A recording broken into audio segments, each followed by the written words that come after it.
Welcome to another exciting episode on Harry What Ifs.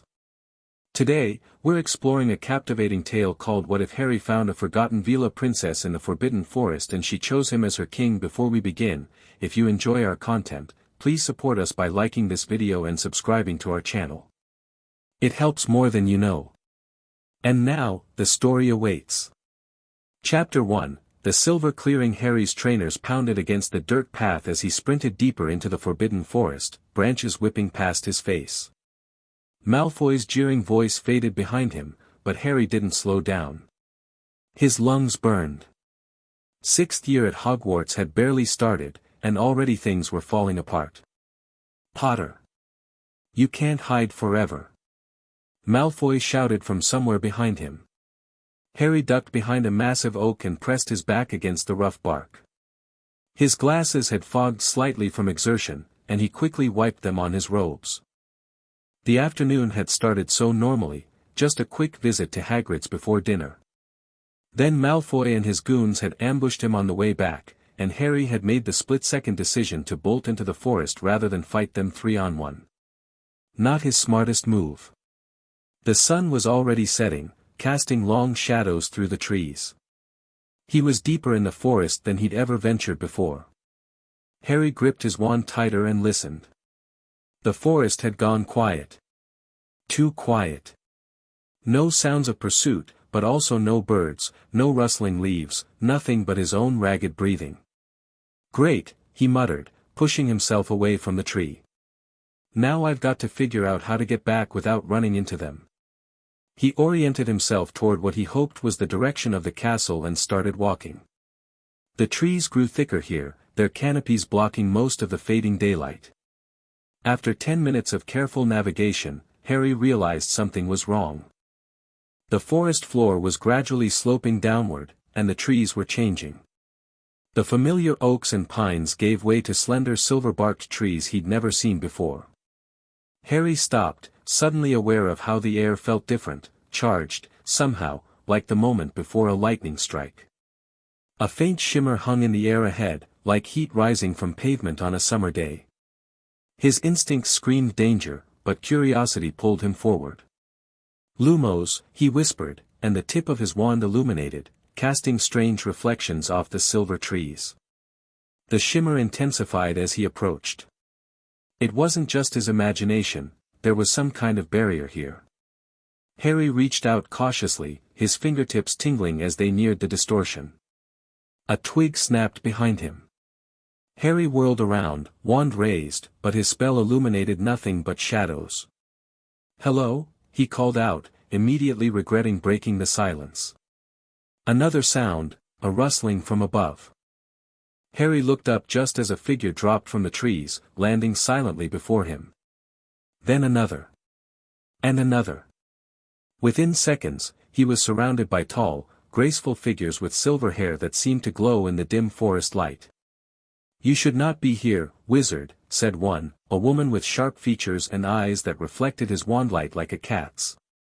Harry backed up a step, but his back hit the invisible barrier. "I got lost. I'm a student from Hogwarts. I'll just head back now, no one finds this place by accident," said another figure, a man holding what looked like a spear made of polished wood. "The wards prevent it." Harry's grip tightened on his wand. These weren't centaurs or any other forest creatures he recognized. Their beauty was almost painful to look at, inhumanly perfect features, silvery hair, and an aura of power that made the air around them vibrate slightly. "Veela," he breathed, recognizing them from the Quidditch World Cup years ago. The first woman's eyes narrowed. "Not just Veela. You trespass on the land of the Silverwood court, human. How did you penetrate our boundaries?" "I didn't do anything," Harry insisted.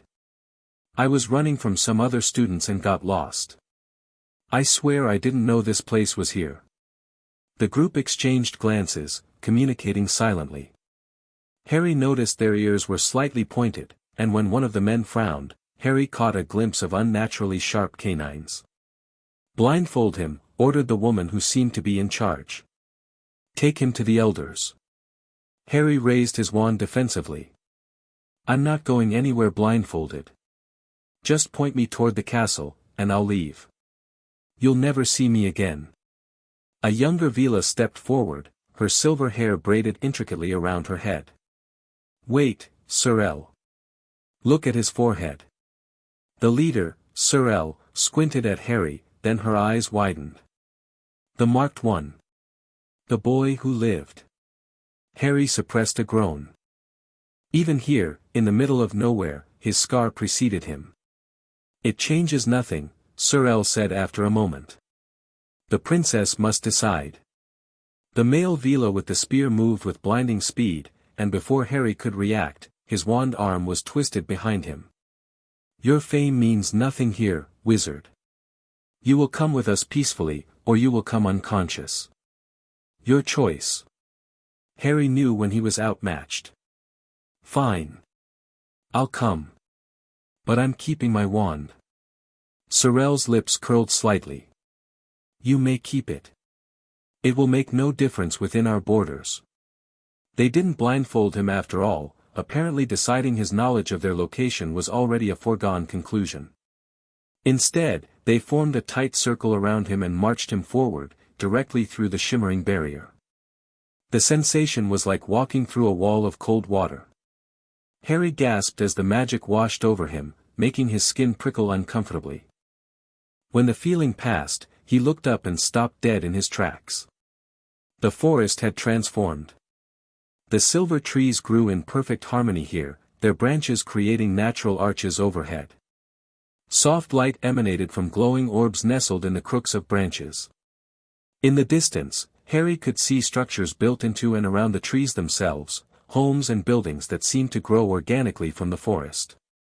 Welcome to Silverwood, said the younger female Veela who had recognized his scar. Her tone wasn't exactly friendly, but it lacked the hostility of the others. Though, welcome might be the wrong word. What is this place? Harry asked, unable to hide his amazement. How is it hidden? Ancient magic, she replied simply. Older than your Hogwarts. They led him along a path of smooth stones that glowed faintly with each step. As they approached the heart of the settlement, Harry noticed more Veela watching from doorways and windows, their faces curious and wary. Children, beautiful beyond imagining even at young ages, peeked out from behind adults, pointing and whispering. Suddenly, a commotion erupted ahead. A small Veela child had fallen from one of the lower branches of a massive central tree. The boy couldn't have been more than 6 or 7, and he was clutching his leg, crying out in pain. Harry acted instinctively. He broke free from his captors and rushed forward, dropping to his knees beside the child. 2 adult Veela moved to intercept him, but he was already examining the boy's leg. It's okay, he said gently to the frightened child. I think it's just a sprain, not broken. Here, he pointed his wand at the swelling ankle, remembering a spell Hermione had used after a particularly rough Quidditch practice. Farilla. Bandages sprang from his wand tip, wrapping themselves neatly around the boy's ankle and providing support. The child's crying subsided to sniffles as the pain eased. Harry looked up to find himself surrounded by Veela again, but their expressions had changed. The hostility had been replaced by something closer to confusion. Sorel stepped forward. Why did you help him? Harry blinked. He was hurt. Why wouldn't I help? Before she could respond, the crowd parted, and Harry felt the atmosphere shift dramatically. The Veela around him straightened, some even bowing their heads slightly as a new figure approached. She was clearly Veela, with the same silver hair and otherworldly beauty, but there was something more to her presence. She wore a simple dress of flowing blue material that seemed to capture and reflect the light from the glowing orbs. A delicate silver circlet rested on her brow, set with a stone that shifted colors as she moved. Despite her regal bearing, she looked young, perhaps only a year or 2 older than Harry himself. Princess Lyra, Sorel said with a bow. We found this wizard at the southern boundary. He somehow passed through the wards.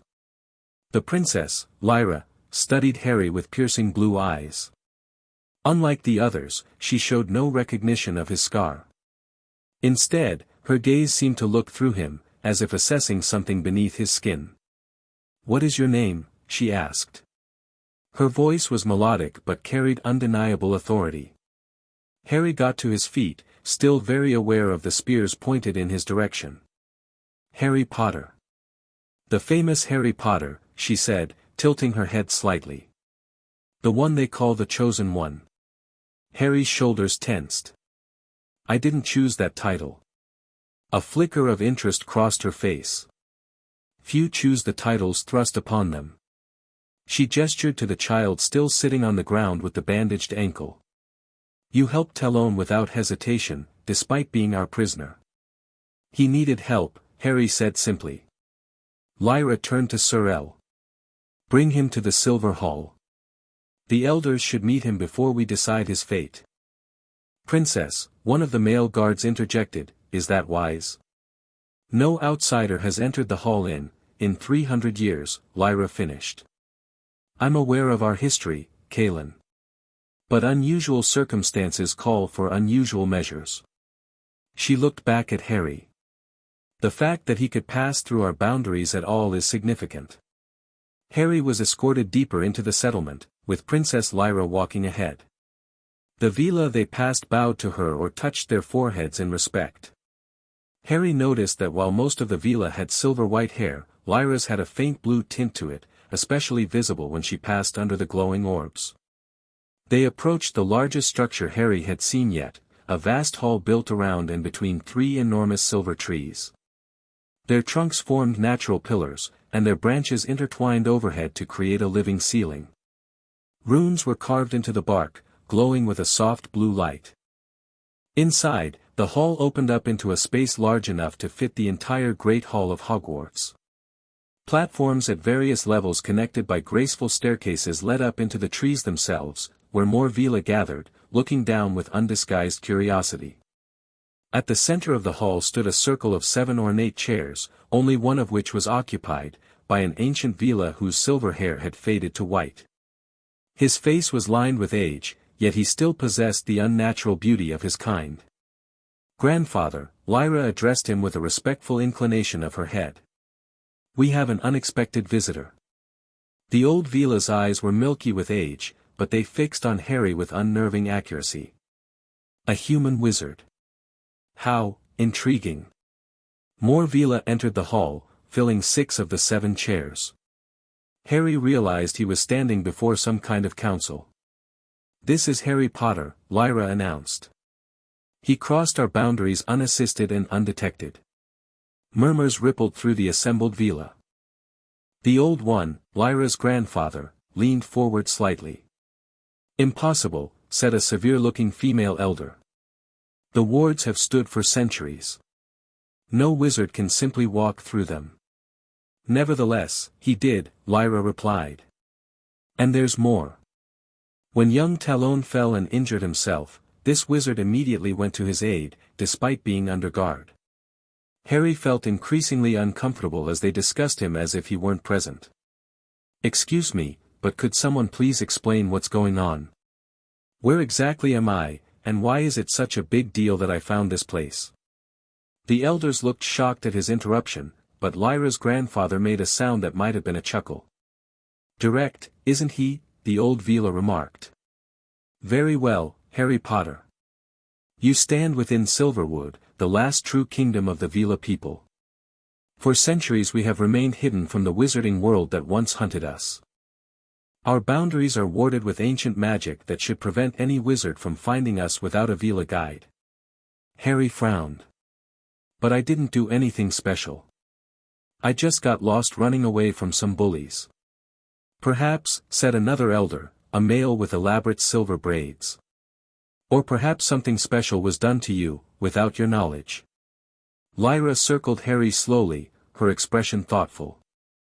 "The famous scar, given to you by the dark wizard who killed your parents. It marks you as one who survived killing magic. Our seers have spoken of such a one." Harry's patience was wearing thin. "Look, I don't mean to be rude, but I really should get back to Hogwarts. People will be looking for me by now." You cannot simply leave, Sir El said sharply. You know of our existence now. Our security, peace, Sir El, Lyra interrupted. Harry Potter, your arrival coincides with something significant. Tonight is the Feast of Selection, a ritual performed once every 50 years when the royal line must be renewed. She gestured to the empty seventh chair. That seat has awaited its occupant for decades. Harry had a sudden sinking feeling. What does that have to do with me? Lyra's grandfather spoke again, his voice stronger than his fragile appearance suggested. The Veela royal line requires balance. A queen or princess must choose a consort, a king, to share her power and provide stability to our magic. Whoa, wait, Harry said, taking a step back. I just got here. I don't know anything about being whatever you're suggesting. We are not suggesting anything yet, Lyra said calmly. The selection is a magical process. You will attend the feast as our guest, or prisoner, if you prefer, and the magic will determine if you have any role to play. Harry looked around the hall at the faces watching him. He was trapped in a hidden kingdom of powerful magical beings who were discussing his potential role in their royal succession. Just another Tuesday for Harry Potter. Fine, he sighed. I'll attend your feast. But after that, I really need to get back to school. Lyra smiled for the first time, a slight upturning of her lips that transformed her face from merely beautiful to breathtaking. We shall see what comes after the feast, Harry Potter. The preparations for the Feast of Selection began immediately. Harry was escorted to a small chamber built into one of the huge trees, where he was given fresh clothes, a tunic and trousers of soft, silvery material that seemed to shift colors slightly as he moved. These don't look like they were made for humans, he commented to the young Veela who had brought them. The Veela, who had introduced himself as Earith, shrugged. They're enchanted to fit whoever wears them. Put them on. Harry changed, surprised at how comfortable the strange clothes felt.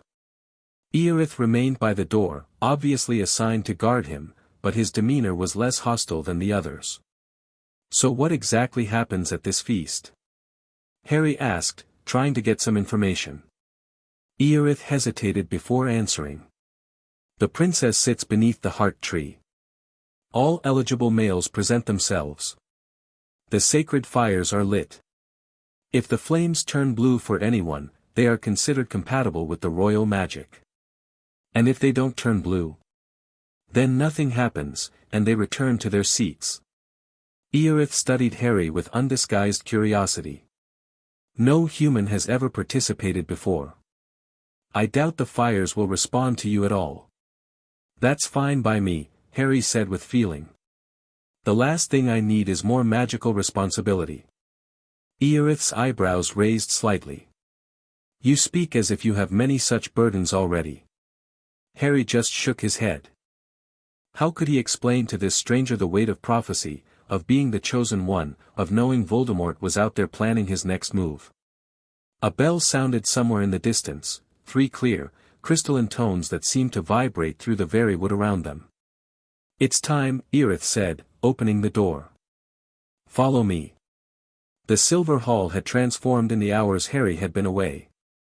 The glowing orbs had been replaced by floating flames that cast dancing shadows across the gathered Veela. A long table laden with food curved around one side of the hall, while the center remained open, dominated by a young silver tree growing from a raised platform. Unlike the massive trees that supported the hall, this one was slender, barely taller than Harry himself, but it radiated magic so strongly that Harry could feel it prickling against his skin. The heart tree, Earith explained quietly. Grown from a cutting of the first tree, planted when our people fled here centuries ago. Lyra sat beside the heart tree on a simple wooden throne. She had changed as well, now wearing a gown that seemed woven from moonlight itself. The silver circlet on her brow gleamed against her blue-silver hair. Her grandfather and the other elders sat at a high table overlooking the proceedings. Harry was led to a place at one of the lower tables, where to his surprise, he found himself seated among young male Veela who eyed him with a mixture of curiosity and disdain. The candidates, Earith explained, taking the seat next to him. I'm eligible too, though no one expects the Flames to choose any of us younger ones. Harry looked around at his tablemates. Most appeared to be in their late teens or early 20s by human standards, though he had no idea how Veela aging worked. Why not? A muscular Veela across the table answered before Eorith could. Because Veela royal succession typically favors strength and experience. The elders expect one of the royal guard to be chosen, probably Kaelin or then Ian. He nodded toward two impressive Veela warriors standing near Lyra's throne. They certainly looked the part of royal consorts, tall, powerful, and exuding confidence. Food appeared on the tables without ceremony, and Harry was surprised to find it similar to Hogwarts fare: roasted meats, fresh bread, and vegetables he recognized. He ate cautiously at first, then with more enthusiasm as his hunger took over.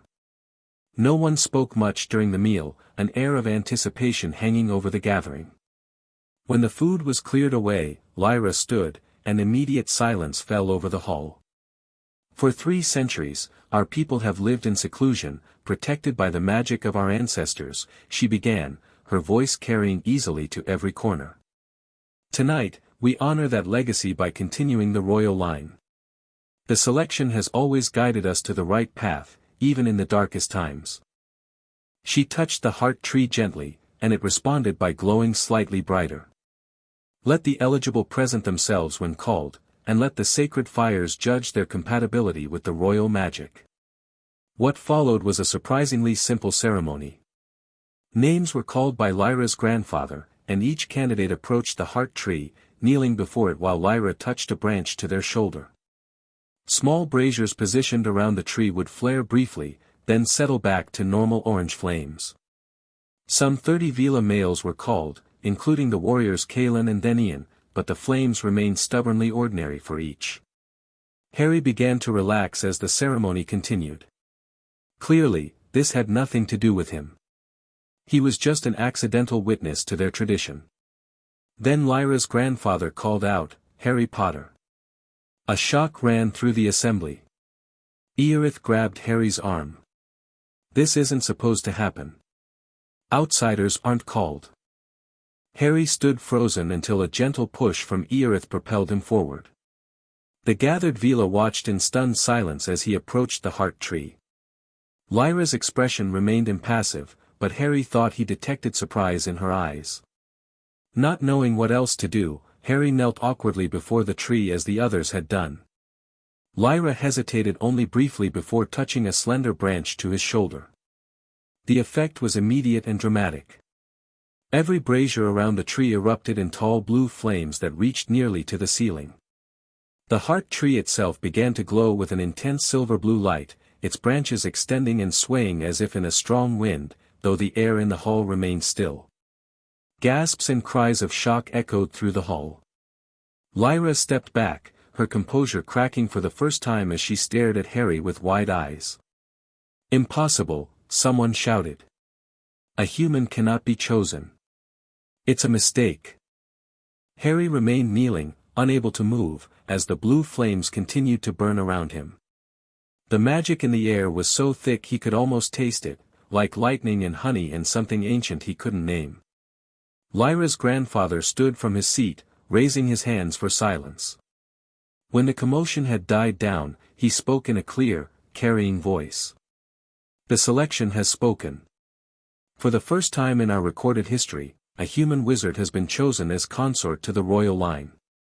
He looked directly at Harry. "Rise, Harry Potter, chosen of the Veela." Harry got to his feet, feeling thousands of eyes on him. "There has to be some mistake," he said, his voice sounding strangely small in the vast hall. "I don't belong here. I'm not part of your world." "The magic does not make mistakes," Lyra said, recovering her composure. "Whether you came to us by accident or design, the heart tree has recognized something in you that resonates with our royal magic." One of the female elders stood. "This is unprecedented. The human must undergo the traditional trials before any official recognition can be granted." Murmurs of agreement swept through the hall. Harry looked from Lyra to her grandfather, feeling completely out of his depth. "What trials?" he asked. "Tests of compatibility," Lyra explained. "Normally a formality after the flame's judgment, but in your case." She trailed off, glancing at the still-burning blue fires. "I don't have time for tests," Harry insisted. "I need to get back to Hogwarts. My friends will be worried, and I have classes tomorrow." Lyra's grandfather descended from the high table, approaching Harry with surprising agility for one so ancient. Up close, his eyes were even more unnerving, clouded with age yet somehow seeing right through Harry. "Young wizard," he said gently, "you do not understand what has happened here tonight. The selection is binding magic of the oldest kind. The blue flames have marked you. You are now connected to our royal line, to Princess Lyra, and to the magic that sustains our kingdom. You cannot simply walk away." Harry felt a flare of panic. "I didn't agree to any of this. You can't just conscript me into your royal family because some magic flames turned blue."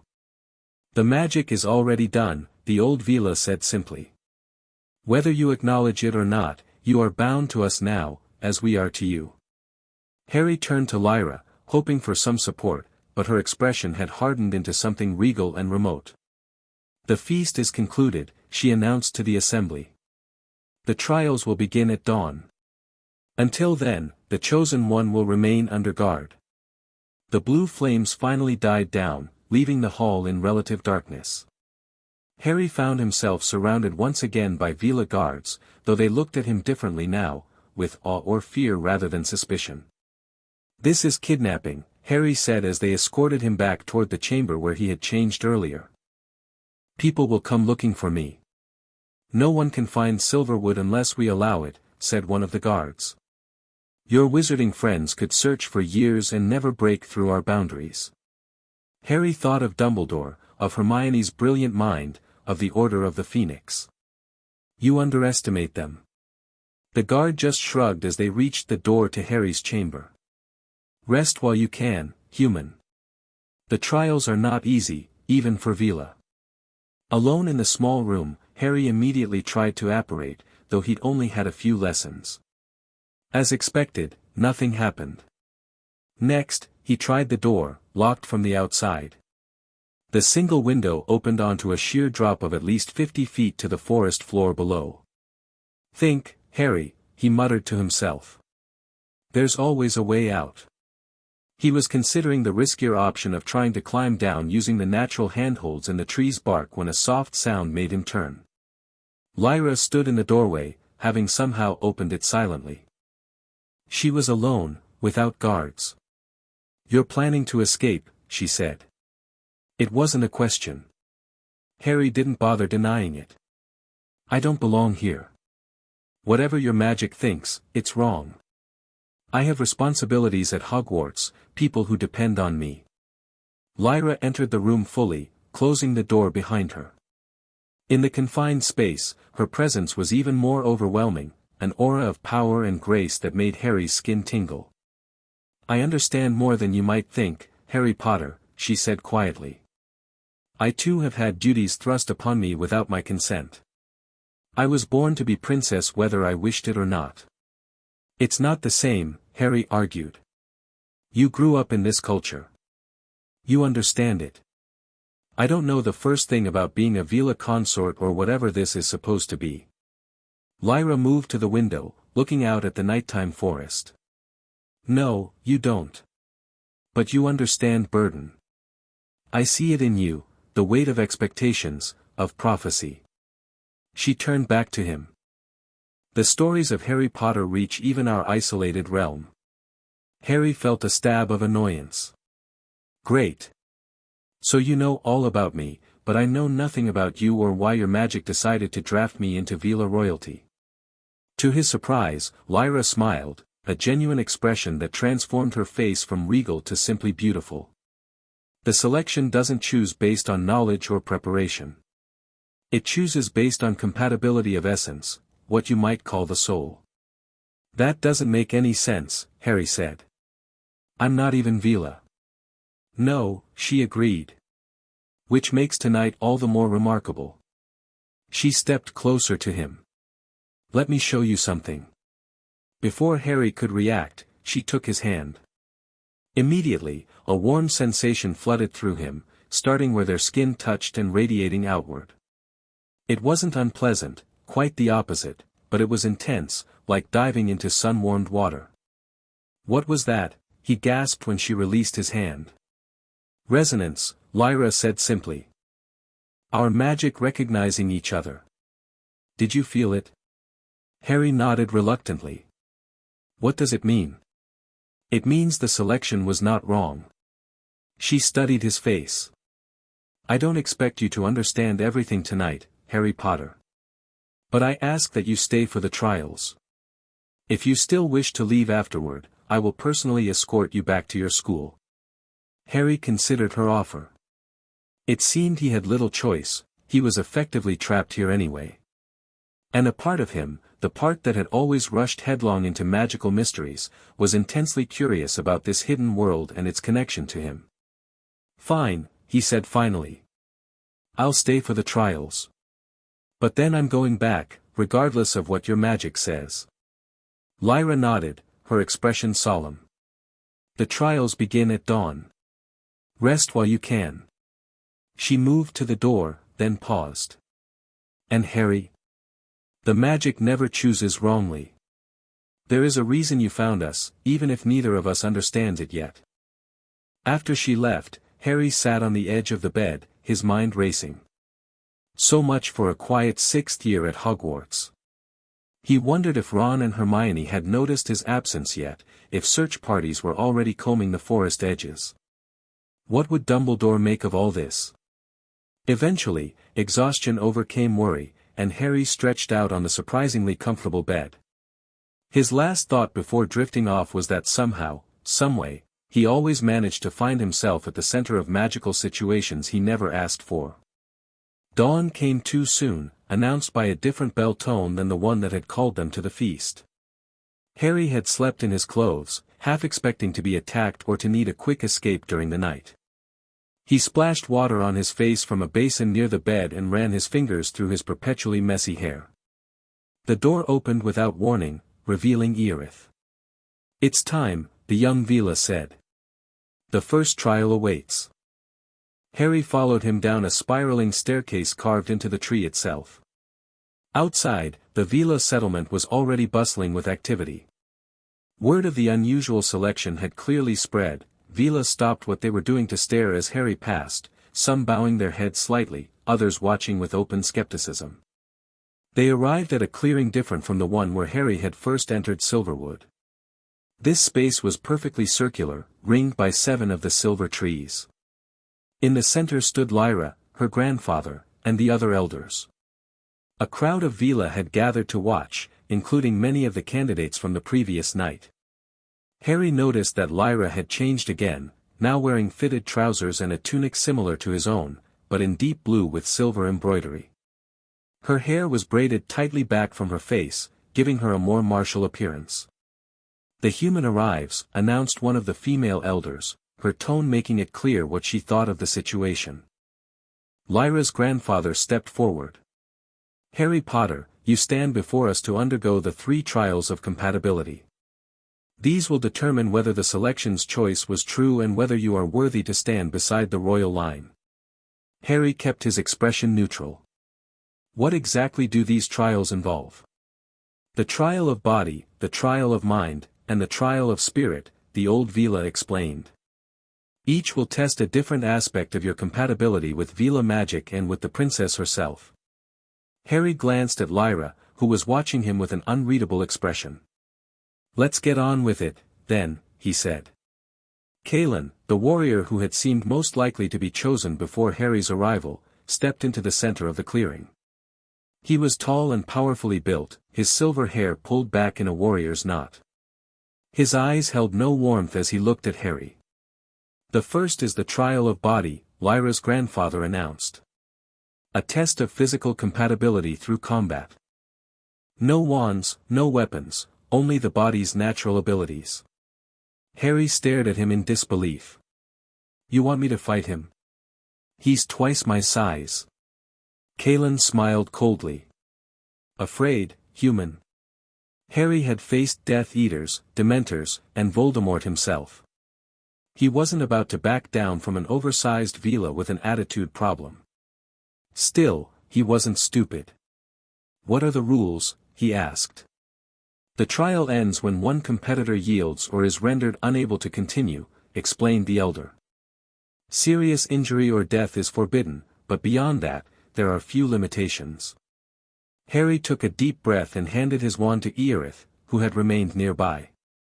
Hold this for me, would you? Eorith took it with a sympathetic look. Good luck. You'll need it. Harry stepped into the circle drawn on the ground. Kalen moved with fluid grace to face him, and Harry was acutely aware of the Veela's superior height, reach, and likely strength.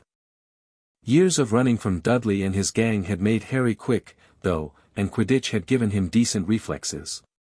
Begin, called one of the elders. Kalen didn't waste time with circling or assessment.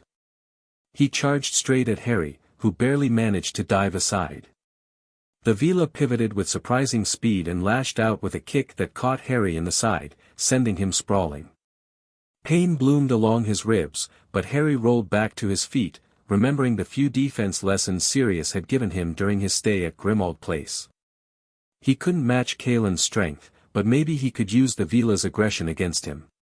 Kalen came at him again, this time with a series of punches that Harry dodged or deflected rather than blocked directly. One grazed his cheek, splitting the skin and drawing blood. The watching Veela murmured as Harry continued to evade rather than attack. He could see frustration building in Kalen's eyes, the warrior clearly expected a quick victory. When Kalen lunged again, Harry sidestepped and stuck out his foot, using the Veela's momentum to send him tumbling. For the first time, a flicker of respect showed in some of the watchers' faces. Kalen rose, anger evident in his posture. With a sudden snarl, his handsome features began to transform, becoming sharper, more bird-like. Harry had seen this before at the World Cup, the beginning of a Veela's true form emerging. No transformation. Lyra shouted, her voice cutting through the clearing. The trial is of physical combat only, Kalen. The warrior's face smoothed back to normal, but his eyes still burned with anger as he circled Harry more cautiously now. Harry used the brief respite to think. He couldn't win through direct combat, eventually, Kalen's superior strength would prevail. But perhaps winning wasn't the point of this trial. When Kalen attacked again, Harry met him halfway. Instead of evading, he engaged directly, taking a painful hit to the shoulder in order to land a solid punch to the Veela's solar plexus. Both fighters staggered back. For the next few minutes, they exchanged blows, neither gaining a clear advantage. Harry absorbed more punishment, but he landed enough strikes to keep Kalen from overwhelming him. He could feel the Veela's growing frustration, and beneath it, a grudging respect. Finally, after a particularly brutal exchange that left both of them breathing hard, Kalen stepped back, holding up his hand. Enough, he said. The human has endured beyond expectation. I acknowledge his physical resilience. Harry remained in a defensive stance, blood trickling from a cut above his eye and his ribs protesting with each breath. Does that mean I pass? Lyra's grandfather stepped forward. The trial of body is complete. Harry Potter has demonstrated physical compatibility through endurance and adaptability rather than dominance, an unusual approach, but effective. Harry straightened slowly, wincing at the various pains making themselves known. Eorith hurried forward with a small vial of silvery liquid. Healing essence, he explained, offering it to Harry. It will ease the worst of the damage. Harry drank it gratefully, feeling a cool sensation spread through his body, dulling the pain and clearing his head. 2 trials remain, announced the female elder who seemed most opposed to Harry's presence. The trial of mind begins after midday meal. The crowd dispersed, though many cast curious glances back at Harry. Kalen approached him directly, his expression now more measuring than hostile. You fight cleverly for a human, he said, which seemed to be as close to a compliment as Harry was likely to get from him. Harry nodded acknowledgement. You hit hard enough for 3 wizards. A ghost of a smile touched the warrior's lips before he turned and walked away. Lyra approached next, her eyes scanning Harry's injuries with concern despite the healing essence he'd taken. You surprised them, she said quietly. By not getting completely pulverized in the first 30 seconds. Her lips quirked. By understanding the purpose of the trial. It wasn't about winning, but about compatibility, showing that your body could withstand connection to Veela magic. Harry frowned. No one explained that part. Explanations are not part of the trials, she replied. Come, you should rest before the next challenge. The trial of mind can be more taxing than physical combat in its own way. She led him to a different chamber, this one in a building near the ground rather than up in the trees. Food was waiting, fruits and bread and a clear, refreshing drink that tasted faintly of honey. What exactly am I being tested for? Harry asked as he ate. What happens if I pass all 3 trials? Or if I fail? Lyra sat across from him, her posture perfect even in the simple setting. If you pass, you will be formally recognized as my chosen consort, my king, in your terminology. Our magics will be bound together in the joining ceremony. Harry nearly choked on his drink. And if I fail? Then the selection will be considered a fluke or anomaly. You will be free to return to your school, though you will carry traces of Veela magic with you forever. She studied his face. That is what you want, is it not? To fail and return to your world? Harry considered carefully before answering. I want to understand what's happening. Why me? What does being a consort even mean? Is it romantic? Political? Magical? All 3, Lyra answered simply. The royal consort shares the princess's power, helps guide our people, and yes, traditionally becomes her life partner. A faint blush colored her cheeks. Though that aspect usually develops over time rather than being immediate. Harry set down his cup, feeling overwhelmed. I'm 16.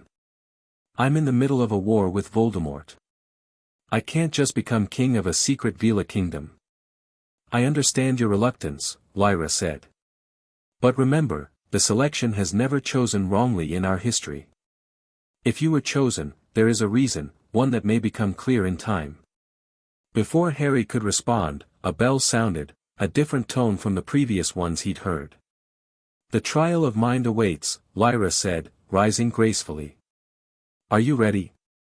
Not even remotely, Harry muttered, but he got to his feet and followed her out. The second trial took place in yet another location, a small, domed structure made entirely of intertwined branches that formed a perfect sphere. Inside, the air was cool and still, with dappled light filtering through the gaps in the branches. The only furnishing was a stone basin in the center that reminded Harry uncomfortably of a pensieve. Only the elders were present this time, along with Lyra. Harry noticed that her grandfather looked significantly more tired than he had during the first trial, almost frail in the filtered light.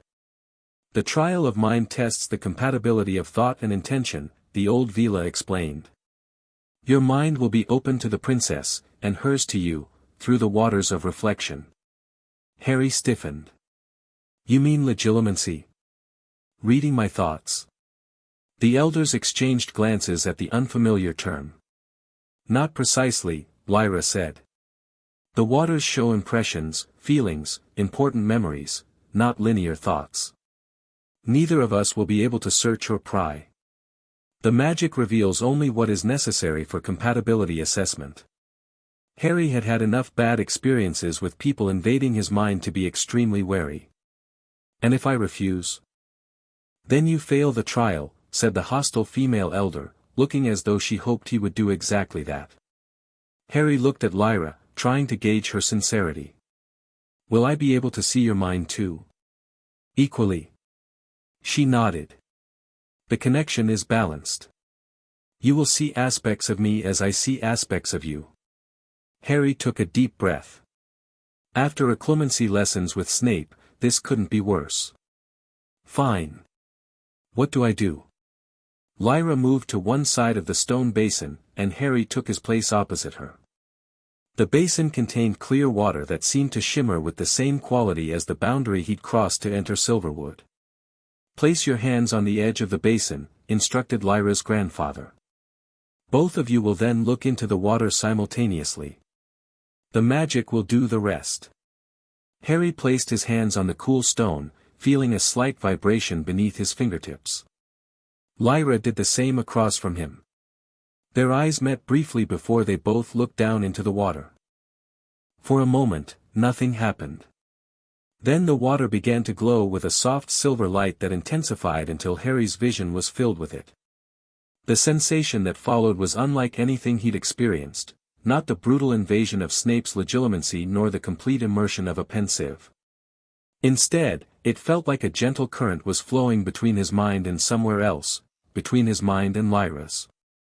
Images and feelings washed over him in no particular order: a young Veela girl running through silver trees, laughter bubbling from her throat. The crushing pressure of responsibility as an ancient crown was placed on her head. Fierce pride in her people and their survival against all odds. Deep-seated fear that she would be the one to fail them after centuries of successful hiding. Determination to protect Silverwood at any cost. Curiosity about the outside world she'd never seen. Loneliness despite being surrounded by subjects who adored her. The experiences came faster, blending together like watercolors: Lyra training with bow and blade, Lyra weeping at her mother's funeral pyre, Lyra standing alone at night, staring up at stars and wondering about the world beyond their borders. Simultaneously, Harry knew she was seeing fragments of his own life: his childhood with the Dursleys, his joy at discovering Hogwarts, the terror of facing Voldemort, the loss of Sirius, the weight of prophecy. He could feel her reaction to these glimpses: shock, sympathy, admiration, concern, flowing back through the connection. When the silver light finally faded, Harry found himself gripping the basin tightly, his knuckles white. Across from him, Lyra's face was flushed, her eyes wide and glittering with unshed tears. "So much pain," she whispered, so quietly that Harry thought only he could hear. "So much courage." Harry swallowed hard, equally affected by what he'd seen. "You've never left this forest. Your whole world is here." She nodded once, a barely perceptible movement. One of the male elders cleared his throat. "The waters have shown clear resonance between your minds. Different experiences, similar responses. The trial of mind is past." Harry stepped back from the basin, feeling strangely vulnerable yet somehow connected to Lyra in a way that transcended their brief acquaintance. He had seen the essence of who she was, and she had seen the same of him. "The final trial will take place at sunset," announced Lyra's grandfather. "The trial of spirit is the most crucial and the most unpredictable." Harry was escorted back to the chamber where he'd rested earlier. This time, he wasn't watched or guarded, a sign of growing trust, perhaps, or simply confidence that he couldn't escape their boundaries anyway. He sat on the edge of the bed, trying to process everything that had happened. In less than 24 hours, he had discovered a hidden Veela kingdom, been chosen as a potential royal consort, fought a Veela warrior, and shared his deepest memories with a princess he'd just met. Even by his standards, it was a lot to take in. A soft knock at the door roused him from his thoughts. Expecting Earith or another escort for the final trial, he was surprised to find Lyra herself standing there. She had changed again, now wearing a simple dress of pale green that made her look younger, less regal. "May I come in?" she asked, her formal manner slightly softened. Harry nodded, suddenly conscious of the small space and how it would bring them into closer proximity than they'd been before. Lyra entered, closing the door behind her. For a moment, she simply stood there, as if unsure how to begin. "The trial of mind," she finally said. "It revealed more than I expected." Harry ran a hand through his hair, a nervous habit. "Yeah, for me too." She moved to sit beside him on the bed, leaving a respectful distance between them. "I saw your life, Harry Potter. The burdens you carry. The prophecy that haunts you." Harry tensed. What exactly did you see about the prophecy? Only impressions, that it exists, that it connects you to the dark wizard who killed your family, that you feel trapped by its weight. She looked at him directly. I did not see its contents. Harry relaxed slightly. The prophecy's exact wording was still a closely guarded secret. I saw your life too, he said. The isolation. The responsibility. It can't be easy being responsible for everyone here. A small smile touched her lips. Perhaps that is why the selection chose you. You understand burden in a way few do. They sat in silence for a moment, the connection forged by the waters of reflection humming like a barely audible note between them. What happens if I pass the final trial? Harry asked finally. In practical terms. Would I have to stay here? Lyra shook her head. Not immediately. The full joining ceremony would be scheduled for the next full moon, giving you time to settle your affairs. After the joining, you would need to divide your time between your world and ours. And if Voldemort finds out about this place? About my connection to you? He would use it against me, against all of you. Concern flickered across Lyra's face. Our boundaries have protected us for centuries. Voldemort has broken through protections that were thought impenetrable before, Harry said grimly. If he knew about Silverwood, he would try to either control it or destroy it. Lyra straightened, a flash of her royal bearing returning. We are not defenseless, Harry Potter. Veela magic is ancient and powerful in its own right. I don't doubt that, Harry said quickly. But involving your people in my fight isn't fair to them. Lyra's expression softened again. Perhaps it is already our fight too. The Dark Wizard seeks to dominate all magical beings, does he not? Sooner or later, his shadow would fall even here. She paused. And if the selection chose you, it means our magics are meant to work together, not in isolation.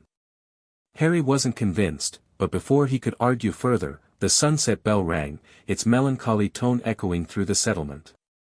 The final trial awaits, Lyra said, rising. Whatever happens, Harry Potter, know that you have already changed Silverwood simply by finding us. The trial of spirit took place at the boundary where Harry had first entered Silverwood. The shimmering barrier was clearly visible in the golden light of sunset, separating the Veela realm from the ordinary forbidden forest beyond. Lyra's grandfather and the other elders were already there when Harry and Lyra arrived. The old Veela looked even weaker than before, leaning heavily on a staff carved from silver wood. The trial of spirit tests the deepest compatibility, the resonance between souls, he explained, his voice frail but steady. It is both the simplest and the most profound of the three trials. He gestured to the boundary. You will return to the forest beyond our borders, Harry Potter. If your spirit is truly compatible with our princess and our realm, you will be able to find your way back without guidance. Harry frowned. That's it. I just have to find my way back. The female elder who had consistently opposed him gave a cold smile.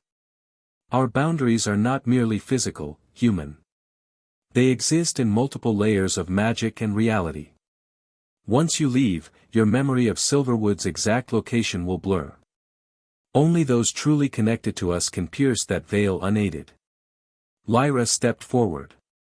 It is a test of spiritual resonance, whether your essence naturally aligns with ours strongly enough to overcome the boundary magic.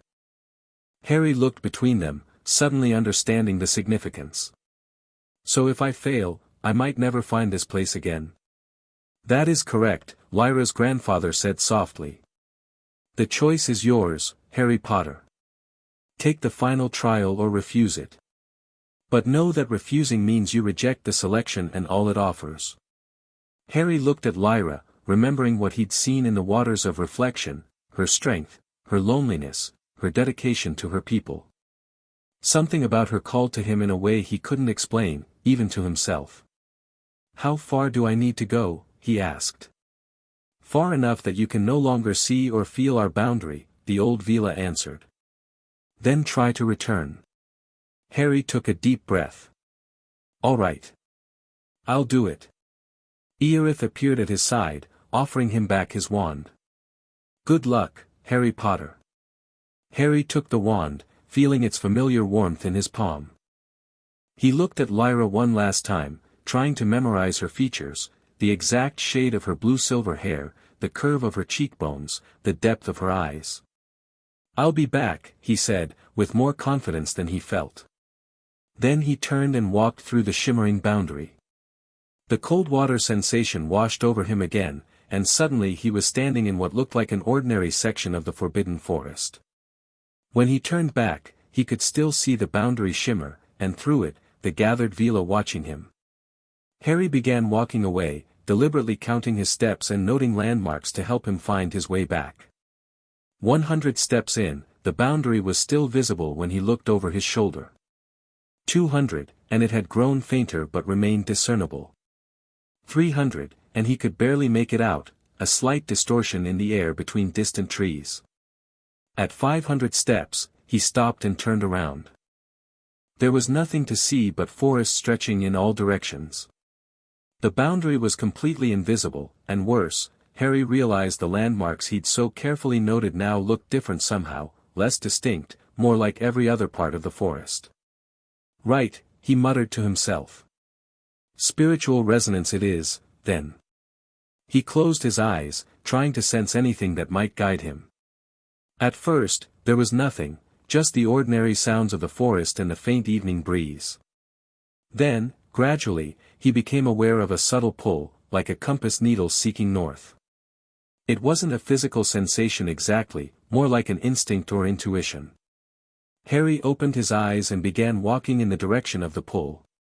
The forest looked the same in every direction, yet somehow he felt certain he was moving towards Silverwood rather than away from it.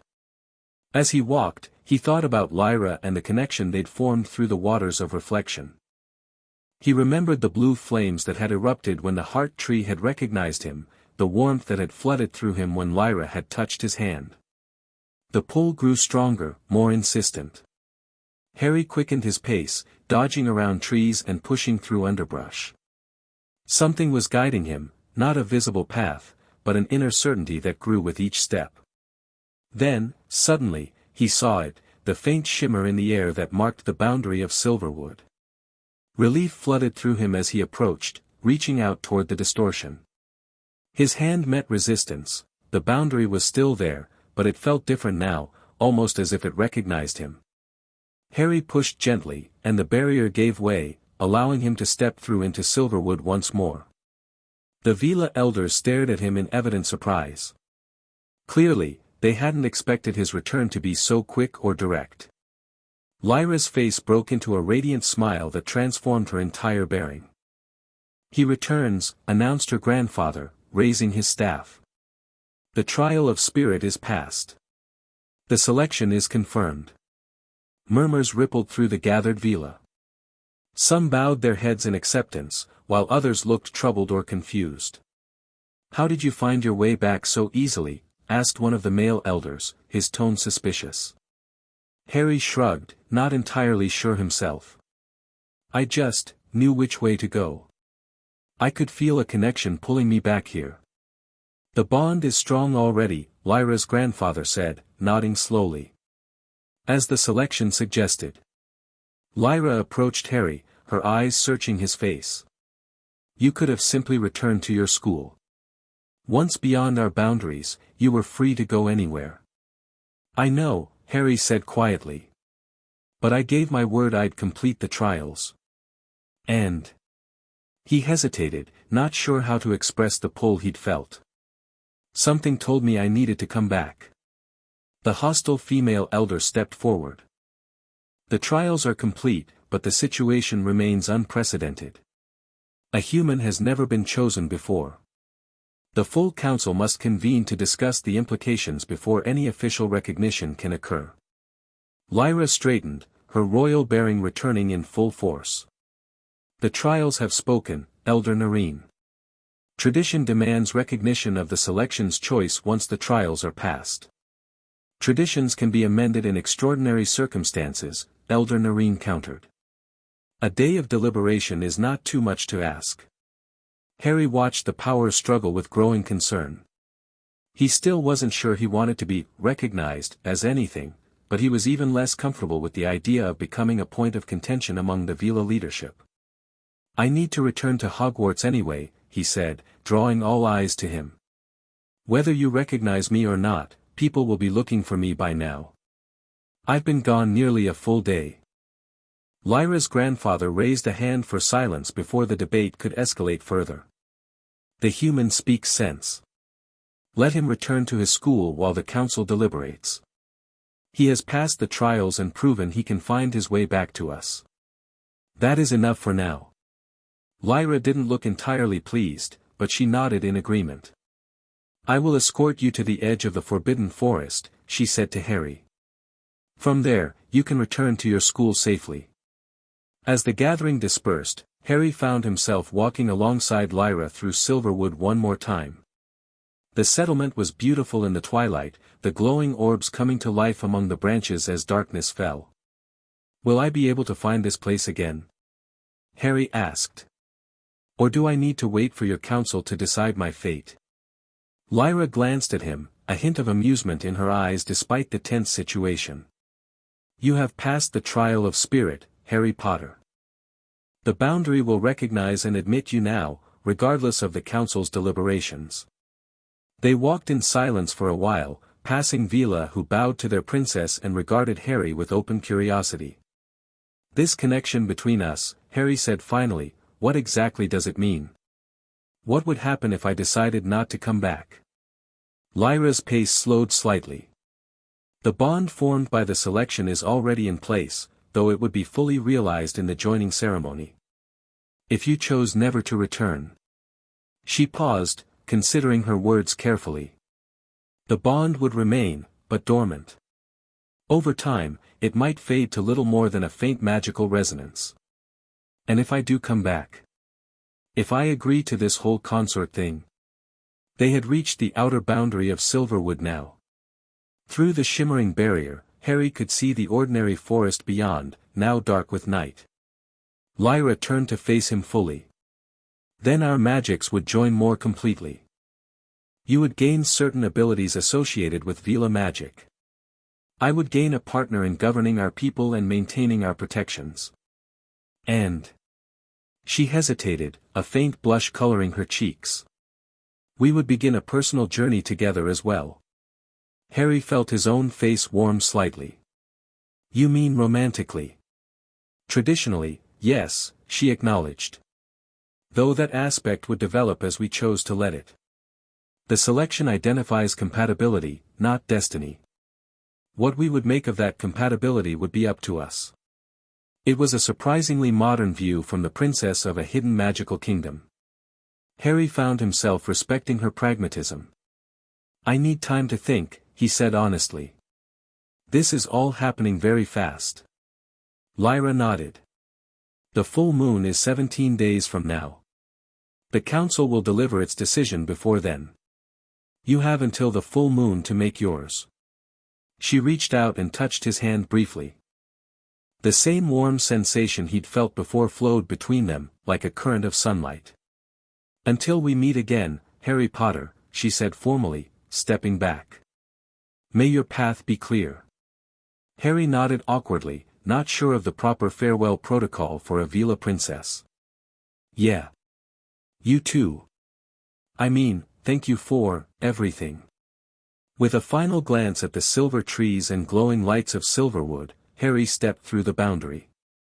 This time, the cold water sensation was less pronounced, more like walking through a light mist. Then he was standing in the ordinary Forbidden Forest, with no sign of the magical kingdom he'd just left. He oriented himself toward Hogwarts and began the long walk back, his mind swirling with everything that had happened. By the time he reached the edge of the forest, the castle windows were blazing with light against the night sky. He could see figures with wandlight moving across the grounds, search parties looking for him, most likely. "Harry! Harry!" Hagrid's booming voice carried across the grounds as the half-giant spotted him emerging from the trees. "Where in the ruddy hell have ya been? Everyone's been searching for ya since ya missed dinner last night. As Hagrid rushed toward him, followed by Professor McGonagall and several other searchers, Harry tried to formulate an explanation that wouldn't sound completely mad. How exactly do you tell people you've just been chosen as king of a forgotten Veela kingdom hidden in the Forbidden Forest? Mr. Potter, McGonagall said severely as she reached him, though relief was evident beneath her stern expression. You have a remarkable talent for causing distress. Where have you been for the past 24 hours? Harry looked back at the dark forest briefly, thinking of silver trees and blue flames and a princess with eyes that had seen into his very soul. It's a long story, Professor, he said finally. A really long story. Dumbledore was waiting in his office when McGonagall escorted Harry up the spiraling staircase. The headmaster's expression was grave, but his eyes held their usual glimmer of curiosity as Harry entered. Harry, he said simply. We have been most concerned about your disappearance.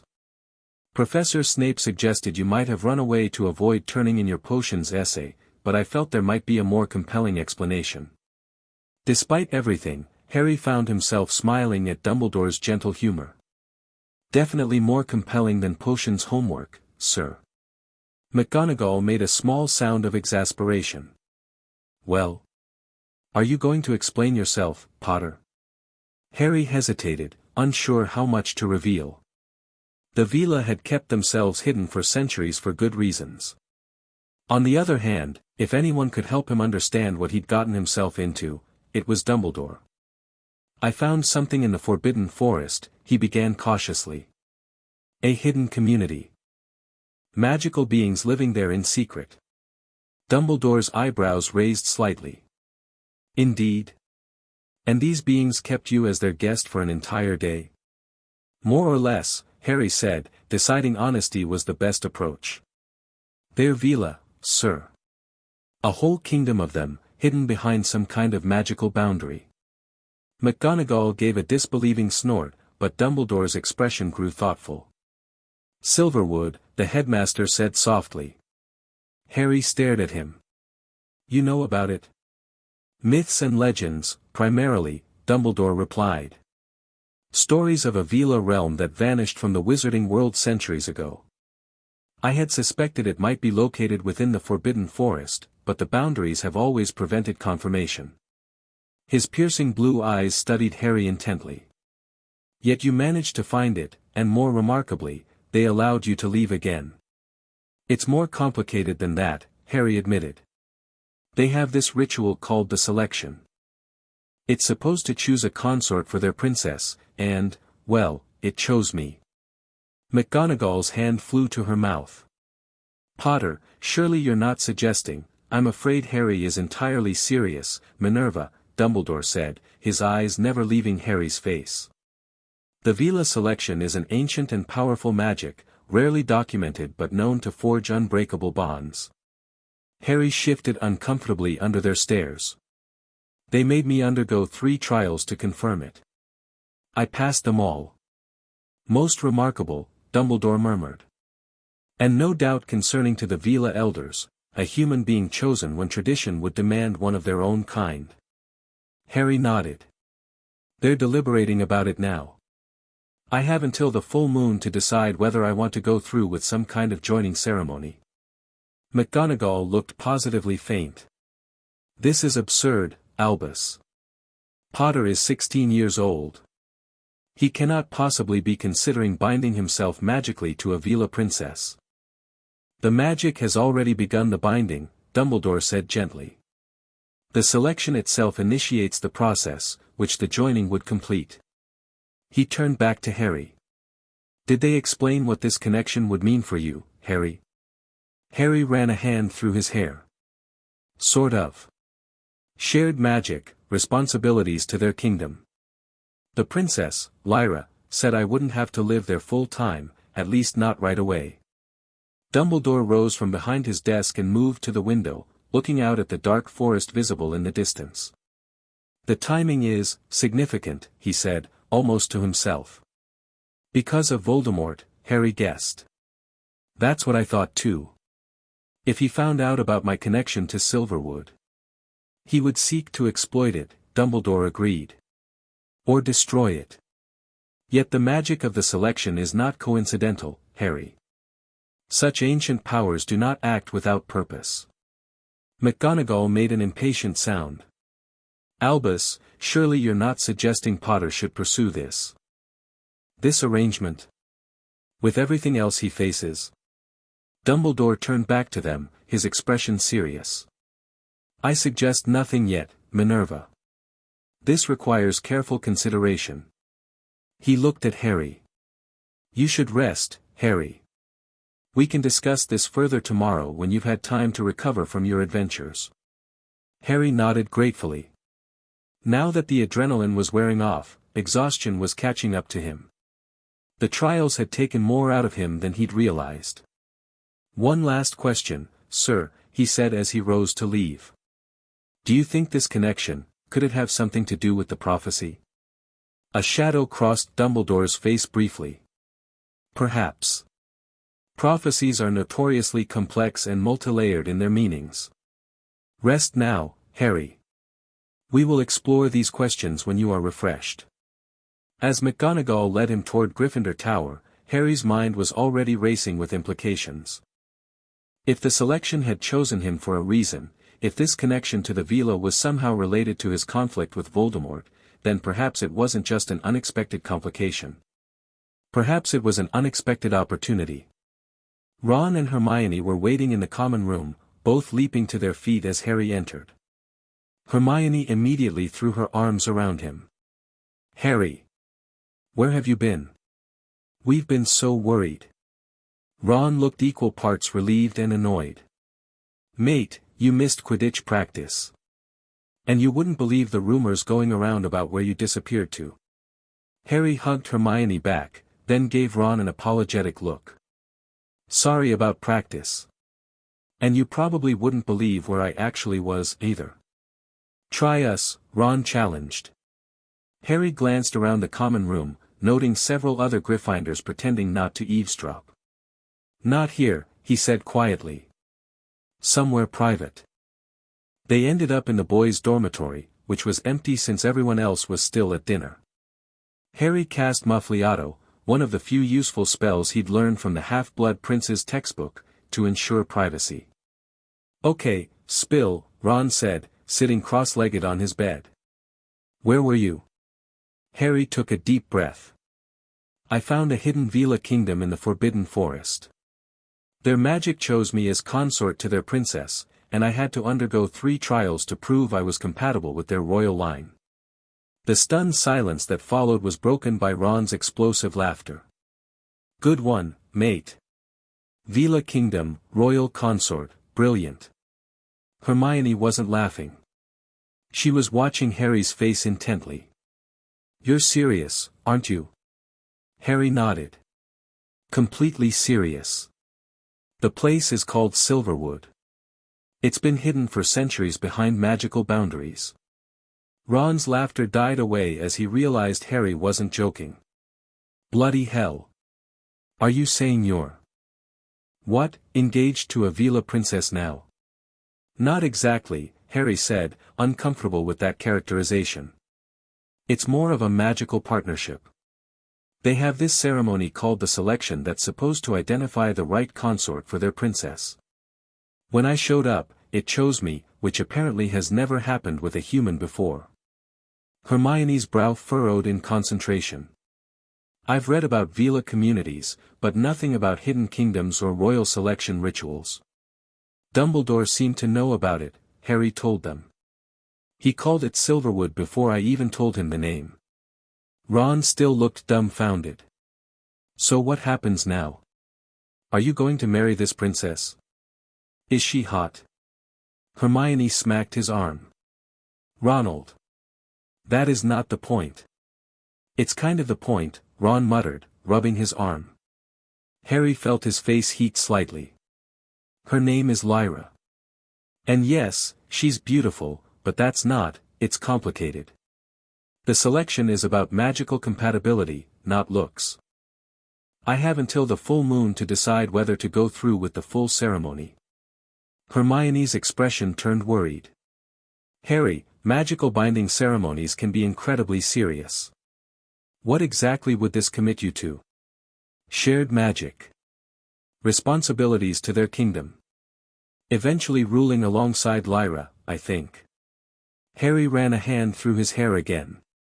And yeah, traditionally it includes, you know, a personal relationship too. Ron whistled. Mate, only you could accidentally get yourself chosen as king of a secret Veela kingdom. I know, Harry groaned, falling back onto his bed.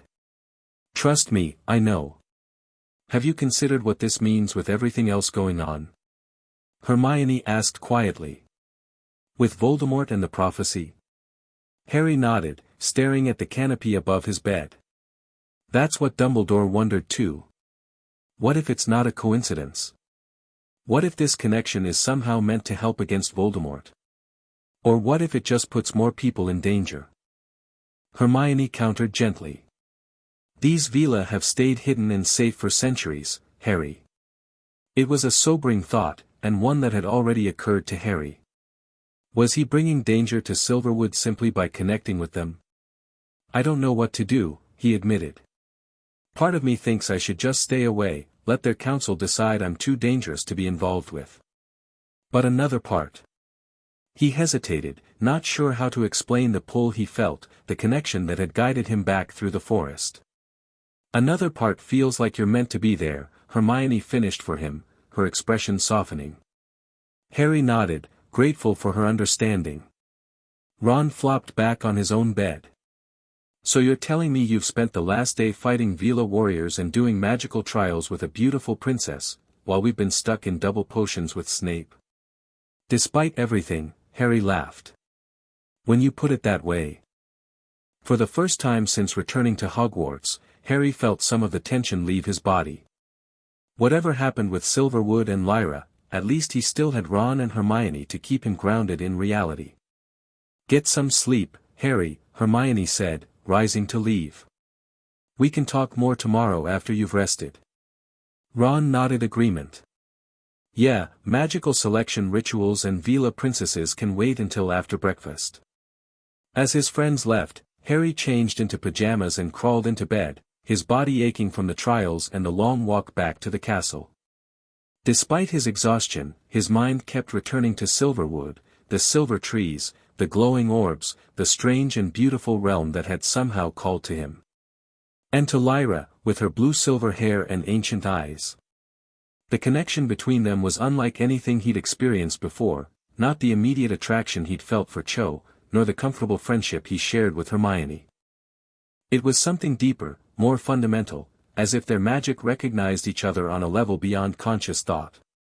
As sleep finally claimed him, Harry's last thought was that no matter what he ultimately decided about the joining ceremony, Silverwood had already changed him in ways he was only beginning to understand.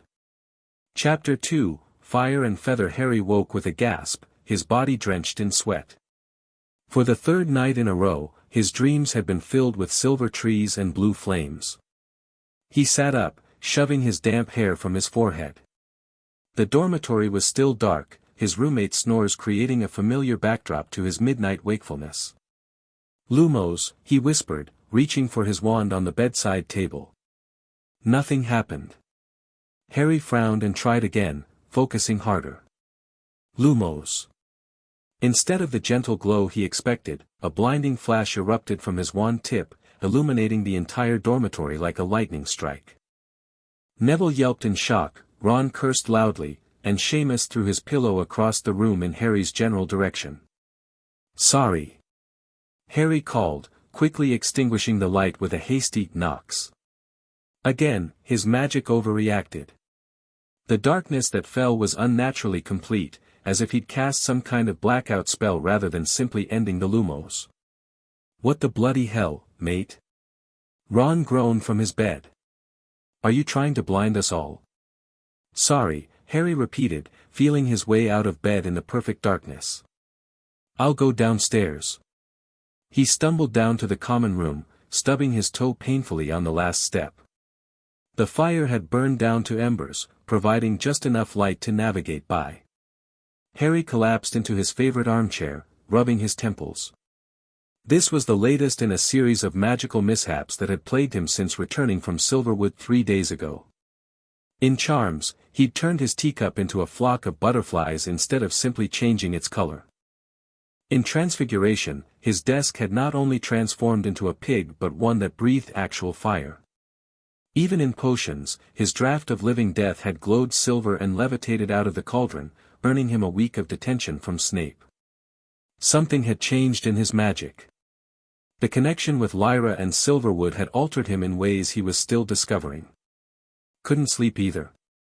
Harry jumped at Hermione's voice. She stood at the bottom of the girls' staircase, wrapped in a dressing gown, her hair even wilder than usual. Not really, he admitted.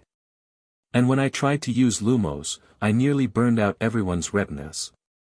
Hermione came to sit across from him, her expression concerned yet analytical, her problem-solving face, as Ron called it. Your magic's been unstable since you came back, she said, not bothering to phrase it as a question. It's getting worse, isn't it? Harry nodded miserably. I don't understand what's happening. Lyra didn't say anything about my magic going haywire after the trials. Maybe she didn't know, Hermione suggested. You said this kind of human-Veela connection hasn't happened before. A log shifted in the fireplace, sending up a spray of sparks. Harry watched them rise and fade, remembering the blue flames that had erupted when the heart tree had touched him. I need to go back, he said suddenly. To Silverwood. Lyra might know what's happening to me. Hermione bit her lip. Is that wise? What if it makes things worse? What if it's the only way to fix it? Harry countered. I can't keep going like this, Mione.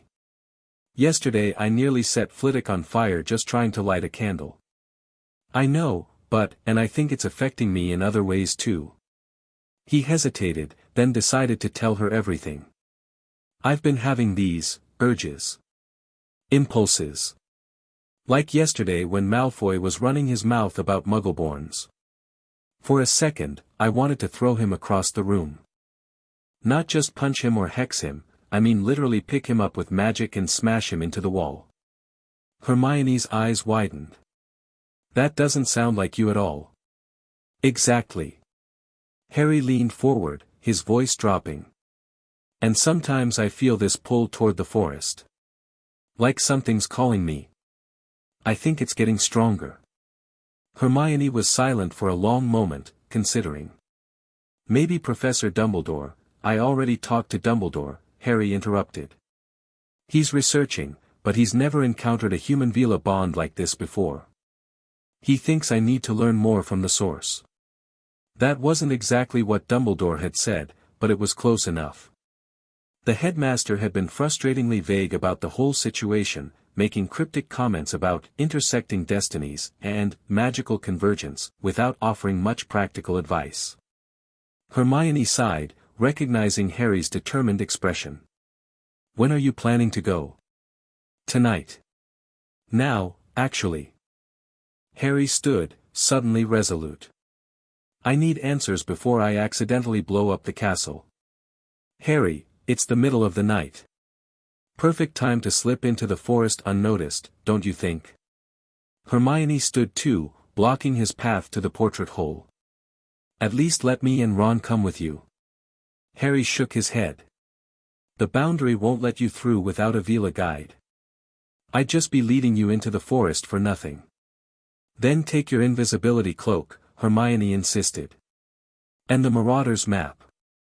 And promise you'll be back before breakfast.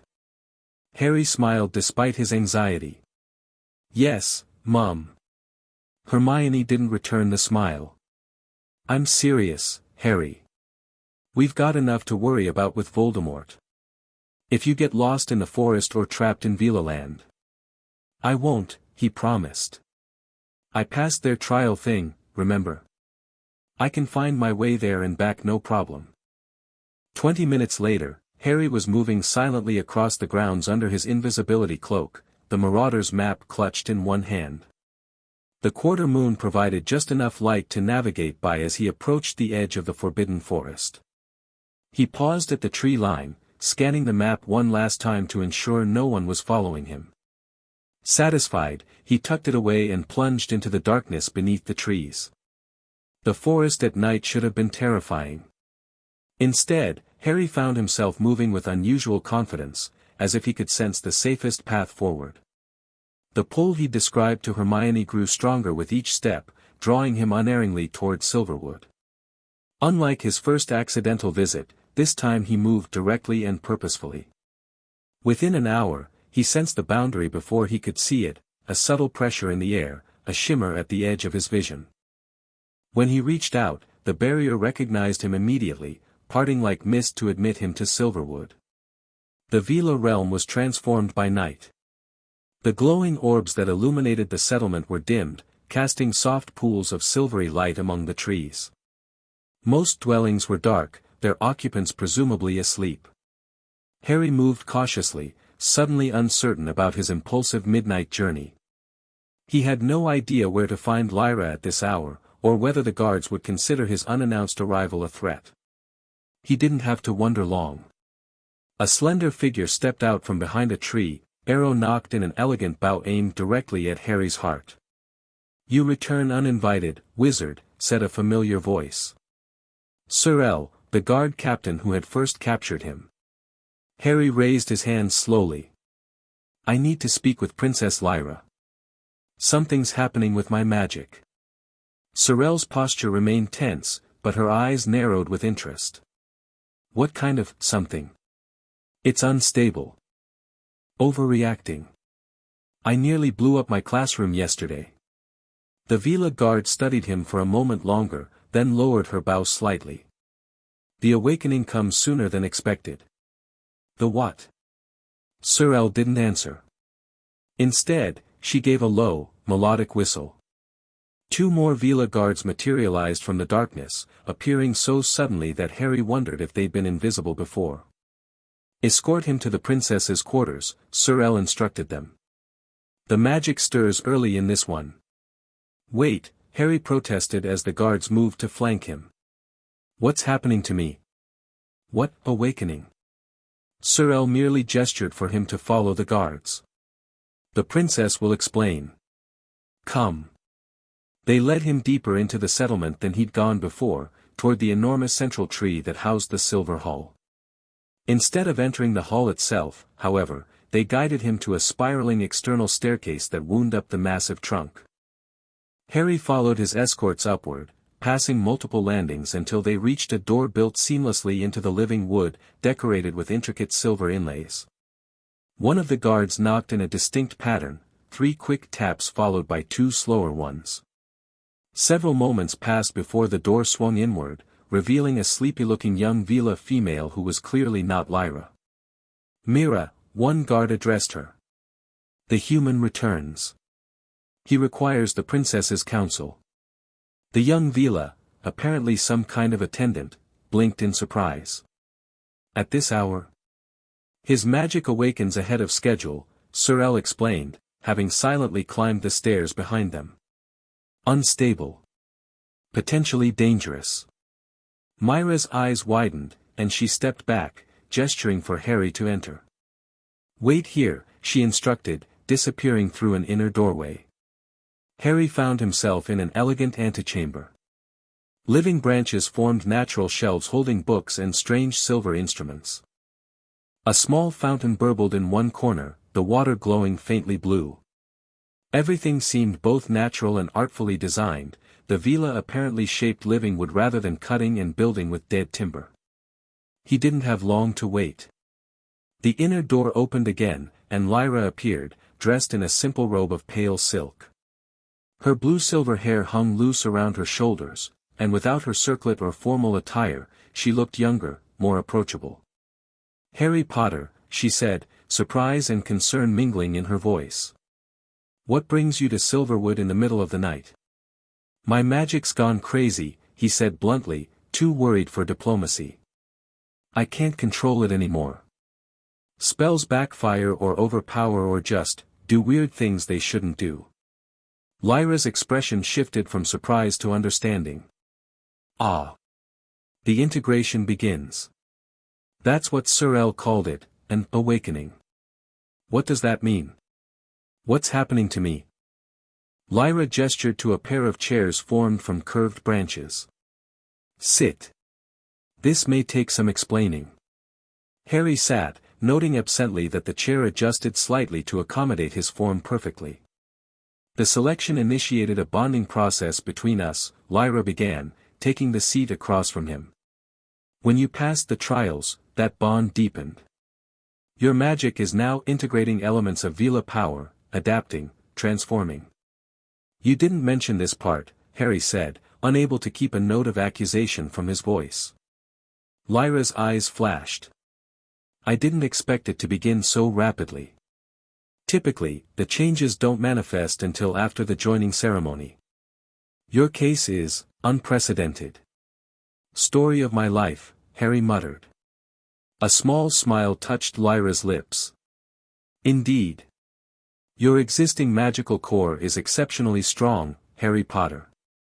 Perhaps that's why it's absorbing Veela magic more quickly than anticipated. So how do I stop it? Or at least control it? You don't stop it, Lyra said firmly. The process has begun and must complete its course. But I can help you manage it in the meantime. She rose gracefully and moved to a cabinet formed from a hollow in the tree trunk. From inside, she withdrew a slender silver bracelet etched with runes. This is a stabilizer, she explained, returning to Harry. Created for young Veela whose powers are developing too rapidly for their control. It will help moderate your magical output until you learn to do so naturally. She held out the bracelet. Harry hesitated, then extended his wrist. The moment Lyra slipped the cool metal around his arm, he felt a difference, like a pressure valve had been opened, releasing the building tension he hadn't fully realized was there. Better? She asked, watching his face. Harry nodded, flexing his fingers. Yeah. A lot better, actually. He looked up at her. But it's just a temporary solution, right? What happens when the integration or whatever is complete? Your magic will stabilize naturally, though it will be different than before, stronger, with new elements that reflect your connection to Veela magic. She settled back in her chair, studying him. You returned to your school without difficulty after the trials? Yeah, though Dumbledore and my friends had a lot of questions. Harry ran a hand through his perpetually messy hair. Dumbledore seems to know something about Silverwood, actually. He recognized the name before I even mentioned it. Lyra frowned slightly. Albus Dumbledore. His reputation reaches even here. The council has discussed him often, a wizard of great power who might pose a threat if he discovered our location. He wouldn't hurt your people, Harry assured her. He protects magical beings, doesn't persecute them. Perhaps, Lyra conceded. But centuries of hiding leave deep caution. The council remains divided on whether our connection to you is opportunity or catastrophe. What do you think? Harry asked directly. Lyra looked momentarily surprised by the question, as if unused to being asked her personal opinion rather than her royal position. I think the selection does not err, she said finally. If our magics are compatible, there must be purpose in it. It wasn't exactly a ringing endorsement, but Harry appreciated the honesty. So what now? I can't keep sneaking out of Hogwarts in the middle of the night whenever something weird happens with my magic. No, Lyra agreed.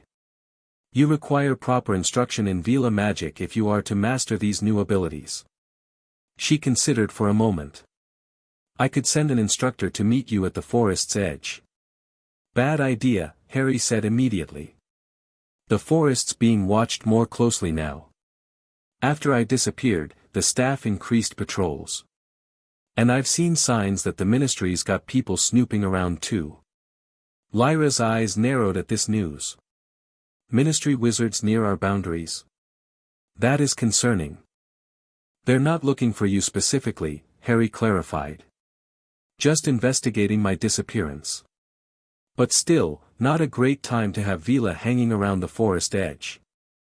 Then you must come to us, Lyra decided. Regularly, but discreetly. Perhaps 3 nights each week for instruction until the full moon.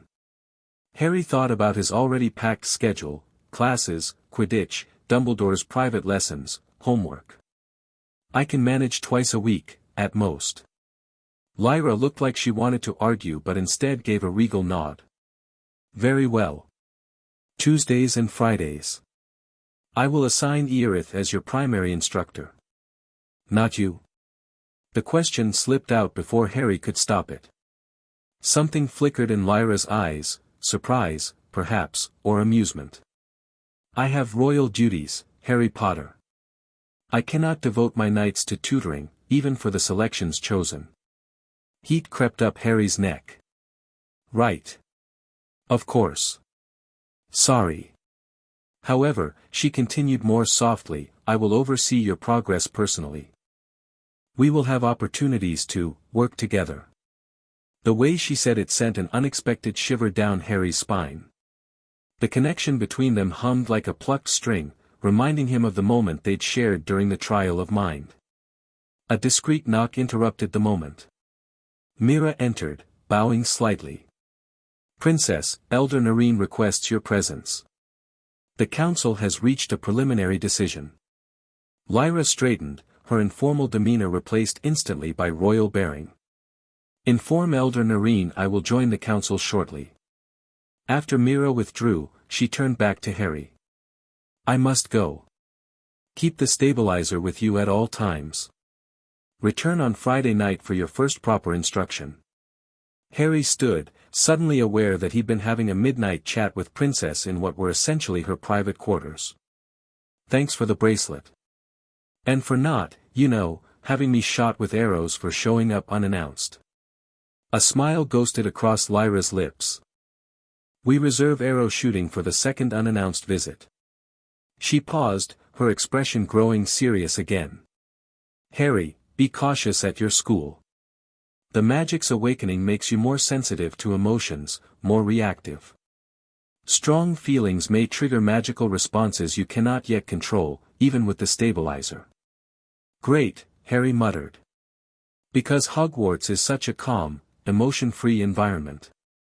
Lyra actually laughed at that, a light, musical sound Harry hadn't heard from her before. Indeed. All the more reason for you to master these changes quickly. She moved toward the door. Earith will escort you back to the boundary. As if summoned by his name, Earith appeared in the doorway, looking considerably more alert than he had during Harry's first visit.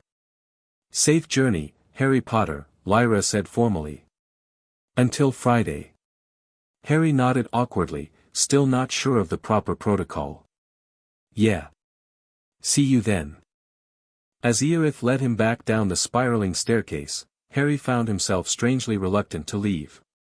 Something about Silverwood felt increasingly familiar, almost comfortable, despite its alien beauty. The princess seems to trust you, Earith commented as they reached the ground. Harry touched the silver bracelet, which had adjusted to fit his wrist perfectly. I guess so. That's rare, Earith continued, leading him toward the settlement's edge. Especially with humans. Why's that? What happened between Veela and wizards? Earith shot him a curious glance. You don't know our history. I know Veela are treated as second-class citizens in the wizarding world, Harry said. Classified as beings rather than fully magical people. But that's about it. That's the present, not the history, Earith corrected. Once, Veela kingdoms existed openly across Europe. We were respected, even feared for our magic. Then came the purge. Harry frowned. What purge? We never learned about that in History of Magic. I doubt your wizarding histories record the systematic hunting and extermination of Veela communities, Earith said bitterly. 300 years ago, a powerful dark wizard named Lord Carian led a campaign against us. He discovered that Veela essence could be harvested to enhance certain dark magic rituals. Harry felt sick. Harvested? Killed, Earith clarified bluntly. Painfully, to extract the magic from our blood and feathers. Whole communities were slaughtered. Silverwood was the last true kingdom, and only by creating these boundaries, cutting ourselves off from the outside world completely, did we survive. They had reached the shimmering barrier that separated Silverwood from the Forbidden Forest. Harry paused, processing this horrific history. "I'm sorry," he said inadequately. "I had no idea." Eorith shrugged, though his expression remained solemn. "It was long ago. But it explains our caution with outsiders, and why the council remains divided about you." "Because I'm a wizard," Harry concluded. "Like the ones who hunted you." "Partly that," Eorith acknowledged. "But also because your presence might draw attention to Silverwood again. The princess believes the selection has meaning, but others fear it could be our undoing." Harry thought of Voldemort, of Death Eaters, of the Ministry's increasing interference at Hogwarts. Those fears weren't unfounded. "I would never deliberately put your people in danger," he said seriously. "I believe you," Eorith replied, surprising Harry with his directness. "But intentions and consequences aren't always aligned." He gestured toward the barrier. "You should return to your school. Dawn approaches."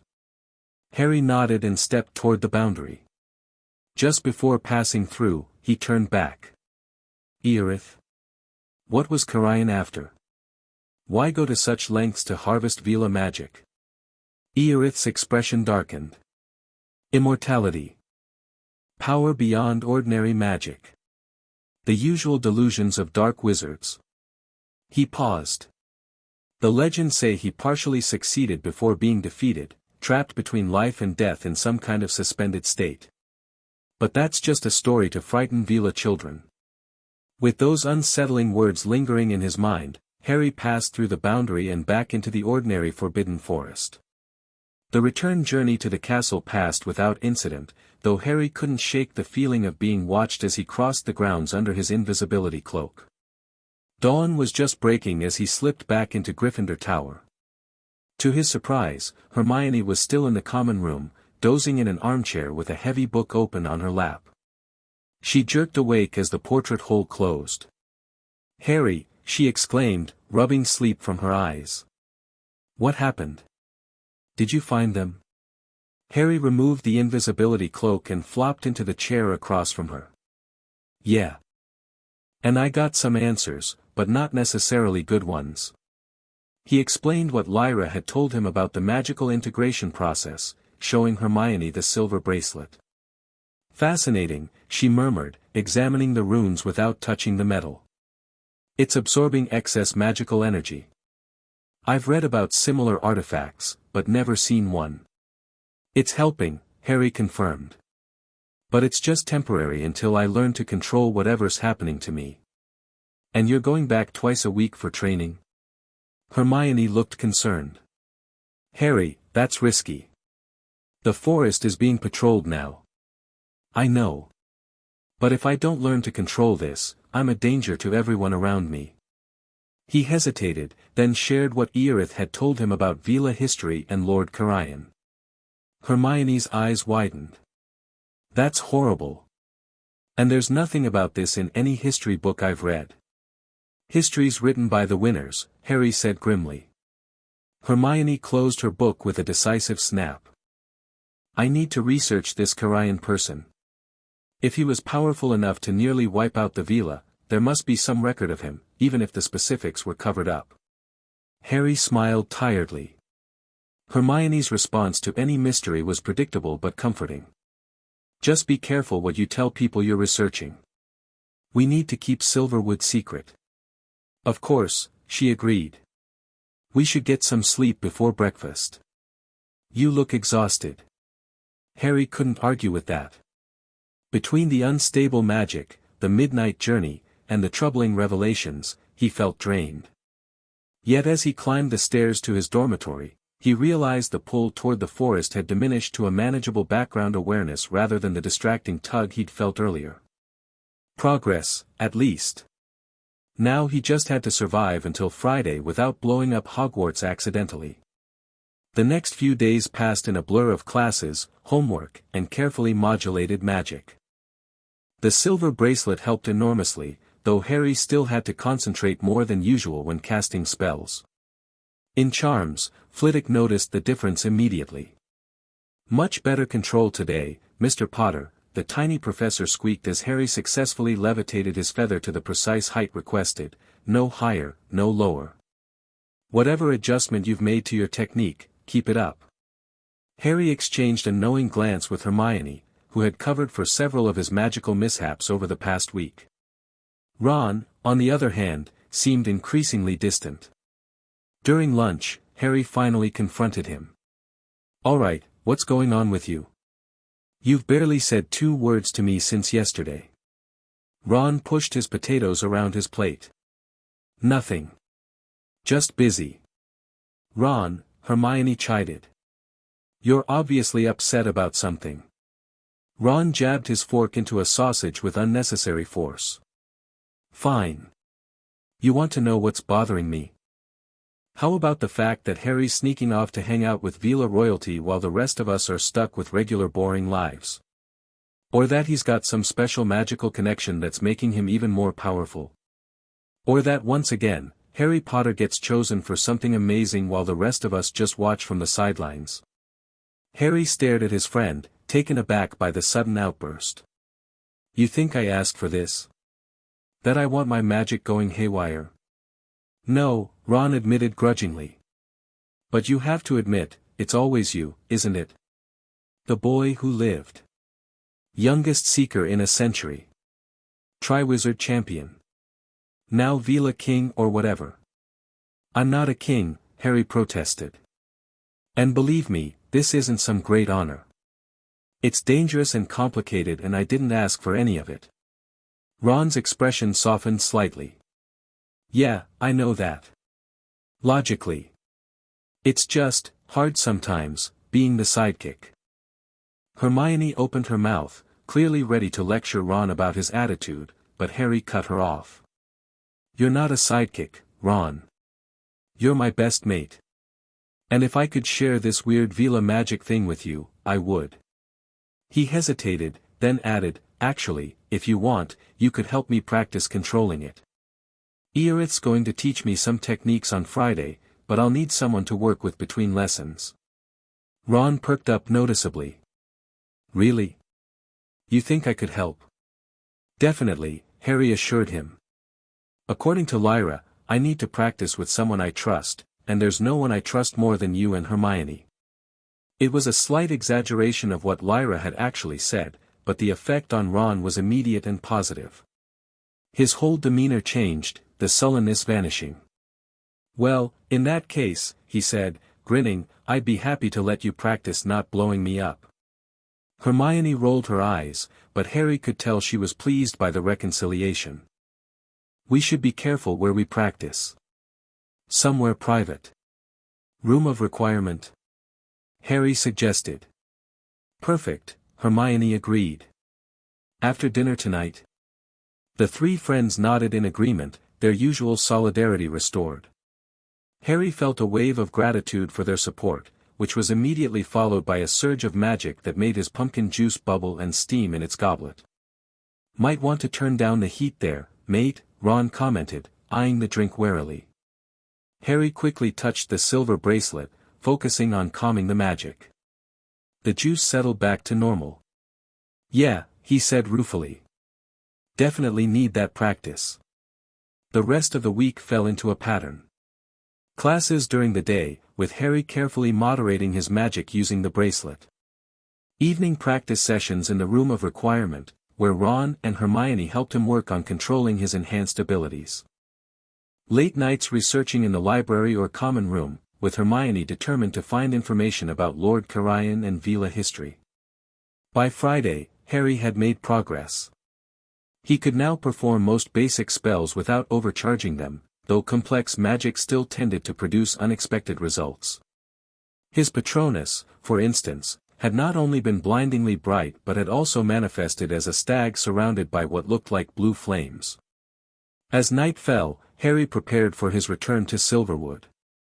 He'd told Ron and Hermione everything about his midnight visit and Lyra's explanation, so they were ready to cover for his absence.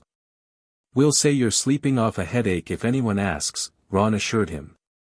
"Hermione's already done such a good job convincing everyone you're contagious that Lavender literally ran in the other direction when she saw you coming yesterday." Harry grinned. "Thanks. I should be back around midnight if all goes well." "Be careful," Hermione warned. "And pay attention to what they teach you. This connection between human and Veela magic could be unprecedented." Harry slipped out under his invisibility cloak, the Marauder's map guiding him safely past staff and prefect patrols. Outside, he immediately noticed something different, more lights than usual near the forest edge. Squinting, he made out the shapes of people moving among the trees. Ministry officials, by the look of their robes. Changing course, Harry skirted the edge of the lake to approach the forest from a different angle.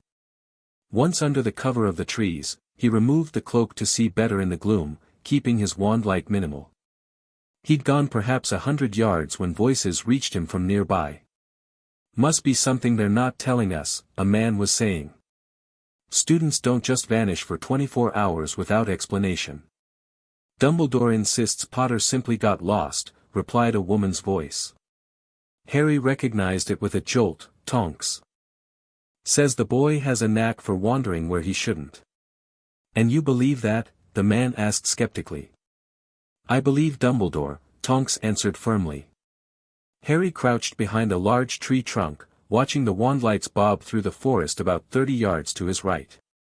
He needed to go deeper in, but moving might attract their attention. The silver bracelet on his wrist suddenly felt warm against his skin. An idea struck Harry, not fully formed, more instinct than plan. He closed his eyes, focusing on the humming energy he could feel flowing through the bracelet. Instead of fighting it or containing it, he tried to direct it, imagining it extending outward, bending light around him. What was that? The man's voice snapped Harry back to awareness. "Over there." Harry froze, certain he'd been spotted. But the wand light swung in the opposite direction, toward a rustling in the undergrowth far to his left. "Probably just a bowtruckle," Tonks said. "This area's full of them." "I don't like this forest," the man muttered. "Unnatural place." Their voices faded as they moved away from Harry's position. He released a breath he hadn't realized he was holding and looked down at himself, to find he could barely see his own body. It wasn't true invisibility like his cloak provided, more like a chameleon effect that blended him with his surroundings. "Wicked," Harry whispered, examining his partially camouflaged hand in amazement. He pushed deeper into the forest, the camouflage effect fading as his concentration wavered.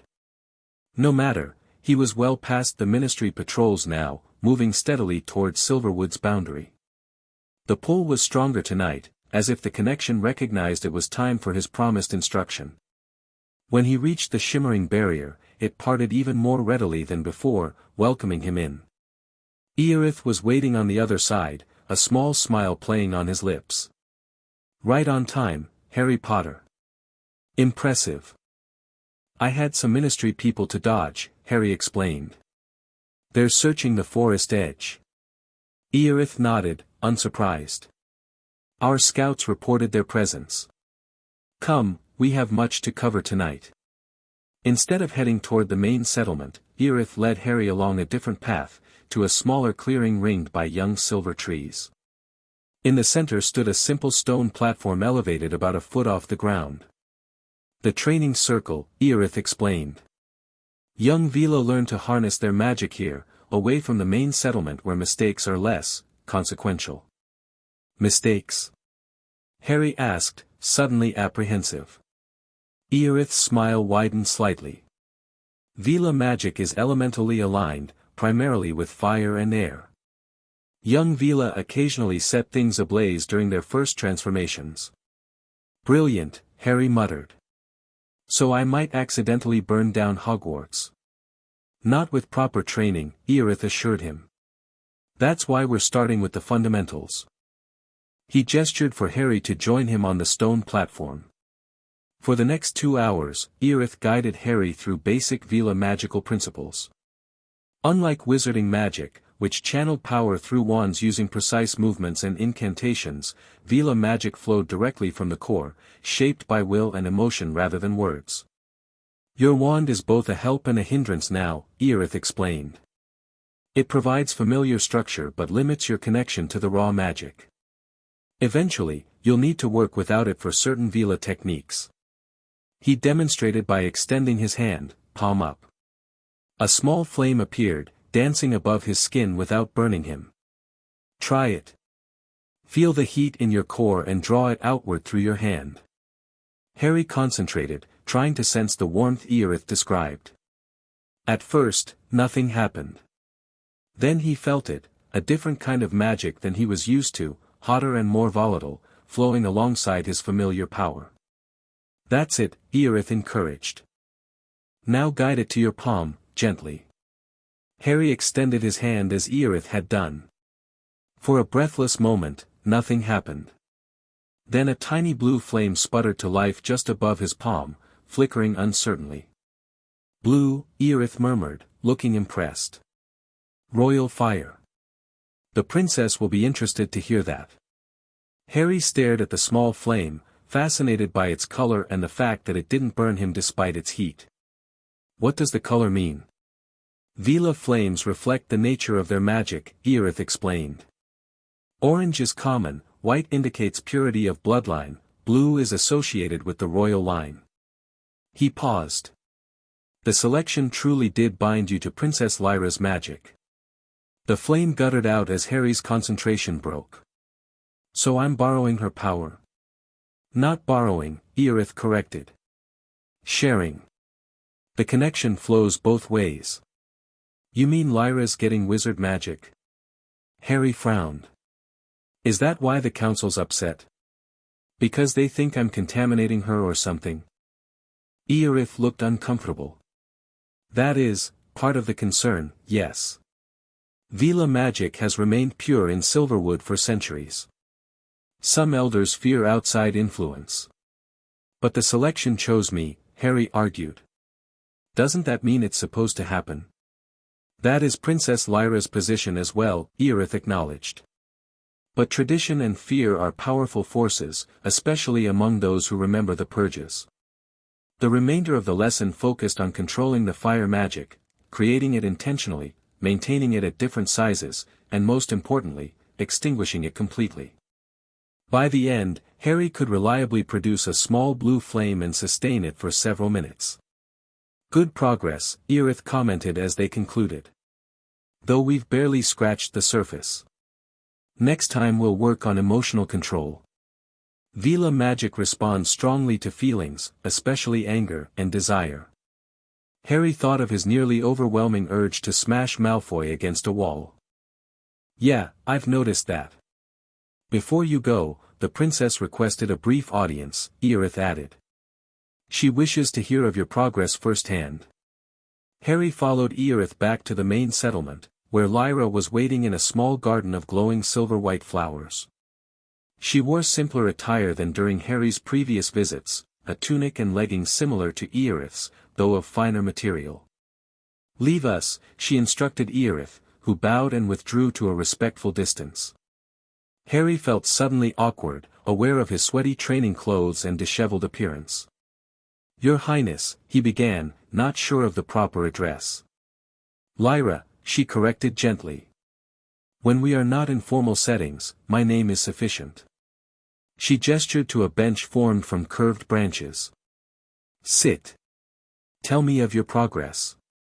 Harry sat beside her, conscious of the subtle floral scent that seemed to emanate from her skin. Earith's a good teacher. I can make fire now, though not very big. Blue fire, Lyra noted, glancing at Earith, who nodded confirmation. As expected, given our connection. She studied Harry's face. The stabilizer helps with your daily magic. Yeah, it's been a lifesaver. I can actually make it through transfiguration without turning McGonagall's desk into a dragon now. Lyra smiled at the image. The integration progresses faster than normal but seems stable. You adapt well to Veela magic, Harry Potter. Thanks. He hesitated, then asked the question that had been bothering him. Eorith mentioned the magic flows both ways. Are you experiencing changes too? Something flickered in Lyra's eyes, surprise, perhaps, that he'd thought to ask. Yes. Subtle ones. My affinity for certain forms of wizard magic has increased. I can sense the magical signatures of people and objects more clearly. She hesitated briefly. And I dream of your world sometimes. Places I've never seen, yet can describe in detail. Harry hadn't expected that. That must be weird. It is, illuminating, she replied carefully. Your world is both more wondrous and more flawed than our story suggested. They sat in silence for a moment, the magical connection between them humming like a silent chord. The council has reached its decision, Lyra said finally. They will recognize you as the selections chosen, conditionally. What conditions? You must complete the full training sequence before the joining ceremony.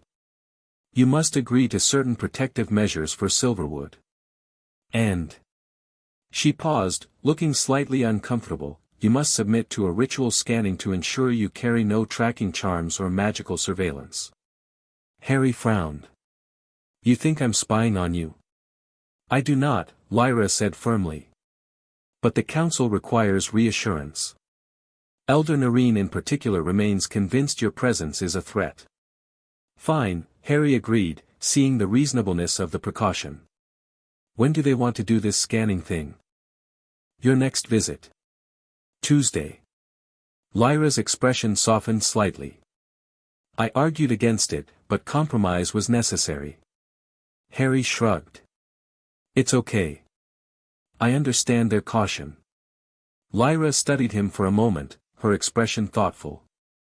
You are not what the elders expected, Harry Potter. Your acceptance of our terms, your willingness to learn our ways, it contradicts centuries of Veela experience with wizard kind.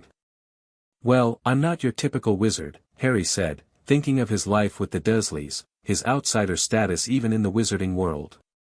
I know what it's like to be treated differently because of what you are rather than who you are. Lyra nodded slowly. Perhaps that is part of why the selection chose you. She rose gracefully. You should return to your school. Tuesday, then. Tuesday, Harry confirmed, standing as well.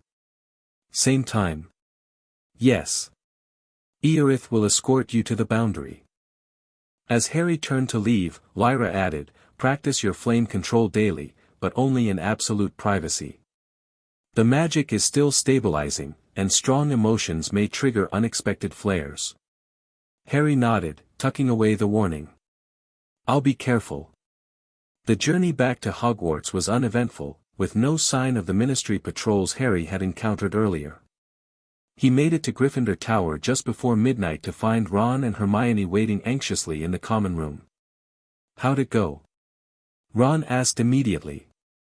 Can you shoot fireballs from your hands now? Harry grinned, extending his palm and concentrating briefly. A small blue flame appeared, dancing above his skin. Wicked! Ron exclaimed. Hermione leaned forward, examining the flame with academic interest. Fascinating. Is this Veela fire? I've read it has unique magical properties.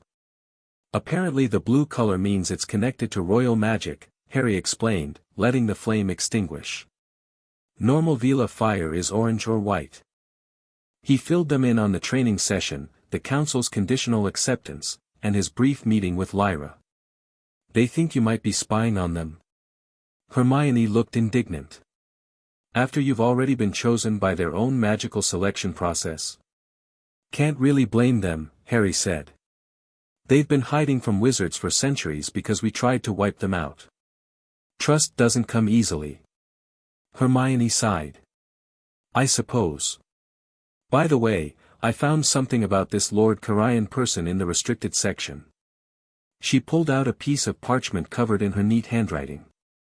There's very little information, but he's mentioned in Darkest Mages of the Middle Ages as a powerful necromancer who disappeared mysteriously around 1720.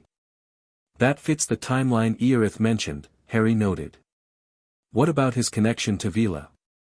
Nothing explicit, Hermione admitted. But there's a reference to him seeking the essence of flame beings for immortality rituals.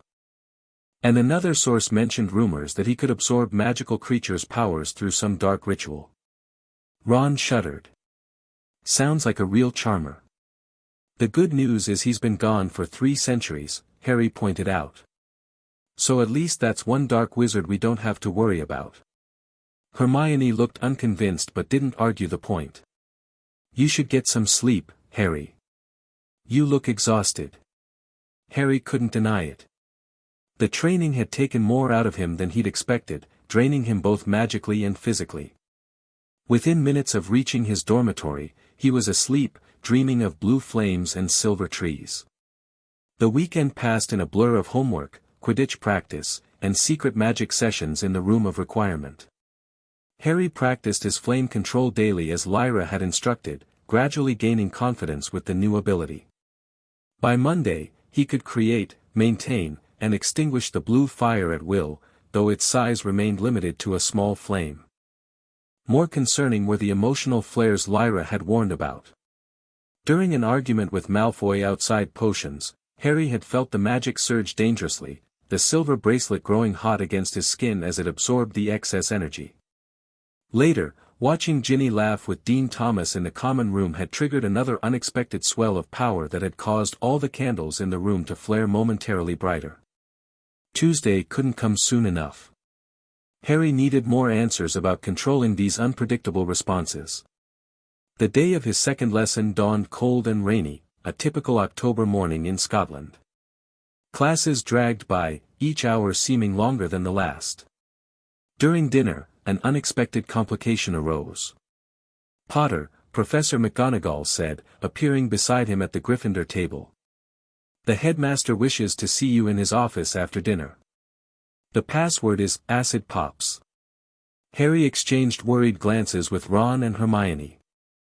A meeting with Dumbledore would make it difficult to slip away to Silverwood later. Did he say what it's about, Professor? Harry asked. McGonagall's lips thinned slightly. I believe it concerns your extracurricular activities in the forest. As she walked away, Hermione leaned forward. Do you think he knows about Silverwood? Dumbledore knows everything, Ron said around a mouthful of shepherd's pie. Question is, what's he going to do about it? Only one way to find out, Harry replied, though uneasiness settled in his stomach. If Dumbledore forbade his visits to Silverwood, he'd be in an impossible position, forced to choose between obeying the headmaster and continuing the training necessary to control his changing magic. After dinner, Harry made his way to the familiar gargoyle guarding Dumbledore's office. Acid pops, he said, and the statue leapt aside, revealing the spiraling staircase.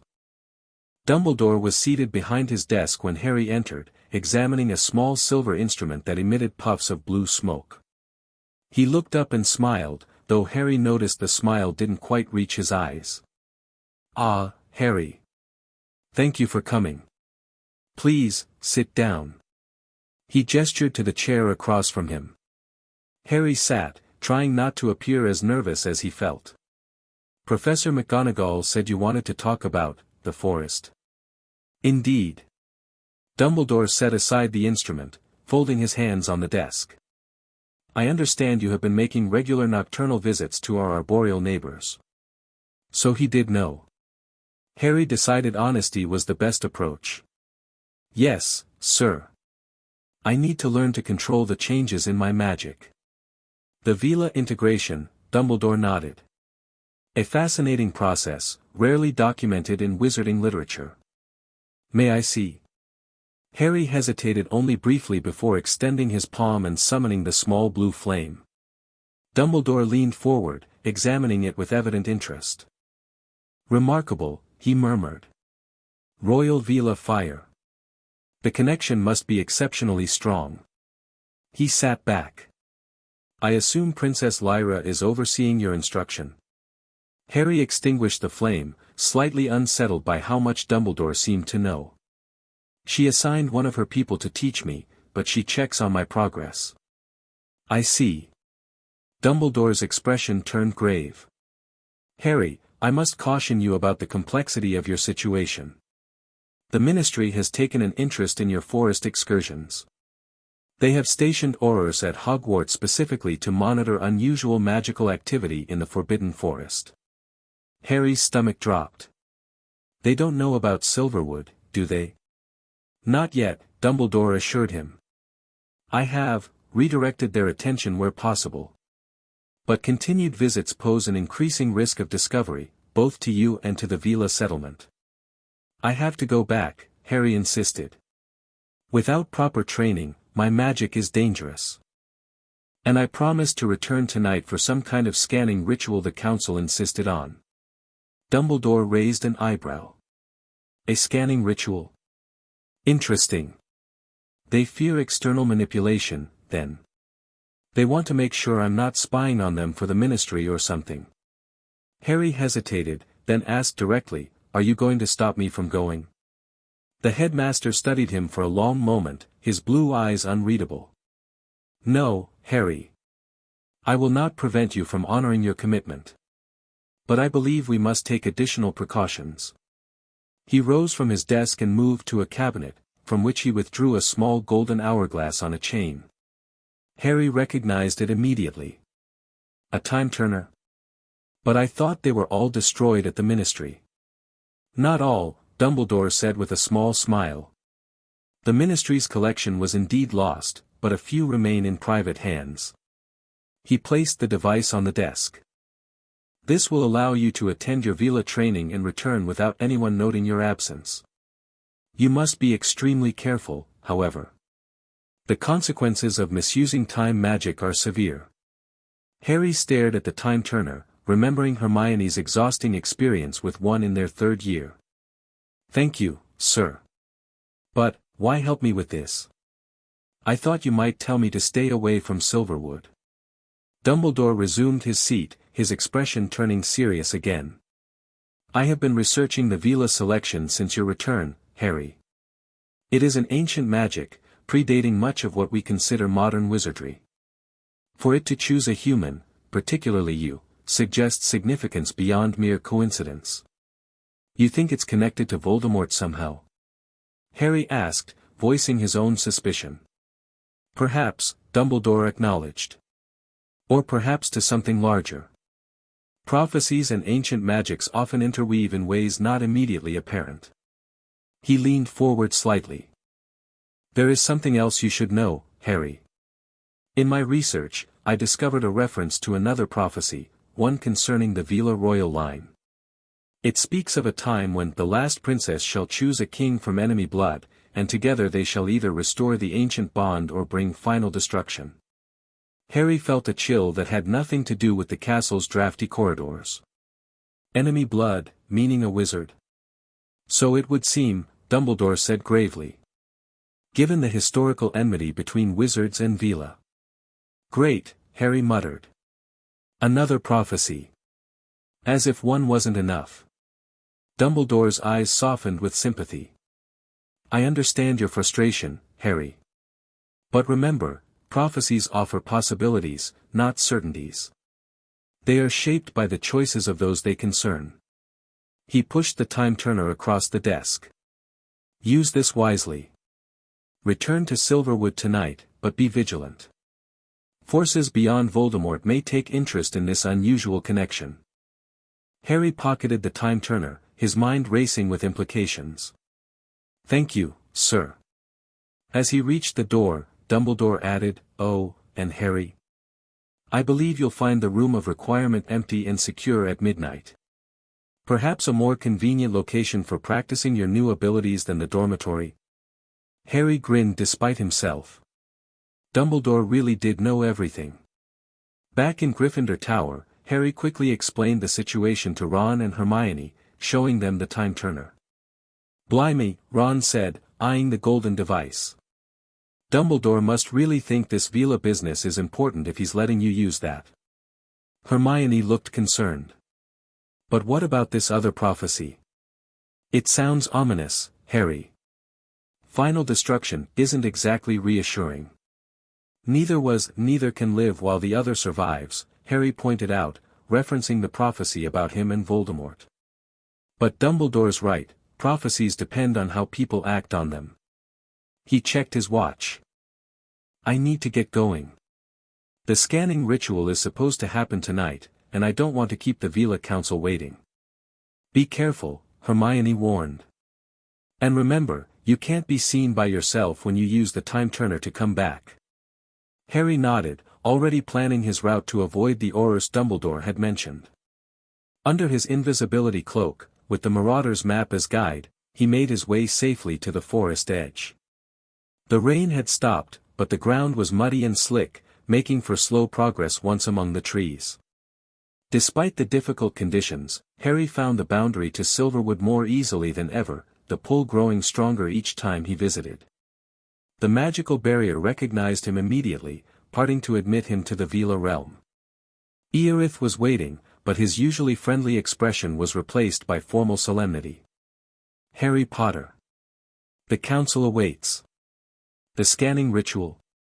Harry asked, already knowing the answer. Eorith nodded. It is. More involved than I led you to believe. I apologize for that deception, but it was not my decision. Harry's uneasiness increased. What exactly does it involve? You will see. Come.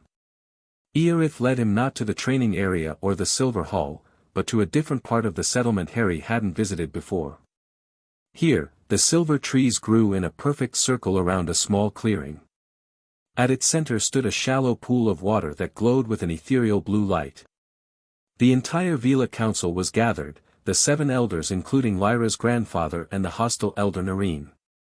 Lyra stood slightly apart, wearing formal attire and her silver circlet, her expression carefully neutral. Harry Potter, intoned elder Narine, stepping forward.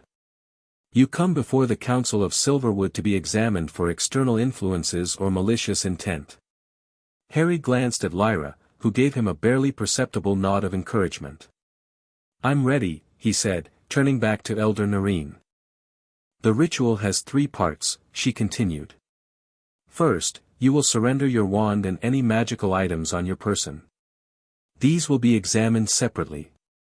Harry hesitated only briefly before placing his wand, the time turner, and his invisibility cloak on a small silver table provided.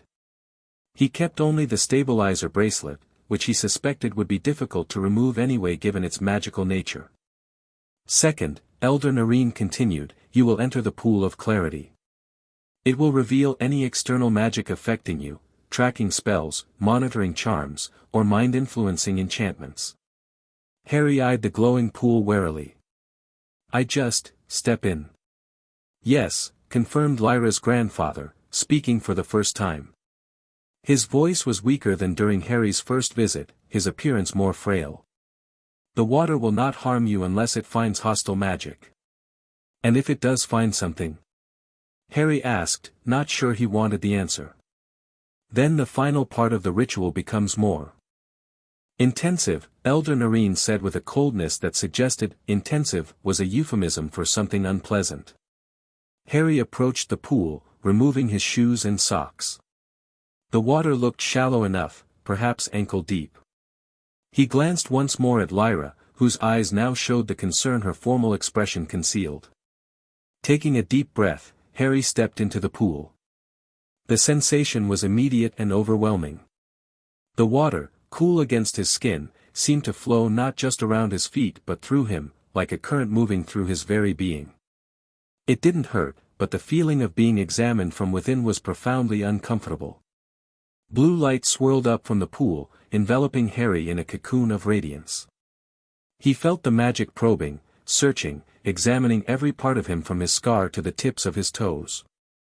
The sensation intensified around certain points, his scar burned fiercely, and the silver bracelet grew hot against his wrist.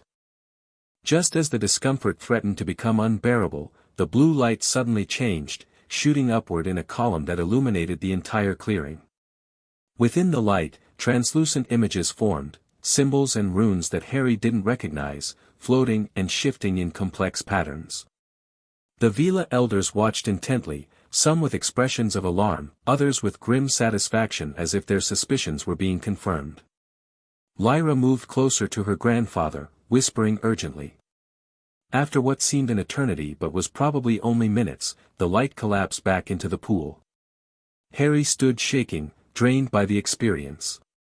"Out," Elder Nareen commanded. "Now." Harry stepped out of the pool on unsteady legs.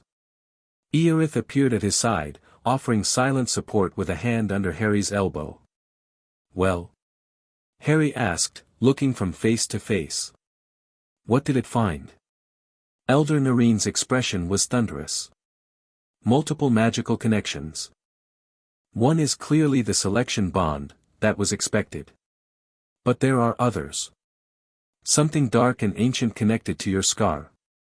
A tracking charm of unusual design linked to an object in the castle. And most concerning, a magical signature that resonates with stories of our darkest enemy."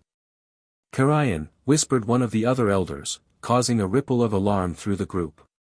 "That's impossible," Harry protested. "I've never even heard of Karayan before Eorith mentioned him. And he lived 300 years ago." Lyra's grandfather raised a trembling hand for silence. "The pool does not lie, Harry Potter. But neither does it provide full context. The third part of the ritual will clarify these connections." He gestured, and two Veela stepped forward carrying a small stone basin that Harry immediately recognized as similar to a pensieve. "This is the memory mirror," the old Veela explained. "Unlike your wizarding pensieves, which store memories externally, the mirror reveals connections between memories and magic. You will place your hands upon it, and it will show us the nature of these magical signatures, their origins and purposes." Harry looked at the basin dubiously. His experience with the pensieve in Dumbledore's office had not always been pleasant. "Will I see whatever it shows too?" "Yes," Lyra spoke for the first time, moving to stand beside her grandfather. "The visions will be shared by all present." She met his eyes directly. "Harry, if there is anything you wish to remain private." "We cannot allow exceptions," Elder Nareen cut in sharply. "The security of Silverwood is paramount." Harry thought quickly. The ritual might reveal the prophecy about him and Voldemort, his connection to the Dark Lord, perhaps even the Horcruxes Dumbledore had begun to explain. But refusing would only confirm their suspicions. "I have nothing to hide from you," he said finally. "But there are things in my past, connections to Voldemort, that might look suspicious without explanation." "We will judge with full context," Lyra's grandfather assured him. "Place your hands on the basin." Harry approached the memory mirror and placed his palms on its cool stone rim. Immediately, the surface of the liquid inside began to ripple, then swirl, forming images that rose up like three-dimensional projections. The first vision showed baby Harry in his crib, Voldemort raising his wand, the killing curse rebounding, the connection forming. The scene shifted to Harry's encounters with Voldemort over the years, through Quirrell, the diary, the graveyard resurrection. Each meeting strengthened the dark magical connection centered on his scar. The visions then shifted to more recent events, Harry finding Silverwood, the selection ceremony, the blue flames. The connection between Harry and Lyra appeared as a shimmering silver thread linking them, growing stronger with each interaction. Then came images Harry didn't recognize or understand. Ancient rituals performed by hooded figures extracting something glowing from struggling Veela victims. A powerful wizard with cold eyes directing the slaughter. The same wizard performing a complex ritual that seemed to split him somehow, hiding pieces of himself in objects of power. "Karayan," hissed Elder Nareen, her eyes wide with horror. The soul-splitting ritual. The final sequence showed something unexpected, a faint magical resonance between Harry's scar and the ancient magic used in Karayan's ritual. When the visions faded, Harry removed his hands from the basin, feeling drained and disturbed by what he'd seen. "I don't understand," he said, looking at the grim faces around him. "What was that last part? What connection could I possibly have to Karayan?" Lyra's grandfather sank into a chair provided by one of the younger Veela, his strength seemingly depleted by the ritual. Not a direct connection, he said slowly. Rather, a similarity in magical signature between what affects your scar and what Karayan performed centuries ago. Soul magic, Elder Nareen said, her hostile tone now tinged with fear. The darkest of arts. This wizard who marked you, this Voldemort, he has performed similar rituals to Karayan's. Splitting his soul to prevent death. Harry felt cold despite the mild evening. Dumbledore had only recently begun explaining Horcruxes to him, and here was confirmation from an unexpected source. And the tracking charm, he asked, changing the subject. What's that about? Minor by comparison, said another elder. A monitoring spell likely placed by your ministry. It tracks unusual magic use but does not appear to reveal location. The trace, Harry realized. All underage wizards have it. Elder Nareen stepped forward, her expression severe. The council must deliberate on what we have learned. The connection to Karayan's magic is deeply troubling. I have nothing to do with Karayan, Harry insisted. I'd never even heard of him until last week. Perhaps not knowingly, she replied. But the magical resonance exists. It may explain why the selection chose you, not as a blessing, but as a warning. Lyra, who had been silent during the visions, finally spoke. Or it may mean Harry Potter is uniquely positioned to help us, should Karayan's legacy ever threaten Silverwood again. She moved to stand beside Harry, a clear statement of support. The visions showed the soul-splitting ritual, but not its outcome. We still don't know if Karayan truly achieved the suspended state the legends describe. Her grandfather nodded slowly. Wisdom, Lyra. We must consider all interpretations, not just the most fearful. Elder Nareen looked ready to argue but instead gave a stiff bow. The council will retire to discuss these revelations. The human will remain here under guard. As the elders moved away to confer, Harry turned to Lyra. What was all that about Karayan splitting his soul? It looked like what Dumbledore's been telling me about Voldemort's Horcruxes. Lyra's eyes widened slightly at the term. Horcruxes. Is that what wizards call them? She glanced toward where the council had gathered, then lowered her voice. The ritual you saw in the vision is from our darkest histories. Karayan discovered that Veela essence, combined with soul magic, could create a form of immortality different from your Horcruxes but perhaps related. How so? Harry asked, his mind racing with the implications. Instead of splitting his soul into objects, he created a state of suspended existence, neither living nor dead, but preserved in a magical pocket between realms. Lyra's expression was grave. Our histories say he was defeated before completing the ritual, trapped in his own partial magic. But the legends also warn that he could return if certain conditions were met. What conditions? That is what has the council concerned, she admitted. One version of the legend suggests that the joining of Veela and wizard magic, particularly royal Veela magic, could reactivate the doorway between realms. Harry felt a chill run down his spine. You mean, me being chosen by the selection, could bring back this ancient dark wizard? It's just a legend, Lyra said quickly, though her tone lacked conviction. No one knows if Karayan truly achieved the suspended state or simply died when the ritual backfired. Before Harry could ask more questions, the council returned, their expressions solemn.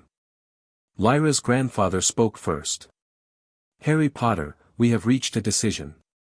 The council acknowledges the selection's choice but requires additional safeguards. You will continue your training to master the magic, but under stricter supervision. A magical barrier will be placed to prevent you from sharing certain knowledge of Silverwood with outsiders. And we require an oath that you will not attempt the joining ceremony without our final approval, which will come only after we have investigated these troubling magical connections further. It was better than outright rejection, but Harry bristled at the idea of magical restrictions on what he could say. I understand your concerns, but I don't need magic stopping me from keeping your secrets. My word should be enough. In normal circumstances, perhaps, Elder Nareen said coldly. But the resonance with Karayan's magic changes everything. We cannot risk Silverwood on trust alone. Harry looked to Lyra, hoping for support, but her expression was conflicted. Is this what you want too? He asked her directly.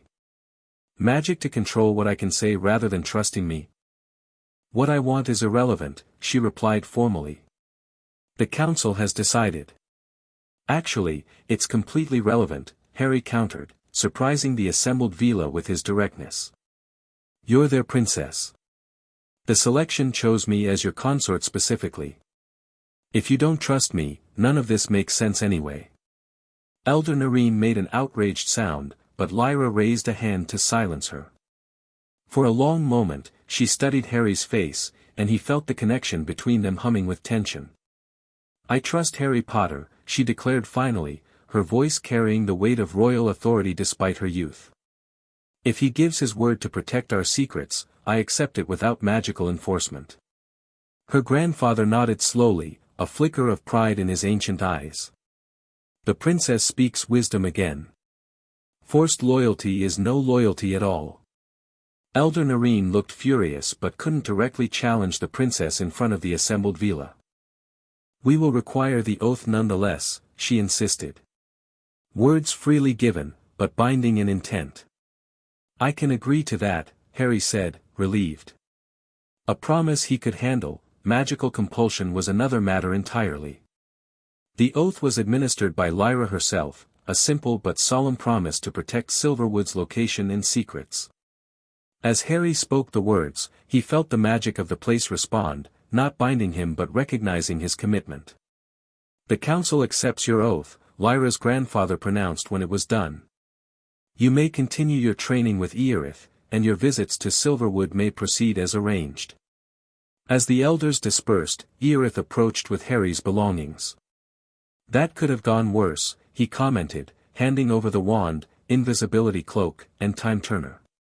Not by much, Harry replied, pocketing everything. What happens now? Now you continue learning to control the magic, Earith said simply. The revelations changed nothing about that necessity. Lyra joined them, having spoken briefly with her grandfather. Earith is correct. Whatever connections the mirror revealed, your magic still requires training. She glanced at the time turner Harry was carefully tucking away. A valuable tool for managing your visits discreetly. Dumbledore loaned it to me, Harry explained. He knows I'm coming here and thinks it's important. Lyra's eyebrows rose slightly. Interesting. Perhaps your headmaster sees something the council does not. She turned to Earith. Proceed with the planned lesson. I must speak further with the elders. With a last meaningful look at Harry that he couldn't quite interpret, she departed, her regal bearing returning as she rejoined the council members. Earith led Harry back to the training circle for what remained of their scheduled time. Despite the dramatic events of the ritual, Harry managed to focus on the lesson, which expanded on his fire control to include directing the flames in simple patterns. Your control improves quickly, Earith commented as Harry successfully traced a circle in the air with the blue fire.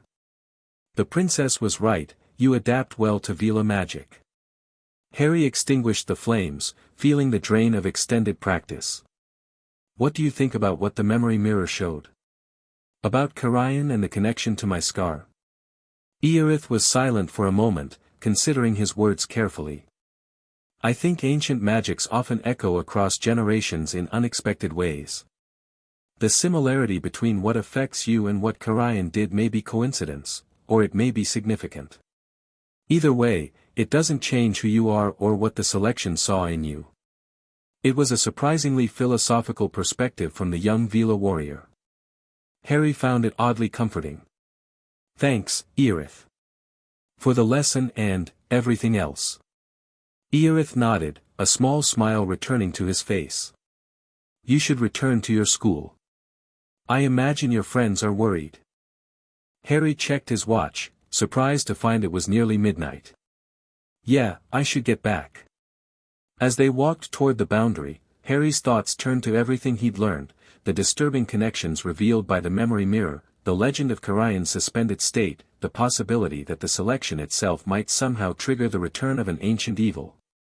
Just when he thought his life couldn't get more complicated, it seemed the universe was determined to prove him wrong. Harry returned to Hogwarts using the time turner as Dumbledore had suggested, arriving back in the castle with no one the wiser about his absence. Per the headmaster's hint, he headed to the room of requirement, which transformed into a perfect practice space for his new abilities, open, stone-floored, and importantly, fireproof. Ron and Hermione were waiting as promised, eager to hear about the ritual. They did what? Hermione exclaimed when Harry described the pool of clarity and memory mirror. That's incredibly invasive magic, Harry. They essentially forced you to reveal your most private memories. Not all of them, Harry clarified. Just the ones connected to magical signatures the pool detected. He explained about the connections to Voldemort and the surprising resonance with Carian's ancient ritual. Ron whistled. Another dark wizard possibly coming back from the dead. Mate, you really know how to pick M. It's just a legend, Harry insisted, though he couldn't quite convince himself. Anyway, the council's letting me continue training, which is the important thing. Speaking of which, Hermione said, practical as ever, shouldn't we practice while we're here? The stabilizer bracelet seems to be working well, but you need to be able to control the magic without it eventually.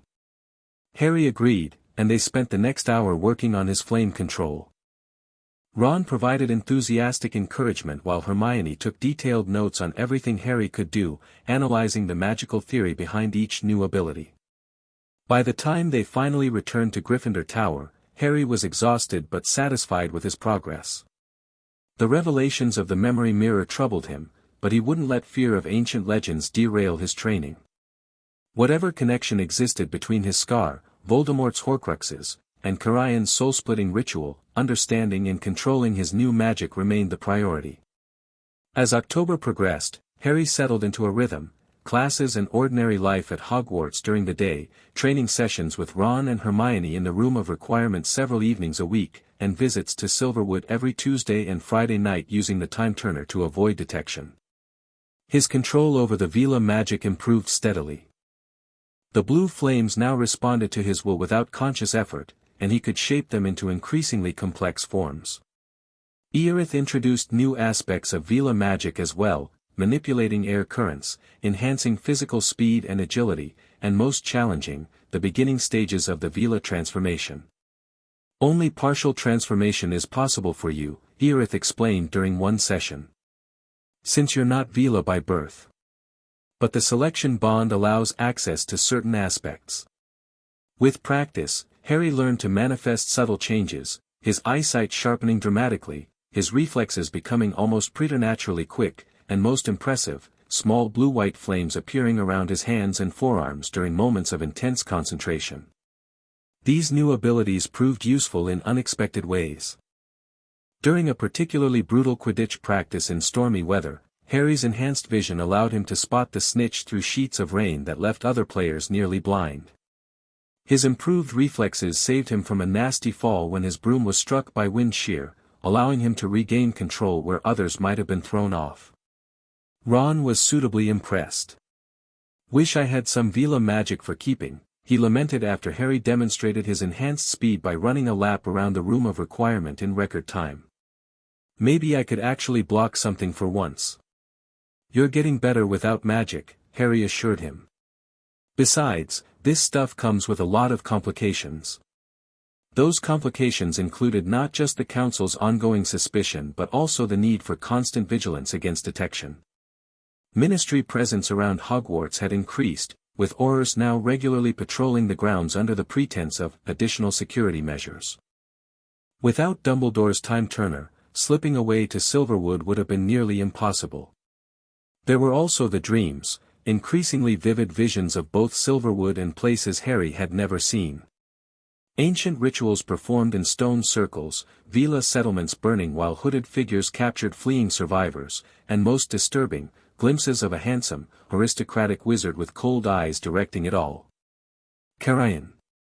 Harry was certain of it, though he'd never seen the dark wizard's face in the memory mirror visions. He reported these dreams to both Dumbledore and Lyra, concerned about their implications.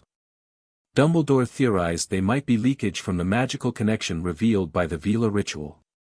The boundaries between certain types of magic are thinning around you, Harry, the headmaster explained. As your connection to Veela magic strengthens, you may be accessing ancestral memories or impressions not typically available to humans. Lyra's explanation was similar but more specific. The selection bond connects you not just to me but to the magical heritage of Silverwood itself, she told him during a rare private conversation after his Friday training. The dreams show fragments of our history, particularly those moments of greatest magical significance. But why am I seeing Karayan so clearly? Harry asked. It's like he's watching me through the dreams sometimes. Lyra's expression grew troubled. That is, concerning. The memory mirror showed a resonance between your scar's magic and Karayan's ritual. Perhaps that creates a pathway for impressions to flow. Like my connection to Voldemort, Harry muttered. Just what I need, another dark wizard in my head. The full moon approached rapidly, bringing with it the deadline for Harry's decision about the joining ceremony. Despite his progress with the magic, he remained uncertain.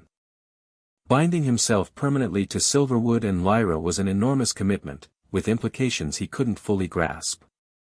Yet the pull toward completion grew stronger each day, the magic within him seeming to yearn for the stability the joining would provide. A week before the full moon, everything changed. It began as a normal Saturday, with a Hogsmeade visit scheduled for older students. Harry, Ron and Hermione were enjoying butterbeers at the Three Broomsticks when Harry felt a sudden, sharp pain in his scar, the first such pain in months. Harry? What's wrong? Hermione asked, noticing his grimace. Scar, he managed, pressing his palm against his forehead. It hasn't hurt like this since, he broke off as another sensation hit him, not pain this time, but a powerful magical vibration that seemed to resonate through his entire body. The silver bracelet on his wrist grew searingly hot. Something's wrong, Harry gasped, standing so abruptly he knocked over his butterbeer. Something's happening. No sooner had the words left his mouth than screams erupted from outside. The Three Broomsticks fell silent as everyone turned toward the windows. Death Eaters, someone whispered fearfully. But when Harry pushed his way outside, what he saw wasn't Death Eaters. At least, not entirely. Dark-robed figures were indeed operating into the village square, wands raised. But they weren't alone. Among them moved creatures Harry had never seen before, humanoid but twisted, their skin pale as death, eyes glowing with unnatural blue fire.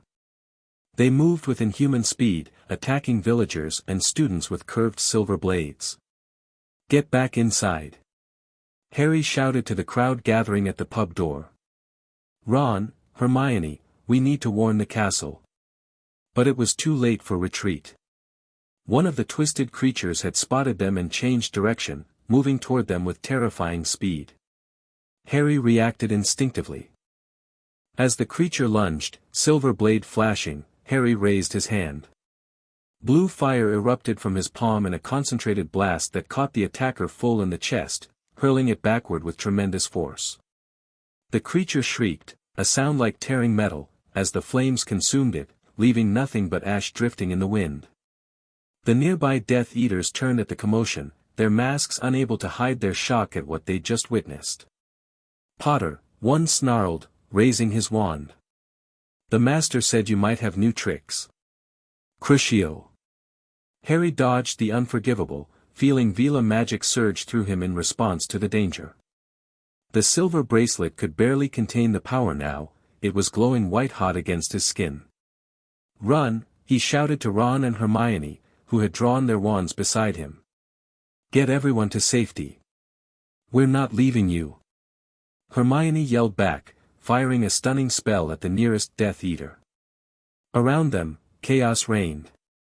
Students fled screaming while professors and older DA members fought back against the attackers. Spells crisscrossed the village square, buildings caught fire, and the twisted creatures continued their relentless assault, seeming immune to most magical attacks. Harry felt something snap within him, the careful control he'd been developing shattering under the pressure of immediate threat.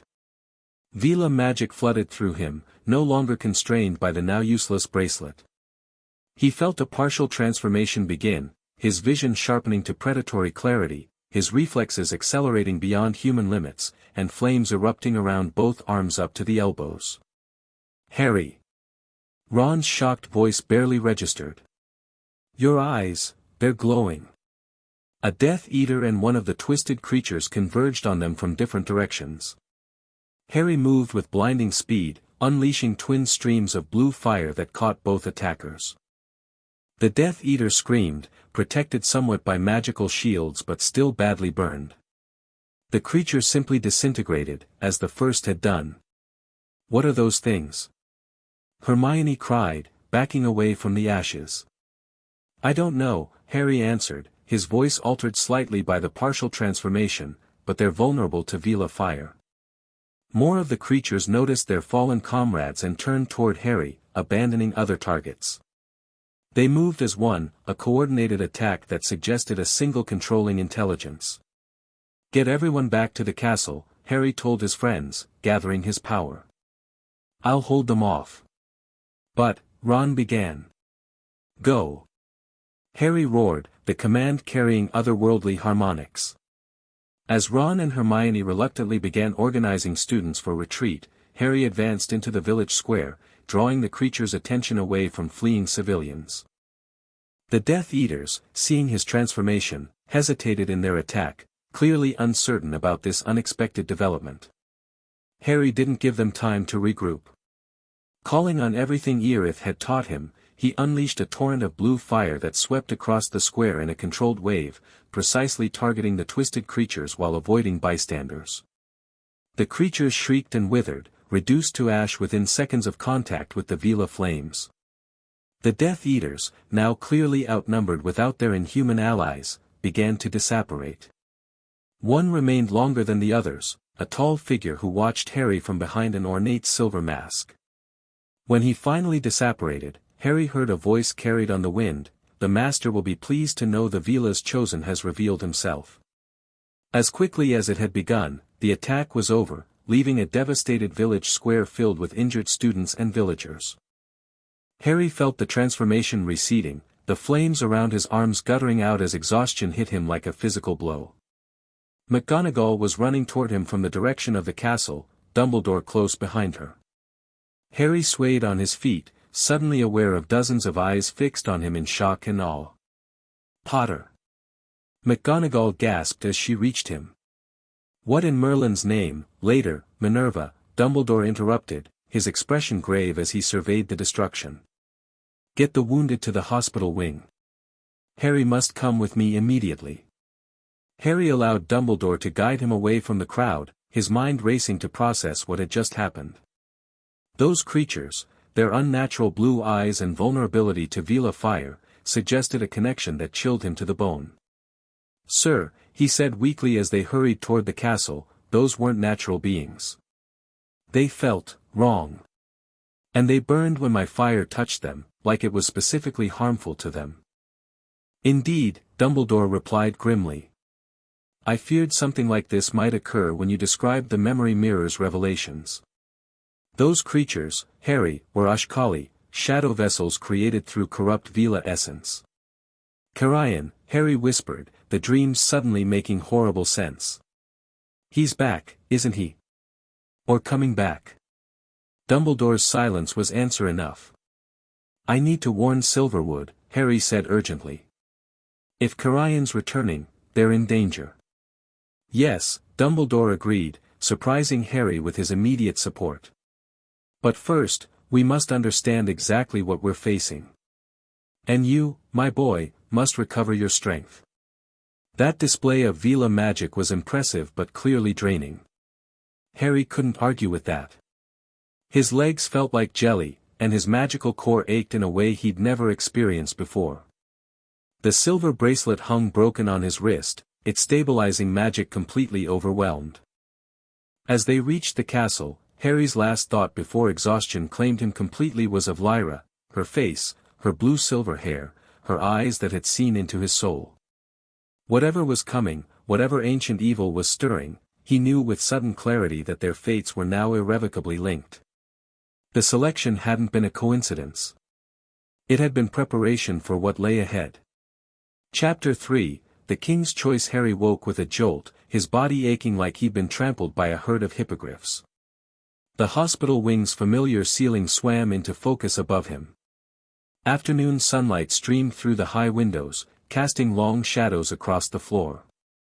"He's awake." Ron's voice called from nearby, followed by a flurry of movement. Madame Pomfrey appeared instantly, pushing past Ron and Hermione to check Harry's vitals with practiced efficiency. "Magical exhaustion," she muttered, waving her wand over him in complex patterns. "Severe, but recovering nicely. How do you feel, Mr. Potter?" "Like I've been hit by the night bus," Harry groaned, struggling to sit up. His muscles protested with every movement. "How long was I out?" "Nearly 2 days," Hermione said, her face tight with worry. "It's Monday afternoon." 2 days. Harry's mind raced, trying to piece together the events in Hogsmeade, the attack, the twisted creatures, the blue fire erupting from his hands. "The people in the village?" he asked urgently. "Was anyone, no fatalities," Hermione assured him quickly. 12 students injured, plus a few villagers. You stopped those things before they could do worse." Harry slumped back against his pillows, relief washing through him. Then the full implications hit him. Everyone saw, didn't they? The fire, the transformation. Ron nodded grimly. "Mate, it's all anyone's talking about. The prophet's gone mental, boy who lived displays unknown powers, Potter's secret Veela abilities revealed." "Brilliant," Harry muttered, pressing his palms against his eyes. The silver bracelet was gone from his wrist, probably destroyed when his magic had overwhelmed it during the battle. "The ministry's involved now," Hermione added, her voice dropping to ensure Madame Pomfrey couldn't overhear from her office. "They've sent officials to investigate the incident. Dumbledore's been holding them off while you recovered, but they're demanding to speak with you." Harry's stomach sank. The very situation Lyra and the Veela Council had feared was unfolding. His connection to Silverwood risked exposure, and now the mysterious creatures, Ashkali, Dumbledore had called them, suggested Carrion might be resurfacing after centuries. "I need to talk to Dumbledore," Harry said, throwing back his covers and swinging his legs over the side of the bed. The room spun alarmingly. "Easy there," Ron cautioned, steadying him with a hand on his shoulder. "You're still weak. Dumbledore said he'd come as soon as you woke up." As if summoned by his name, the headmaster appeared in the hospital wing doorway, accompanied by Professor McGonagall, whose lips were pressed into a thinner line than Harry had ever seen. "Ah, Harry. Good to see you awake," Dumbledore said, approaching the bed. Though his tone was light, Harry noted the gravity in his blue eyes. "How are you feeling?" "Better than yesterday, apparently," Harry replied. "Sir, those creatures in Hogsmeade, we have much to discuss," Dumbledore interrupted gently. "But not here. Can you walk?" Harry nodded, though he wasn't entirely certain. With Ron's help, he managed to stand, wobbling slightly but remaining upright. "My office would be more appropriate for this conversation," Dumbledore continued. "Minerva, perhaps you could inform our ministry guests that Mr. Potter will be available to speak with them, tomorrow." McGonagall's expression suggested she relished the delay tactic. "Of course, Headmaster. I'll make it clear he's still recovering and requires rest. Miss Granger, Mr. Weasley," Dumbledore added, turning to Harry's friends. "I must ask you to return to your dormitory for now. Harry will join you later after our discussion." Hermione looked ready to argue but seemed to think better of it. "We'll wait for you in the common room," she told Harry, giving his arm a quick squeeze before departing with Ron. The journey to Dumbledore's office was slow, with Harry having to pause occasionally when dizziness threatened to overwhelm him. By the time they reached the spiraling staircase, however, his strength was returning in small increments. "Sir," Harry began as they settled into their usual positions on either side of the enormous desk. Dumbledore, what were those things? You called them Ashkali. Indeed. Dumbledore steepled his fingers, his expression grave. Creatures not seen in centuries, Harry. The evidence of their appearance, combined with what you learn from the Veela's memory mirror, paints a disturbing picture. Carian is returning, Harry said. It wasn't a question. It would seem so, Dumbledore confirmed. The process appears to be in its early stages, but the presence of Ashkali confirms that the boundary holding him in suspended animation is weakening. Because of me, Harry said hollowly. Because of my connection to Silverwood. Dumbledore's eyes softened with compassion. Not intentionally, Harry, and perhaps not directly. But yes, the prophecy I mentioned speaks of the potential for the last princess and her chosen king to either restore the ancient bond or bring final destruction. Your selection by the Veela magic has set something in motion. Harry ran a hand through his perpetually messy hair, frustration building. So what do we do? How do we stop him? That is what we must determine, Dumbledore replied. I've been researching Carian since your revelations about the memory mirror. There are few references in conventional wizarding histories, but I've found fragments in more obscure sources. He rose and moved to a small side table where several ancient-looking texts were stacked. According to these accounts, Carian discovered that Veela essence, particularly from royal bloodlines, could be used to create a magical state beyond normal existence. Not true immortality, but a suspended state between worlds where he could gather power before returning fully. That's what Lyra told me, Harry confirmed. The legends say he was trapped in his own partial magic. Yes, but how he was trapped and by whom remains unclear, Dumbledore mused, turning pages in one of the books. What is clear is that his connection to Veela magic is the key to both his imprisonment and his potential return. A thought struck Harry. The Ashkali, they're made from corrupted Veela essence, aren't they? That's why my Veela fire destroyed them so easily. Precisely, Dumbledore nodded, impressed. They are shadow vessels, created by twisting captured Veela to Carian's purpose. Their presence suggests he's already able to exert some influence from his prison, likely working through intermediaries in our world. The Death Eaters, Harry realized. They were working with the Ashkali.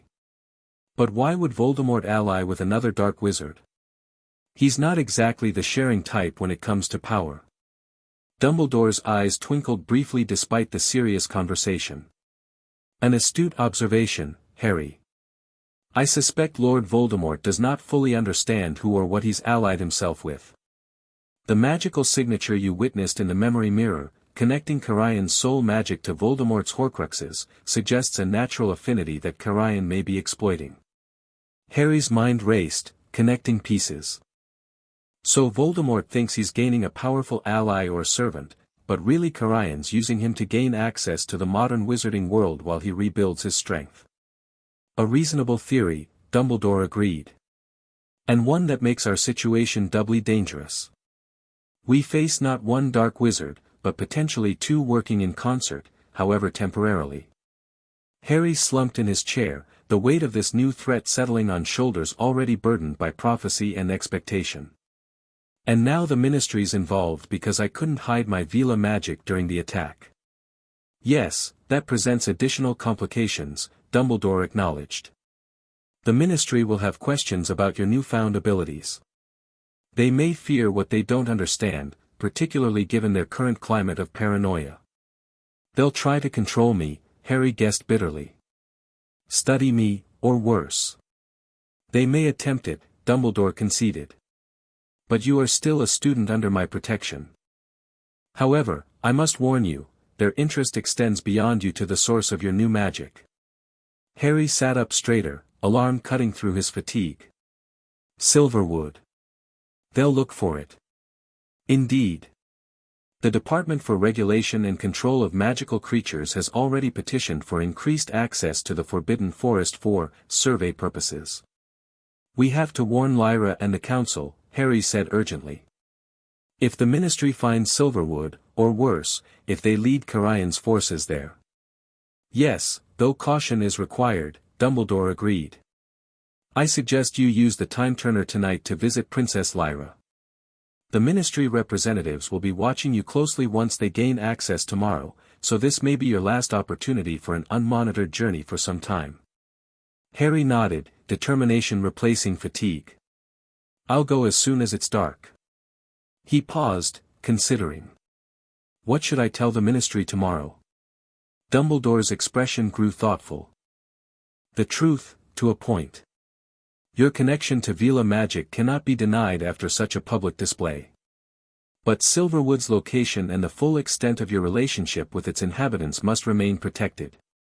And Carion? Should I mention him? Not yet, Dumbledore advised. Until we understand more about his return and how to prevent it, introducing another dark wizard to the Ministry's attention may only complicate matters. Their focus on Voldemort is tenuous enough without dividing their efforts. Harry nodded, processing everything. One more question, sir. My magic, during the attack, it felt different. Stronger, but also more complete somehow. The bracelet couldn't contain it anymore. The integration is accelerating, Dumbledore explained. The stress of combat likely catalyzed changes that would normally occur more gradually. Your Veela abilities are manifesting more fully now, which makes controlling them both more urgent and more challenging. Harry looked down at his wrist where the silver bracelet had been. Without the stabilizer. You will need to rely on the training you've received, Dumbledore finished for him. And perhaps seek additional guidance from Silverwood on managing fully integrated magic without external aids. Their conversation was interrupted by a soft knock at the door. McGonagall entered, her expression harried. Albus, I've delayed them as long as possible, but Scrimgeour himself has arrived with a delegation. They're demanding to see Potter immediately. The Minister? Harry asked, surprised by Scrimgeour's personal involvement. Your display of unusual magic has caused quite a stir, Harry, Dumbledore said mildly, though his eyes remained serious. It seems the Minister considers it important enough to handle personally. McGonagall's lips thinned further. They're waiting in the entrance hall. Quite insistent. Dumbledore sighed. Very well. Please inform the Minister that Harry is still recovering and will meet with them first thing tomorrow morning. He turned to Harry. You should return to Gryffindor Tower and rest. We have much to do tonight. Harry nodded, understanding the unspoken message. He needed to visit Silverwood before facing the Ministry, and he needed to be at full strength for both encounters. As he made his way back to Gryffindor Tower, Harry was acutely aware of the stares and whispers that followed him through the corridors. News of his Veela powers had clearly spread throughout the school. Some students looked afraid, others fascinated, but all watched him with new eyes. Inside the common room, the reaction was even more pronounced. Conversation stopped abruptly as he entered, and a path cleared before him as if by magic. Only Ron and Hermione, waiting by the fire, treated him normally. That bad, huh? Harry muttered as he joined them. You should see what they're saying in the Prophet, Ron replied, handing him a crumpled newspaper. The headlines were even worse than Harry had imagined. Potter shows Veela powers, Ministry investigates boy WHO lived, human or hybrid. Creature blood in the Chosen One. The main article featured wild speculation about Harry's newly discovered creature heritage, with anonymous Ministry sources suggesting he might be classified as a being of mixed status under magical law. This is ridiculous, Harry said, tossing the paper aside in disgust. I don't have Veela blood. It's a magical connection, not genetics. Try telling them that, Ron said, gesturing toward the other Gryffindors who were still stealing glances at Harry. Half the school thinks you've been hiding wings and a beak all these years. Hermione, ever practical, redirected the conversation. What did Dumbledore say? About those creatures and everything else? Harry glanced around, noting the eavesdroppers nearby. Not here. Room of requirement, tonight. I need to visit Silverwood first to warn them. The Ministry's watching the forest, Hermione whispered urgently. There are Aurors patrolling the edge. Dumbledore's lending me the time turner again, Harry explained quietly. I'll go after everyone's asleep. Before they could discuss further, Ginny Weasley approached, her expression a mixture of concern and curiosity. Harry, are you okay? Everyone's talking about what happened in Hogsmeade. Harry felt a pang of guilt. In all the chaos with Silverwood and Veela magic, he'd barely spoken to Ginny in weeks, despite the tentative attraction that had been developing between them earlier in the term. I'm fine, he assured her. Just tired. The magic took a lot out of me. Ginny nodded, studying his face. It was incredible, what you did. Those firehand things saved a lot of people. She paused, seeming to debate whether to continue. Is it true? What they're saying about you being part Veela? No, Harry said firmly. It's complicated, but I'm not part Veela. It's more like a magical connection that's giving me access to their abilities. Connected to who? Ginny asked, the directness that Harry had always appreciated in her coming through. Harry hesitated, unsure how much was safe to share, even with Ginny. I can't really talk about it right now. But I promise it's nothing dark or dangerous. Ginny looked like she wanted to press further but instead nodded in acceptance. Okay. Just, be careful, Harry. The Ministry's got people everywhere, asking questions. Thanks for the warning, he said, genuinely grateful. As Ginny walked away, Ron nudged him. You know you're going to have to tell her eventually, right? About the whole, chosen as king for a Veela princess thing? Harry grimaced. The complicated tangle of his feelings for Ginny and his developing connection with Lyra was something he'd been deliberately avoiding thinking about. One crisis at a time, Ron. The rest of the evening passed in tense anticipation. Harry tried to appear normal, working on homework and participating in common room conversations, but his mind was fixed on the upcoming visit to Silverwood. By the time the dormitory quieted for the night, he was practically vibrating with suppressed energy. Once certain his roommates were asleep, Harry retrieved the invisibility cloak and the time turner from his trunk. The Marauder's map showed several professors patrolling the corridors, extra security since the Hogsmeade attack, and, worryingly, a cluster of dots near the entrance hall labeled with ministry affiliations. Going to be tricky, Harry murmured to himself, studying the map for a safe route out of the castle. The room of requirement provided the solution. Using the 7th floor corridor when the coast was clear, Harry accessed the room and requested a way out of the castle that no one else knows about. To his amazement, the room transformed into a small chamber with a single portrait of a young girl who looked vaguely familiar. Ariana? Harry guessed, remembering Dumbledore's sister from the few occasions she'd been mentioned. The portrait smiled and swung forward, revealing a long, torchlit passageway. Harry didn't hesitate, climbing through and following the tunnel as it sloped gradually downward. After what seemed like a mile, it ended at a simple wooden door. Opening it cautiously revealed the interior of what appeared to be an abandoned outbuilding at the edge of Hogsmeade, well beyond the Hogwarts security perimeter. Perfect, Harry whispered, wrapping himself in the invisibility cloak before stepping outside. From Hogsmeade, Harry made his way toward the Forbidden Forest, keeping to the shadows and moving with the stealth he'd developed over years of nighttime adventures. As Hermione had warned, Aurors patrolled the forest edge, but they were focused on the boundaries closest to Hogwarts. By circling wide around the village, Harry approached from a different angle, slipping between the trees undetected. Once within the forest, he moved quickly and confidently, the pull of Silverwood stronger than ever. His Veela magic seemed to hum beneath his skin, responding to proximity, guiding him unerringly toward the hidden realm. Within an hour, he stood before the shimmering barrier. Unlike previous visits, the boundary appeared disturbed, rippling with unusual patterns, its normally subtle shimmer more pronounced, almost agitated. Harry reached out tentatively, and the barrier parted as always, but with a sensation like static electricity crackling across his skin. Inside, Silverwood was on high alert. Veela guards patrolled in greater numbers, armed and armored in a way Harry hadn't seen before. They spotted him immediately despite his cloak, their enhanced senses detecting his magical signature. "The Chosen returns," one called out, not lowering his spear despite recognizing Harry. "The princess awaits in the war chamber." War chamber.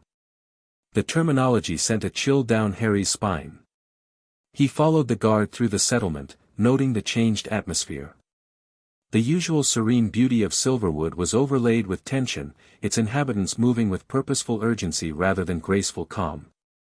The war chamber proved to be a section of the Silver Hall Harry hadn't visited before, a circular room with a large table carved from a single massive slice of silver tree trunk. Maps and strange artifacts covered its surface. Lyra stood at the head of the table, surrounded by council elders and warrior captains, including Sir El and Kaelin. She looked up as Harry entered, and he was struck by the transformation in her appearance. Gone was the formal royal attire, replaced by practical leather armor accented with silver. Her blue-silver hair was braided tightly against her head, and a sword with an intricately worked handle hung at her hip. "Harry Potter," she acknowledged, her voice carrying the weight of command. "Your timing is fortunate. We face a crisis." "The Ashkali," Harry said, stepping forward.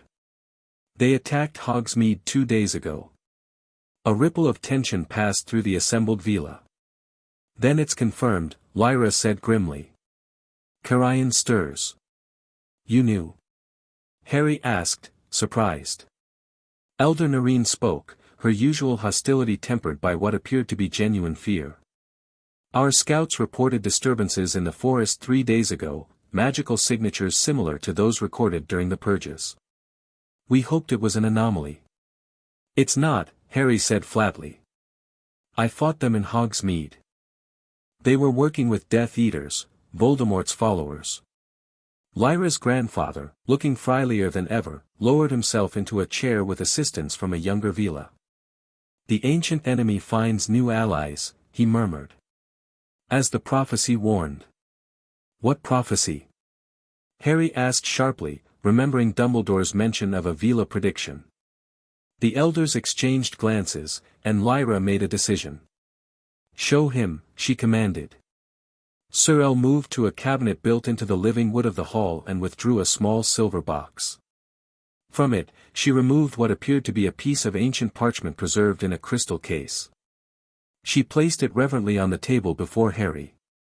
The script was unfamiliar, flowing symbols rather than letters, but as Harry looked at it, the writing seemed to shift and transform into words he could understand. "When the last royal daughter stands alone, a king shall come from enemy blood born. Their union, salvation or doom. For when joined, the door between worlds shall open, and he who waits will find his path. Together they must stand against the ancient shadow, or divided, watch both realms fall to endless night." Harry read it twice, his throat dry. "This is about us," he said finally, looking up at Lyra. "About me being chosen by the selection." "Yes," she confirmed, her eyes meeting his with unwavering intensity. "Written centuries ago, when Carian was first defeated and imprisoned. It has guided, and haunted, our people ever since." The selection wasn't random, Harry realized. The magic chose me specifically because of this prophecy. "So we believe," Lyra's grandfather said weakly. "The selection identifies true compatibility, but it may also respond to greater magical needs. Your connection to Veela magic is unprecedented for a reason, Harry Potter." Harry absorbed this, pieces clicking into place. Dumbledore said something similar. He found references to a Veela prophecy in his research. He paused, choosing his next words carefully. "But there's more you need to know. The Ministry of Magic is now involved. They saw me use Veela powers publicly during the attack. They're searching for answers, and for Silverwood." The reaction was immediate and alarmed. Elder Nareen slammed her hand on the table. "This is precisely what we feared. Human wizards will invade our sanctuary just as Carian's forces gather. The Ministry doesn't know about Silverwood specifically, Harry clarified quickly. But they're investigating the forest more thoroughly. And that's not all.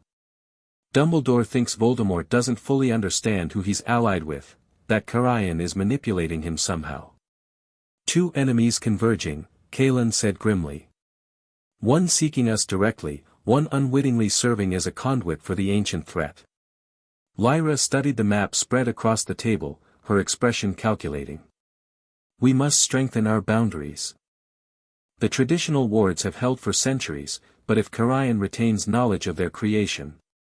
He helped design them, her grandfather confirmed softly.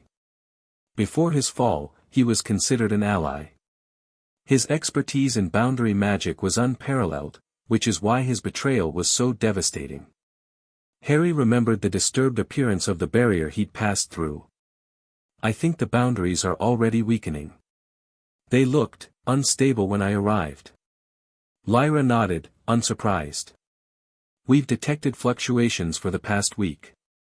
Our mages are working to reinforce them, but without understanding exactly how Carian is attacking the boundaries. We need more information, Harry concluded. About Carian, about how he was imprisoned, about his connection to Voldemort. And we need it quickly, Lyra added. The full moon approaches, 3 nights from now. If the prophecy speaks true, that's when the door between worlds shall open. The timing sent a chill through Harry. The full moon, when the joining ceremony was meant to take place. When he was supposed to decide whether to fully bind himself to Veela magic and to Lyra. The joining ceremony, he said slowly.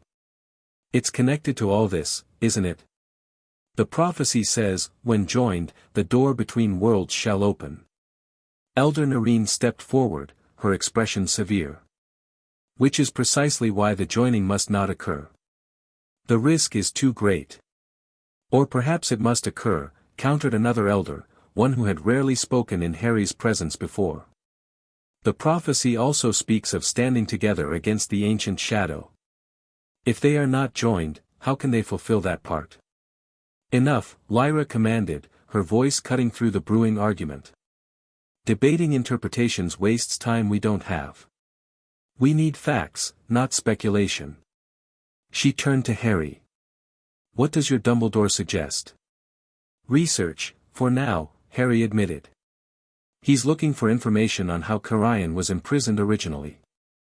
I'm supposed to meet with Ministry officials tomorrow to answer questions about my Veela magic, but Dumbledore advised against mentioning Carian until we understand more. Wise, Lyra's grandfather murmured. The fewer who know of his stirring, the better. Panic would only serve his purposes. What about the joining ceremony? Harry asked directly, looking at Lyra. Given everything that's happening, should we still? Her eyes met his, something complex and unreadable in their depths. That decision remains yours to make, Harry Potter. But it must be made with full understanding of the potential consequences. Which we don't have yet, Harry pointed out. No, she agreed. But we will seek them. Our archivists are searching for records from Carian's time, anything that might explain how he was imprisoned and how that imprisonment might be maintained or strengthened. Harry nodded, thinking quickly. I should return to Hogwarts. Hermione, my friend, she's brilliant at research. If I can give her some direction on what to look for in the Hogwarts library. A human researcher in your wizard libraries, Elder Nareen said dismissively. What could she find that we cannot? Potentially quite a lot, Harry retorted, irritation flaring. Hogwarts has one of the most extensive magical libraries in Britain, including historical records that might mention Carian from a different perspective than yours. Lyra raised a hand, silencing further objection. Harry is right. We need all available resources. The boundary between our worlds is already thinning, evidenced by the selection itself. Different perspectives may provide the solution we seek. She moved around the table to stand directly before Harry. Go back to your school. Consult with your friends and your headmaster. But be wary of your ministry, they may have good intentions, but their interference could be disastrous right now. I know, Harry agreed. I'll be careful. But Lyra, what about you? If Karayan's forces attack Silverwood directly. We are not defenseless, she said, a fierce pride lighting her eyes. Veela warriors have protected this realm for centuries. We will continue to do so. Harry looked around at the assembled Veela, noting their determination despite the clear anxiety in the chamber. These people had survived persecution and hiding for generations. They wouldn't fall easily, even to a threat as ancient and powerful as Karayan. I'll return tomorrow night, he promised. With whatever information we can gather. Lyra nodded, then surprised him by clasping his forearm in a warrior's grip. Until tomorrow, then. Her touch sent the familiar warm current through him, but stronger now, more defined, a connection between equals rather than the tentative bond from before. As Harry prepared to leave, Aerith approached with a small leather pouch. For your magic, he explained, handing it over. Since the stabilizer was destroyed. These focusing crystals should help temporarily, though they're not as effective. Harry accepted the pouch gratefully, tucking it into his robes. Thanks, Aerith. The young Veela's expression was solemn. Be careful out there, Harry Potter. The forest is not safe anymore, even for one connected to Veela magic. I noticed, Harry said grimly, remembering the twisted Ashkali creatures. See you tomorrow. The journey back through the forest was tense but uneventful. Harry remained hyper-aware of his surroundings, expecting attack at every shadow, but reached Hogsmeade without incident. The secret passage back to Hogwarts deposited him safely in the room of requirement, where Ron and Hermione were waiting anxiously despite the late hour. Finally! Hermione exclaimed as he materialized from the portrait hole. We were getting worried. Sorry, Harry said, dropping into a chair the room had helpfully provided. There's a lot happening. He quickly summarized everything, the war preparations in Silverwood, the prophecy, and the approaching deadline of the full moon. Hermione immediately shifted into research mode. We need to focus on how Karayan was imprisoned originally. If he's breaking free, understanding the original binding might reveal how to stop him. Exactly what Dumbledore and the Veela Council said, Harry agreed. But where do we even start? Karayan's barely mentioned in regular history books. The restricted section, Hermione said decisively. Specifically, books on magical imprisonment and boundary magic. If Karayan helped design the Veela's protective boundaries before betraying them, he must have been an expert in that field. Ron, who had been uncharacteristically quiet, finally spoke up. What about the ministry meeting tomorrow? They're going to ask about your Veela powers. What will you tell them? As little as possible, Harry said grimly. Dumbledore suggested sticking to the truth about having a magical connection to Veela abilities, but avoiding specifics about Silverwood or the selection. They won't be satisfied with that, Hermione warned. The ministry's been looking for ways to control you all year. This gives them new leverage.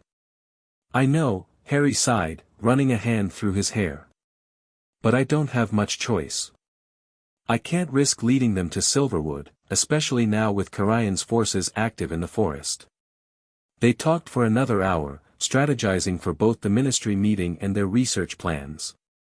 By the time they finally returned to their dormitories, dawn was breaking over the castle. Harry collapsed into bed for a few precious hours of sleep before facing what promised to be one of the most challenging days yet. The ministry delegation was waiting in Dumbledore's office when Harry arrived the next morning.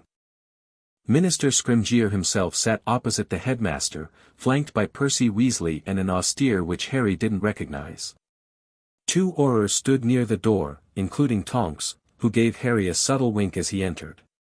Mr. Potter, Scrimgeour began without preamble. Thank you for joining us. I trust you're recovered from the incident in Hogsmeade? Yes, Minister, Harry replied neutrally, taking the seat Dumbledore indicated beside his desk. Good, good.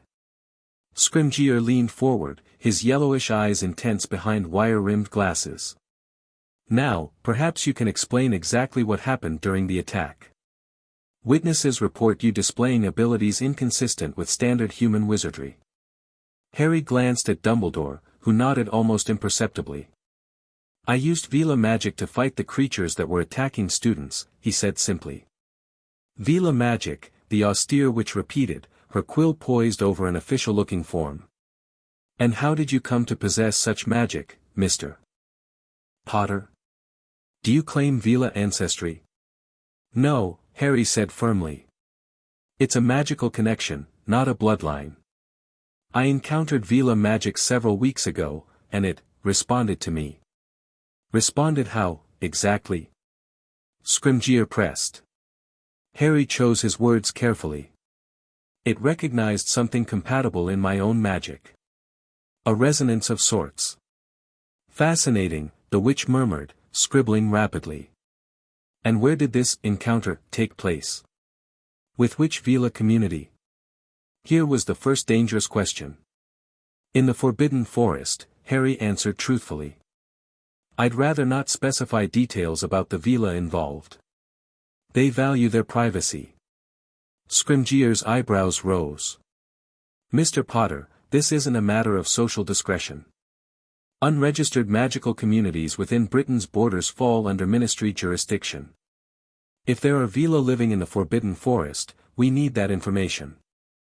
With respect, Minister, Dumbledore interjected mildly, many magical beings live in the forest with varying degrees of independence. Centaurs, for instance, are recognized as having territorial sovereignty. Centaurs are a known quantity, Scrimgeour countered. A hidden Veela community powerful enough to transfer magical abilities to a human wizard is another matter entirely. Harry felt a surge of protective instinct. They're not a threat to anyone. They just want to be left alone. Perhaps, Scrimgeour acknowledged. But that's for the ministry to determine, not a 16-year-old student, however special his circumstances might be. The austere witch cleared her throat. There's also the matter of Mr. Potter's classification. Given his demonstrated non-human magical abilities, the Committee on Being Status needs to reassess his designation. Harry stared at her. My designation? Dolores Umbridge initiated the paperwork last year, she explained, producing another form. Questioning your status as a fully human wizard. Recent events provide substantial evidence for reclassification. Harry felt a cold anger building. I'm not a being. I'm a wizard who can use Veela magic. There's a difference. A distinction without legal precedent, she replied smoothly. The department requires you to submit to magical examination to determine the extent of your transformation. That's ridiculous, Harry snapped, his temper flaring.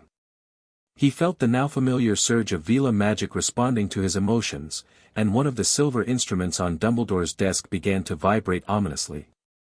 Dumbledore placed a calming hand on Harry's shoulder. Perhaps we should all take a moment, he suggested, his tone gentle but with steel underneath. Harry is still recovering from magical exhaustion, and strong emotions may trigger involuntary magical responses. The subtle reminder of Harry's newly demonstrated powers had the desired effect. Scrimgeour leaned back slightly, reassessing.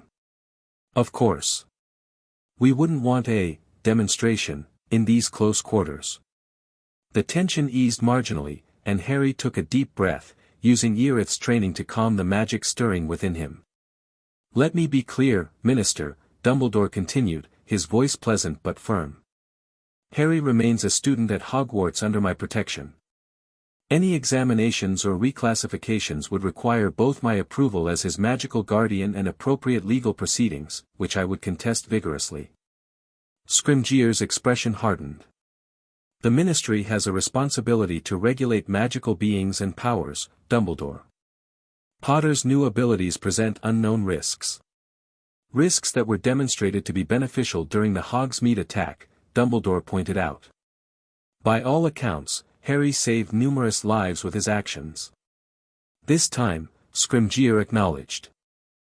But without proper understanding and oversight. The back and forth continued for another hour, with the Ministry officials pressing for details about Silverwood and Harry's connection to Veela magic, while Harry and Dumbledore deflected as best they could. By the end, an uneasy compromise was reached. Harry would provide a demonstration of his abilities under controlled conditions for Ministry researchers, but any further examinations or classifications would require formal hearings. "This isn't over, Potter," Scrimgeour said quietly as the meeting concluded. "The wizarding world is at war. Unknown magical powers suddenly manifesting in the boy who lived raises questions that must be answered." "I understand, Minister," Harry replied, maintaining a respectful tone despite his simmering frustration. "But my focus right now is on fighting Voldemort, not paperwork about my classification." Scrimgeour flinched slightly at the name. "Yes, well. The Ministry's concerns extend beyond a single dark wizard, however significant. Remember that." As the delegation departed, Harry slumped in his chair, mentally exhausted from the verbal sparring. "That could have gone better." "Actually, it went rather well," Dumbledore observed, returning to his desk. "The Minister's position is precarious. He cannot afford to alienate you completely, especially after your magic proved so effective against a threat his aurors couldn't handle." "They're still going to search for Silverwood," Harry pointed out. "And that classification business, what was that about?" "A bureaucratic weapon," Dumbledore explained. "If they could reclassify you as a magical being rather than a pure wizard, certain legal protections would no longer apply. It would give them greater authority over your movements and activities." Harry shook his head in disgust. "Unbelievable. We're fighting for our lives against Voldemort, and they're worried about whether I check the right box on a form. Bureaucracy endures even in the darkest times, Harry," Dumbledore said with a small smile. "Sometimes especially then, as it gives the illusion of control in an uncontrollable situation." Harry straightened, remembering the more urgent threat. "Did you find anything about Carian or how he was imprisoned?" Dumbledore's expression grew serious. "Some fragments, yes. Historical accounts mention a great battle in what was likely the Forbidden Forest around 1723. Wizard chronicles describe it as subduing dangerous creatures, but reading between the lines, it appears to have been the final confrontation with Carian." "Who fought against him?" "Veela, obviously, but were wizards involved too?" "Intriguingly, yes," Dumbledore confirmed. "The records suggest an alliance between Veela and certain wizard families, including, I believe, the Peverills, from whom you are descended." Harry stared at him. "The Peverills? As in, the three brothers who had the Deathly Hallows?" "The very same," Dumbledore nodded. "Which adds another layer to your connection to this situation. The Peverills were known for their expertise in soul magic, not dark arts like Horcruxes, but deeper understandings of the boundaries between life, death, and other states of existence." "So my ancestors helped imprison Carian," Harry said slowly. "And now he's breaking free just as I'm connected to the Veela royal line through the selection." "The symmetry is noteworthy," Dumbledore agreed. "I'm continuing to research, but time is short. The full moon is 2 days away." Harry stood, determination replacing fatigue. "Hermione's looking into boundary magic and imprisonment techniques. I'm meeting Ron and her in the library after lunch. And I promise to return to Silverwood tonight with whatever we find." "Use the time turner again," Dumbledore advised. "The Ministry will be watching more closely now, and I suspect they've placed monitoring charms on the forest edge." "Great," Harry muttered. "Just what we needed, more complications." As he turned to leave, Dumbledore called after him, "Harry. Whatever you decide about the joining ceremony, remember that prophecies offer paths, not certainties. The choice remains yours to make." Harry nodded, but as he descended the spiraling staircase, he wondered if that was really true. With ancient prophecies, dark wizards, and magical connections beyond his understanding all converging around him, how much choice did he truly have? The afternoon was a blur of classes, whispered conversations with Ron and Hermione, and research in stolen moments between lessons. By dinner, they had made some progress. Hermione had found references to boundary magic in Magical Containment, theory and practice, that described techniques for creating pocket dimensions to hold powerful entities. It's not specifically about Karayan, she explained as they huddled in a corner of the library, but the principles might apply. If he's trapped between worlds, as Lyra described, it could be in something similar to this. Ron, surprisingly, had contributed a key insight from an unexpected source. Bill wrote back, he said, passing Harry a hastily scrawled note. I old him this morning asking about ancient binding magics. He's worked with some weird stuff in Egypt, tombs that held more than just mummies, if you know what I mean. The note was brief but illuminating. Ron can't say much in writing. But the oldest binding spells always required balance, opposites holding each other in check. Light/dark, life/death, creation/destruction. The strongest prison would need both the jailer and prisoner's magic to create it, making it nearly impossible to break from either side alone. Be careful. This stuff is dangerous. Bill, that fits with what Dumbledore found, Harry said excitedly. If Karayan helped create the Veela's protective boundaries before betraying them, his own magic might be part of what's been holding him prisoner all these centuries. And now that magic is weakening because... Hermione began, then stopped, her eyes widening with realization. Because of you, Harry. Your connection with Lyra is changing the magical balance that's kept the boundaries stable. The selection was supposed to strengthen Silverwood, Harry argued. Why would it trigger something that endangers them?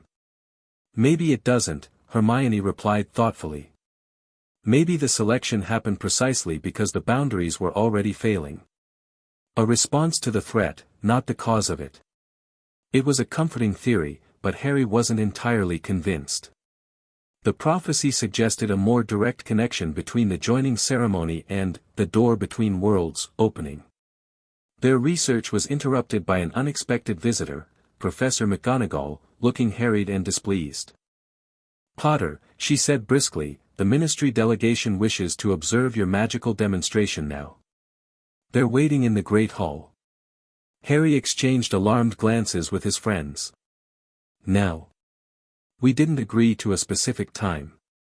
Minister Scrimgeour apparently operates on his own schedule, McGonagall replied, her disapproval evident. The headmaster asked me to inform you that you may decline if you wish, though he suggests compliance might be strategically advantageous.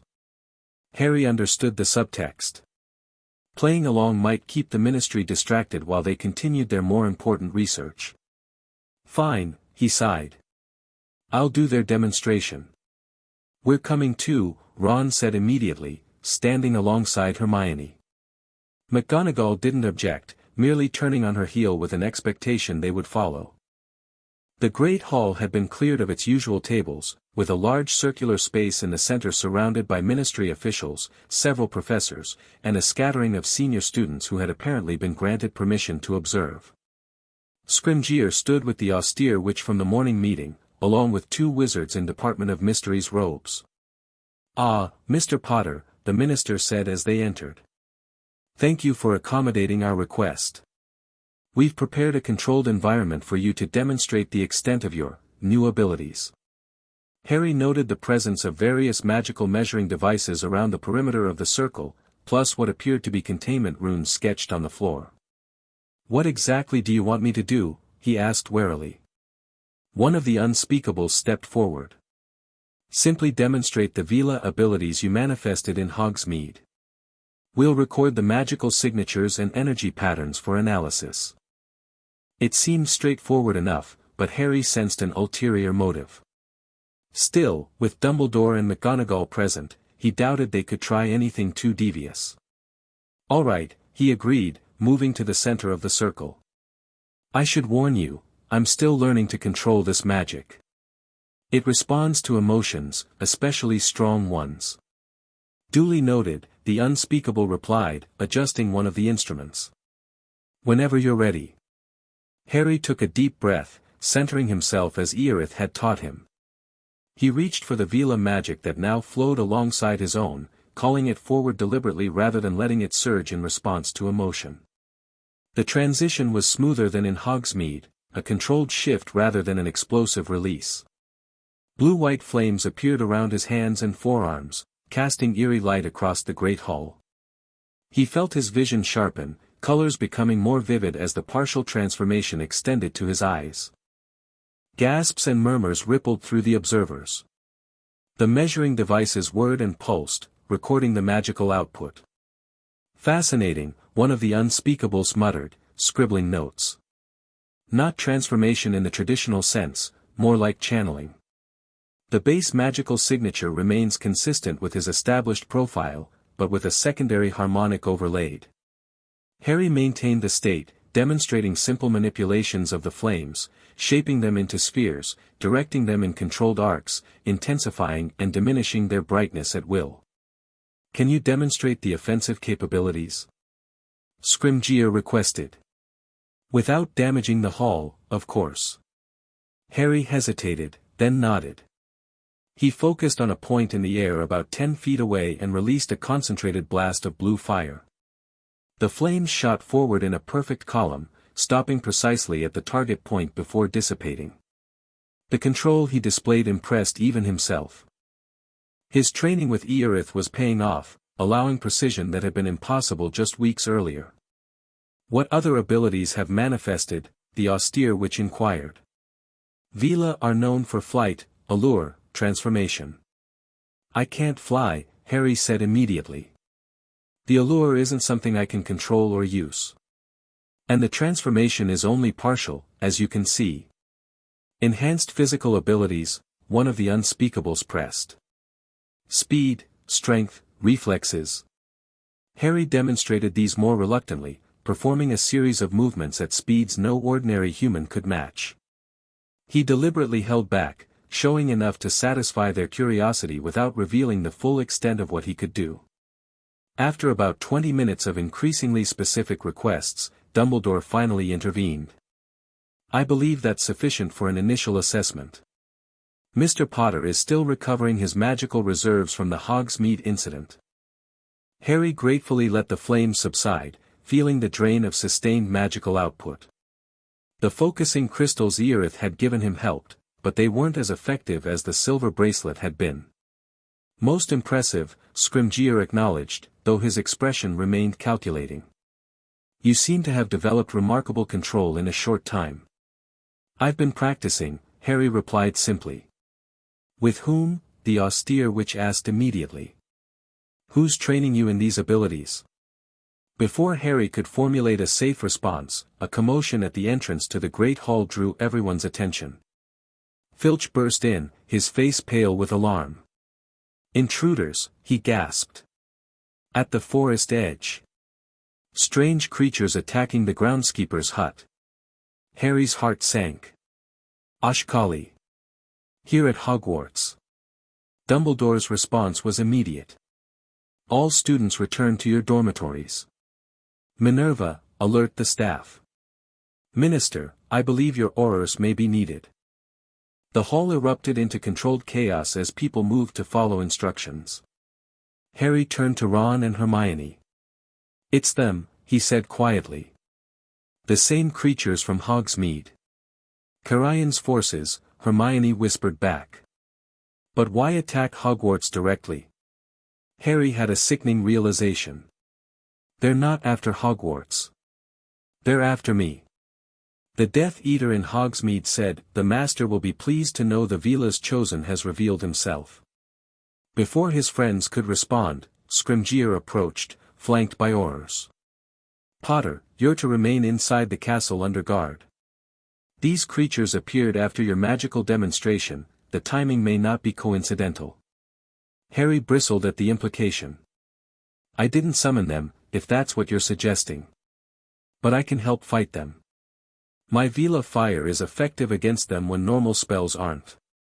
"Out of the question," Scrimgeour said firmly. "Your safety is paramount, and we need to understand these creatures before." An explosion from the grounds cut him off. Through the windows, they could see Hagrid's hut in flames and dark figures moving across the lawns toward the castle. "There's no time for this," Harry said, pushing past the minister. "Those things are deadly, and I know how to stop them." Potter! Scrimgeour called after him. Detain him, he ordered the nearest oars. Harry was faster. Drawing on his enhanced Veela reflexes, he darted through the crowd toward the entrance hall. Ron and Hermione followed, using the confusion to slip away from the Ministry officials. Outside, the situation was worse than Harry had feared. At least 20 Ashkali were advancing across the grounds, accompanied by hooded figures that weren't Death Eaters. Their robes were more ancient in style, with strange silver symbols embroidered along the hems. Hagrid was defending his burning hut, his massive crossbow seeming ineffective against the creatures surrounding him. Several professors had formed a defensive line near the castle entrance, but their spells dissipated harmlessly against the Ashkali's bodies. Harry! Hermione caught his arm. We need a plan. I'll handle the Ashkali, Harry said, already feeling the Veela magic rising in response to the threat. You and Ron focus on the hooded figures, they look human, so regular spells should work on them. But the Ministry, Ron began.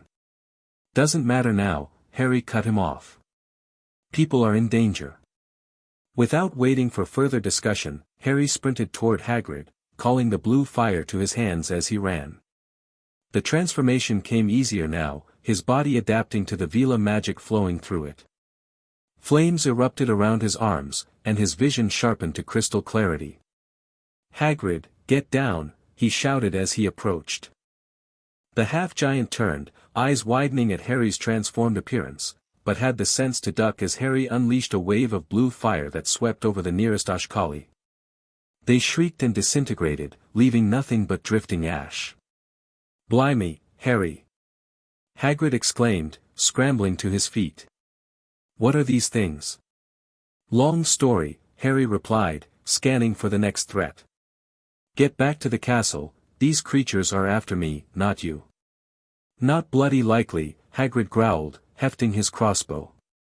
I ain't leavin' ya out here alone. The hooded figures had noticed Harry now, pointing and converging in his direction. Ron and Hermione intercepted them, leading a group of DA members who had apparently ignored instructions to return to their dormitories. Spells flashed as they engaged the mysterious newcomers. Harry turned his attention to the remaining Ashkali, which were moving with unnatural coordination to surround him. Up close, he could see details he'd missed during the Hogsme attack. Their skin wasn't just pale but seemed almost translucent, with blue veins visible beneath. Their eyes glowed with the same unnatural fire Harry now wielded, but corrupted somehow, darker and malevolent. They attacked as one, moving faster than human eyes could track. But Harry's partially transformed vision could follow their movements. He spun and ducked, unleashing controlled bursts of Veela fire that caught the creatures mid-lunge. 3 more dissolved into ash, but the others adapted, becoming more cautious in their approach. From the corner of his eye, Harry saw Ministry Aurors finally joining the battle, their spells ineffective against the Ashkali but driving back the hooded figures. Dumbledore had appeared as well, his magic manifesting differently than the others, golden light that seemed to slow the creatures without destroying them. Harry continued his defense, methodically eliminating Ashkali while trying to conserve his magical energy.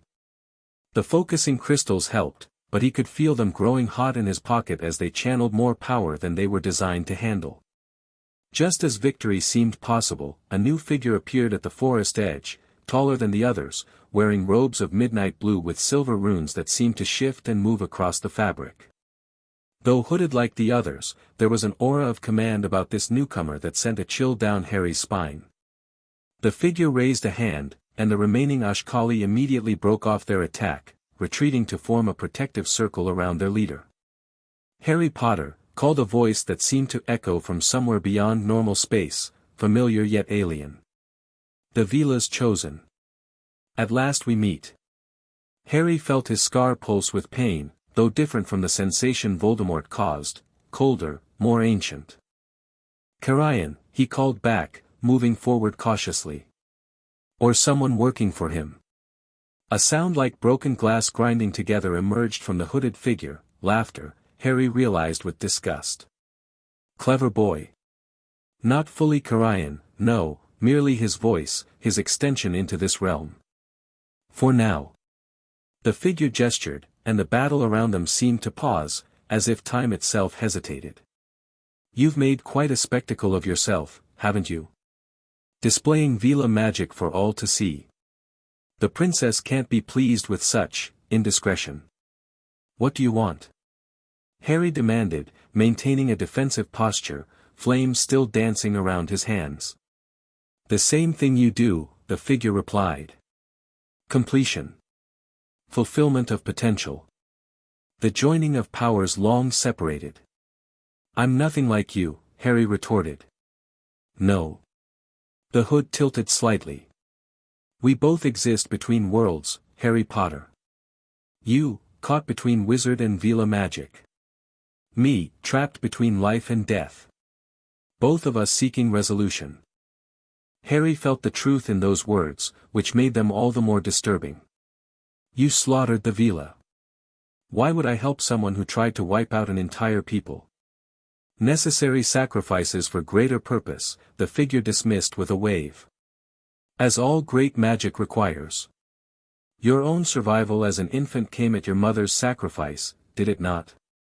Power demands payment. Anger flared in Harry, and with it, the blue flames intensified. You're wrong. The strongest magic comes from love and protection, not sacrifice and slaughter. Dumbledore's teachings, the figure said dismissively. Yet here you stand, wielding fire born from the very essence I harvested centuries ago. The royal Veela line exists now only because I preserved certain bloodlines for my work. The implication turned Harry's stomach. Before he could respond, movement at the castle caught his eye. Dumbledore was approaching slowly, his wand held casually at his side but his posture alert. The hooded figure noticed as well. Ah, Albus Dumbledore himself. An honor, truly. But I'm afraid our conversation must conclude for now. He turned back to Harry. 3 nights hence, the door between worlds opens. When the time comes, you will understand the choice before you. Choose wisely, Harry Potter. Your princess's fate depends on it. With a gesture like tearing fabric, the figure created a rippling distortion in the air. The remaining Ashkali and hooded figures retreated through it, vanishing from sight. The tear sealed itself with a sound like a thunderclap, leaving nothing but scorched earth where they had stood. Harry stood motionless, the Veela fire slowly subsiding from his arms as the immediate threat disappeared. Dumbledore reached his side, looking graver than Harry had ever seen him. You heard? Harry asked quietly. Yes, Dumbledore confirmed. It appears Karayan's return is further advanced than we feared. He can already project significant power into our world, even if not fully manifest. Around them, the aftermath of battle was taking shape. Injured students and professors were being helped toward the castle. Ministry officials were converging on the site of the strange portal's disappearance, examining the ground and air with detection spells. The ministry saw everything, Harry realized. They know these creatures are connected to me somehow. Indeed, Dumbledore sighed. Minister Scrimgeour is already demanding explanations. This situation has become considerably more complicated. Ron and Hermione fought their way through the crowd to reach them, both looking disheveled but unharmed. Harry. Are you all right? Hermione asked breathlessly. Fine, he assured her. The hooded figures disappeared when that tall one left, Ron reported. Weird blokes, their spells were like nothing I've seen before. Ancient stuff. Karayan's original followers, perhaps, Dumbledore mused. Or new acolytes trained in his forgotten magic. Their conversation was interrupted by Minister Scrimgeour marching toward them, his face thunderous. Dumbledore. Potter.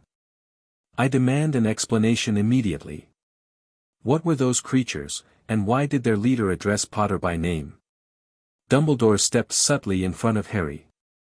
A complex situation, Minister, requiring careful discussion.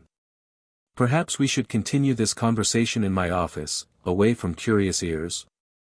Scrimgeour looked ready to explode but managed to contain himself with visible effort. Fine. Your office. Now. He turned to an oar. Secure the grounds. No one enters or leaves the castle without my personal authorization. As they made their way back toward the castle, Harry knew the relative freedom he'd had until now was over. The Ministry had witnessed too much to be put off with vague explanations any longer. Sir, he murmured to Dumbledore, I need to warn Silverwood. If Carian can project this much power already. I understand, Dumbledore replied equally quietly. But it must wait until we've addressed the Minister's immediate concerns. Trust me, Harry, I will ensure you have the opportunity. The meeting in Dumbledore's office was as tense as Harry expected. Scrimgeour demanded full disclosure about the creatures, Carian, and Harry's connection to the Veela. Dumbledore provided enough information to satisfy immediate concerns without revealing Silverwood's location or the prophecy. An ancient dark wizard returning after centuries? Scrimgeour said incredulously. And somehow connected to both you-know-who and these Veela you've bonded with? This is beyond absurd, Potter. You saw those creatures, Harry countered. You heard what their leader said. This isn't something I made up. Minister, Dumbledore interjected smoothly, regardless of how unlikely it may seem, the evidence before us suggests a serious threat beyond Voldemort alone. Pooling our knowledge and resources would be the wisest course. Scrimgeour paced the office, clearly struggling with the implications. Even if I believe this Carian story, which I'm not saying I do, the Ministry's focus must remain on you-know-who. We can't divide our efforts chasing shadows from history books. These weren't shadows, Harry said firmly. They were solid enough to attack Hogwarts and nearly kill people. The debate continued for hours, with Scrimgeour demanding Harry reveal the location of the Veela settlement and submit to Ministry oversight of his dangerous and unpredictable abilities. Harry refused both, supported by Dumbledore's legal authority as his magical guardian. Finally, a compromise was reached. Harry would continue his education at Hogwarts under enhanced security, while Ministry researchers would work with Dumbledore to investigate the new threat. In return, Harry agreed to regular monitoring of his magical development and promised to share any new information about Carian's activities. This isn't over, Potter, Scrimgeour warned as the meeting concluded. If these attacks continue, the Ministry will take whatever measures necessary to protect the wizarding population, including restricting your movements if your presence endangers others. After the Minister and his entourage departed, Harry slumped in his chair, exhausted physically and emotionally. That could have gone worse, I guess. Indeed, Dumbledore agreed. The Minister is a pragmatist at heart. He recognizes your value as an ally, however reluctantly. He moved to a cabinet and withdrew the time turner. You must warn Silverwood tonight. The attack here suggests Carian may target them directly next. Harry accepted the golden device gratefully. Thank you, sir. For everything today. Dumbledore's expression grew solemn. Harry, the figure's words about the door between worlds opening in 3 nights, the full moon, suggests the joining ceremony may be the catalyst Carian awaits. You face an impossible choice. I know, Harry said quietly. If I go through with the ceremony, it might help Carian return. If I don't. He remembered the prophecy's warning about standing together against the ancient shadow. Consider carefully, Dumbledore advised. Sometimes the obvious path is a misdirection. Carian is cunning, his words may be designed to lead you away from the very action that would thwart him. It was a perspective Harry hadn't considered, that Carian might be trying to prevent the joining by making it seem dangerous. I'll discuss it with Lyra and the Council. Maybe together we can figure out what he really wants. Night had fallen by the time Harry left Dumbledore's office. The castle was under lockdown, with professors and Aurors patrolling every corridor. Using the time turner and invisibility cloak, Harry managed to reach the room of requirement, where Ron and Hermione were waiting as arranged. The Ministry's going mental, Ron reported immediately. Dad sent an owl, there's an emergency Wisengamot session tonight about the attack and your creature status, whatever that means. They're trying to classify me as a magical being rather than a wizard, Harry explained bitterly. It would give them more control over me legally. Hermione looked outraged. That's ridiculous. Having access to Veela magic doesn't change your fundamental nature. Try telling them that, Harry sighed. Anyway, I need to get to Silverwood tonight. Will you cover for me if anyone checks the dormitory? Of course, Ron said immediately. But mate, those creatures, the Ashkali, they're between you and the forest.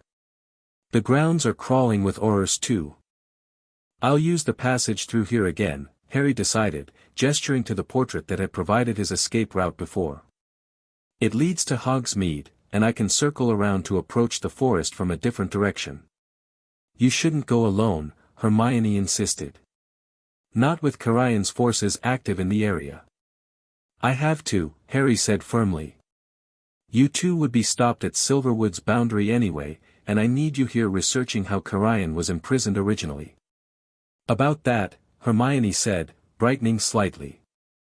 I found something after the attack. In a really old text about magical imprisonment, it mentioned something called the Binding Stones. Ancient artifacts used to create magical prisons for especially powerful beings. Binding stones? Harry repeated. How do they work? The book wasn't specific, but it said they're activated by balanced opposites, two different magical signatures that complement each other. Once placed in the correct configuration, they create a barrier that can't be crossed by whoever they're keyed against. That sounds like what might have trapped Carian, Harry said excitedly. Do we know where these stones are now? Hermione's expression fell. That's the problem. The book just said they were scattered to the cardinal points of the ancient realm. Whatever that means. I'll ask at Silverwood, Harry decided. Maybe their histories mention these stones. After finalizing their plans, Harry used the time turner to create the window he needed, then slipped through the portrait passage to Hogsme. The village was eerily quiet, with magical law enforcement patrolling the streets. Harry kept to shadows under his invisibility cloak, making his way gradually toward the forest edge. Unlike previous journeys, this time Harry sensed danger before reaching Silverwood. The pull of the Veela realm was stronger than ever, but now it competed with a different sensation, a cold, crawling feeling that raised the hair on his neck. Twice he froze, certain he was being watched, though he could see no one. About halfway to Silverwood's boundary, he spotted them, 3 Ashkali moving silently between the trees, clearly patrolling. They moved with purpose, following a pattern that suggested they were searching for something. Or someone. Harry stood motionless beneath his cloak, scarcely daring to breathe. The creatures passed within 10 feet of his position, their unnatural blue eyes scanning the darkness. One paused, head tilting as if sensing something, before continuing on its path.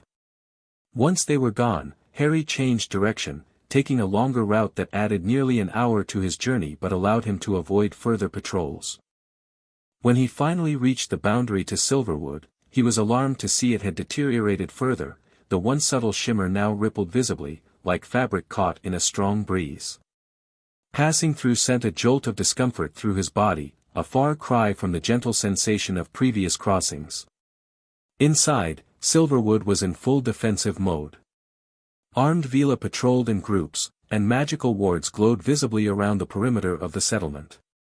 Harry Potter, a voice called from nearby. Kalen stepped from the shadows, his silver armor gleaming in the dim light. We've been expecting you. Carian's forces attacked Hogwarts, Harry said without preamble. He can project himself into our world now, not fully, but enough to direct his followers. Kalen's expression remained stoic, but tension showed in his posture. We know. Our scouts encountered Ashkali in the forest 2 hours ago. The council is assembled. Follow me. The Silver Hall had been transformed into a war room. Maps covered the central table, marked with symbols tracking enemy movements. Weapons racks lined the walls, and Veela in armor moved purposefully throughout the space. Lyra stood at the center of it all, directing preparations with calm authority. She looked up as Harry entered, relief briefly softening her focused expression. "Harry. You made it through the patrols." "Barely," he admitted. "The forest's crawling with Ashkali. And there's worse, Karayan can manifest partially now. He spoke to me directly during the attack on Hogwarts." The council members, already grave, looked alarmed at this news. "What did he say?"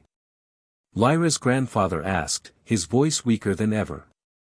Harry recounted the confrontation as exactly as possible, including Karayan's cryptic comments about the door between worlds opening in 3 nights.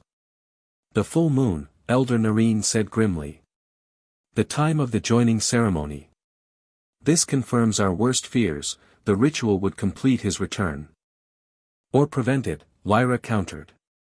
"We cannot assume Karayan's words represent truth rather than manipulation." Dumbledore said the same thing, Harry confirmed. "What if Karayan is trying to prevent the joining because it would actually stop him somehow?" The council erupted into debate, with elders arguing both possibilities with equal conviction. Harry caught Lyra's eye across the chaos, and she subtly gestured toward a side chamber. He followed as she slipped away from the main discussion.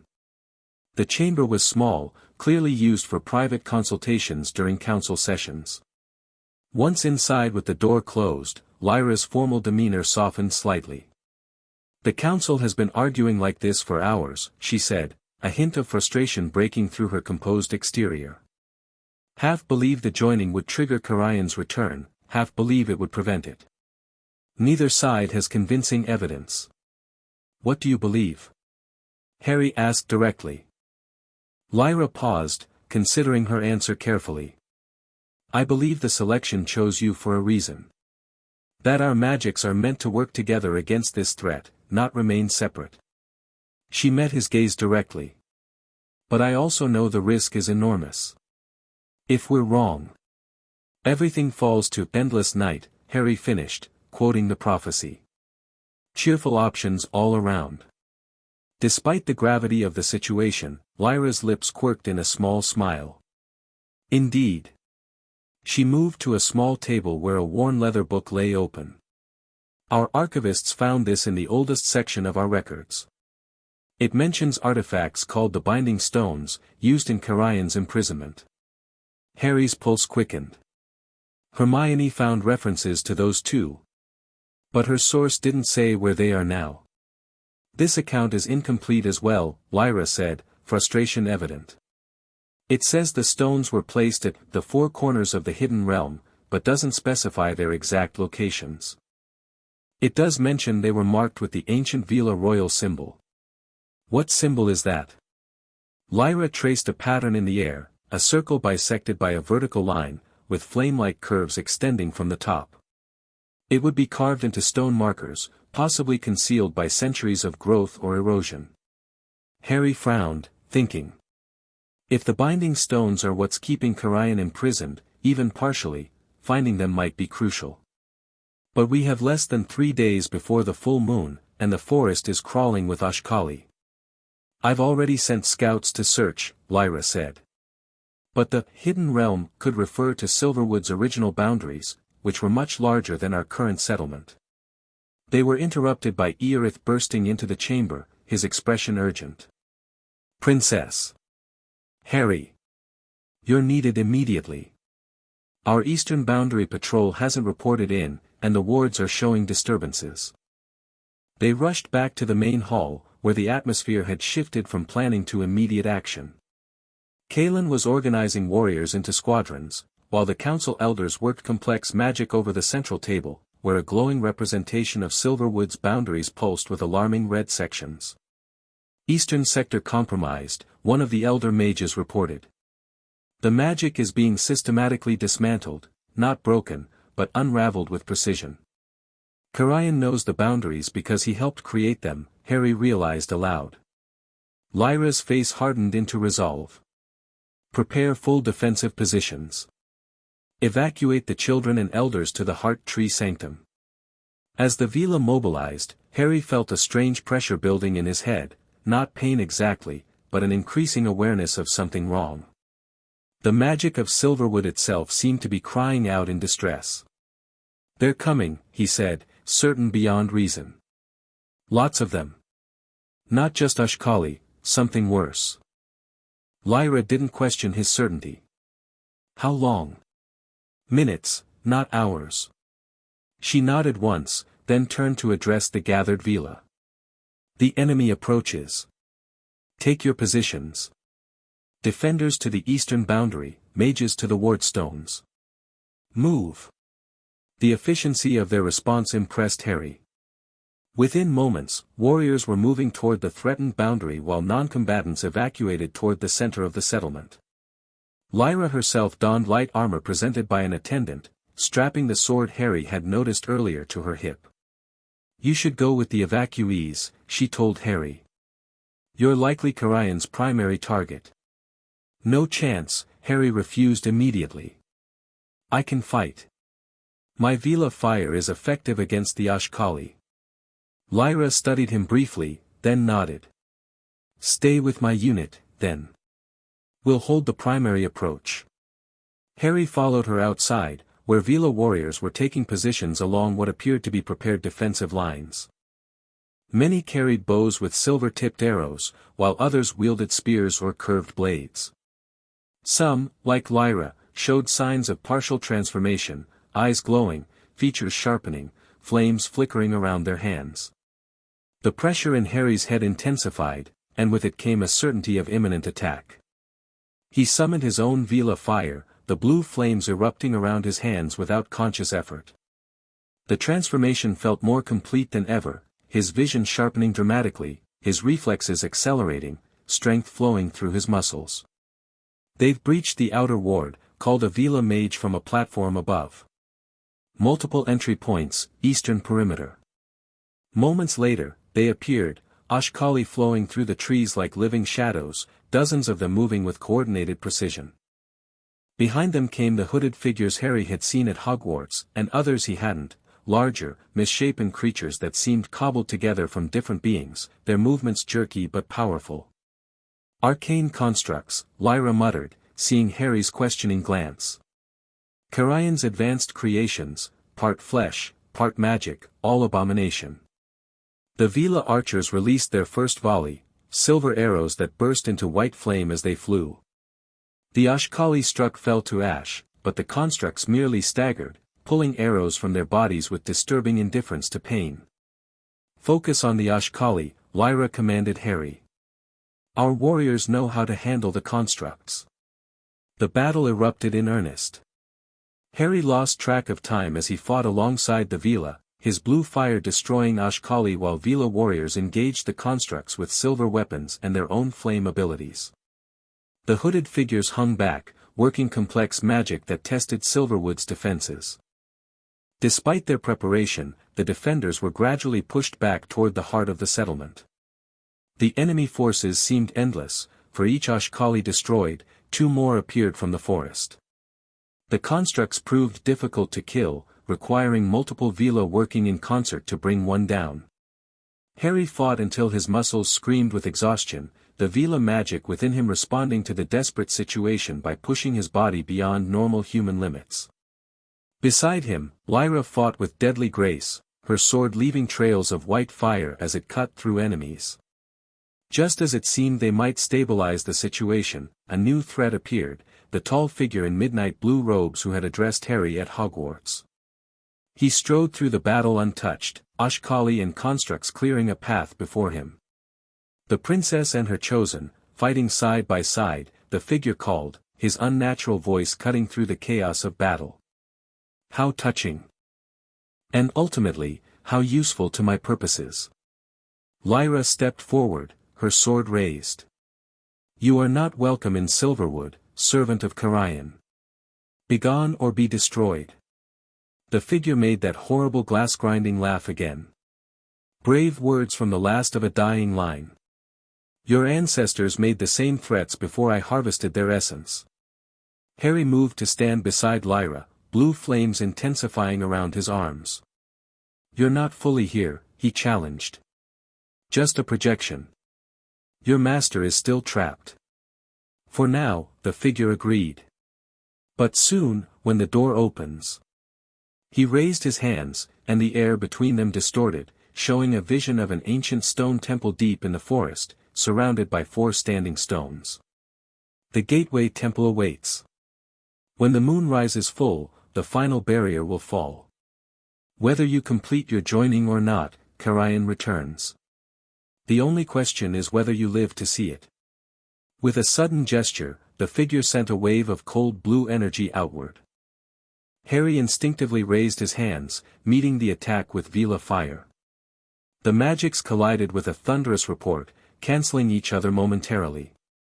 Impressive, the figure acknowledged. But ultimately futile. You cannot protect everyone, Harry Potter. Choose who you save carefully. Before Harry could respond, multiple explosions rocked the settlement. The Veela defenders cried out in alarm as new breaches appeared in their lines. The attack had been a diversion while other forces circled to strike from different directions. Fall back to the inner sanctum. Lyra commanded, recognizing the tactical situation instantly. Protect the heart tree.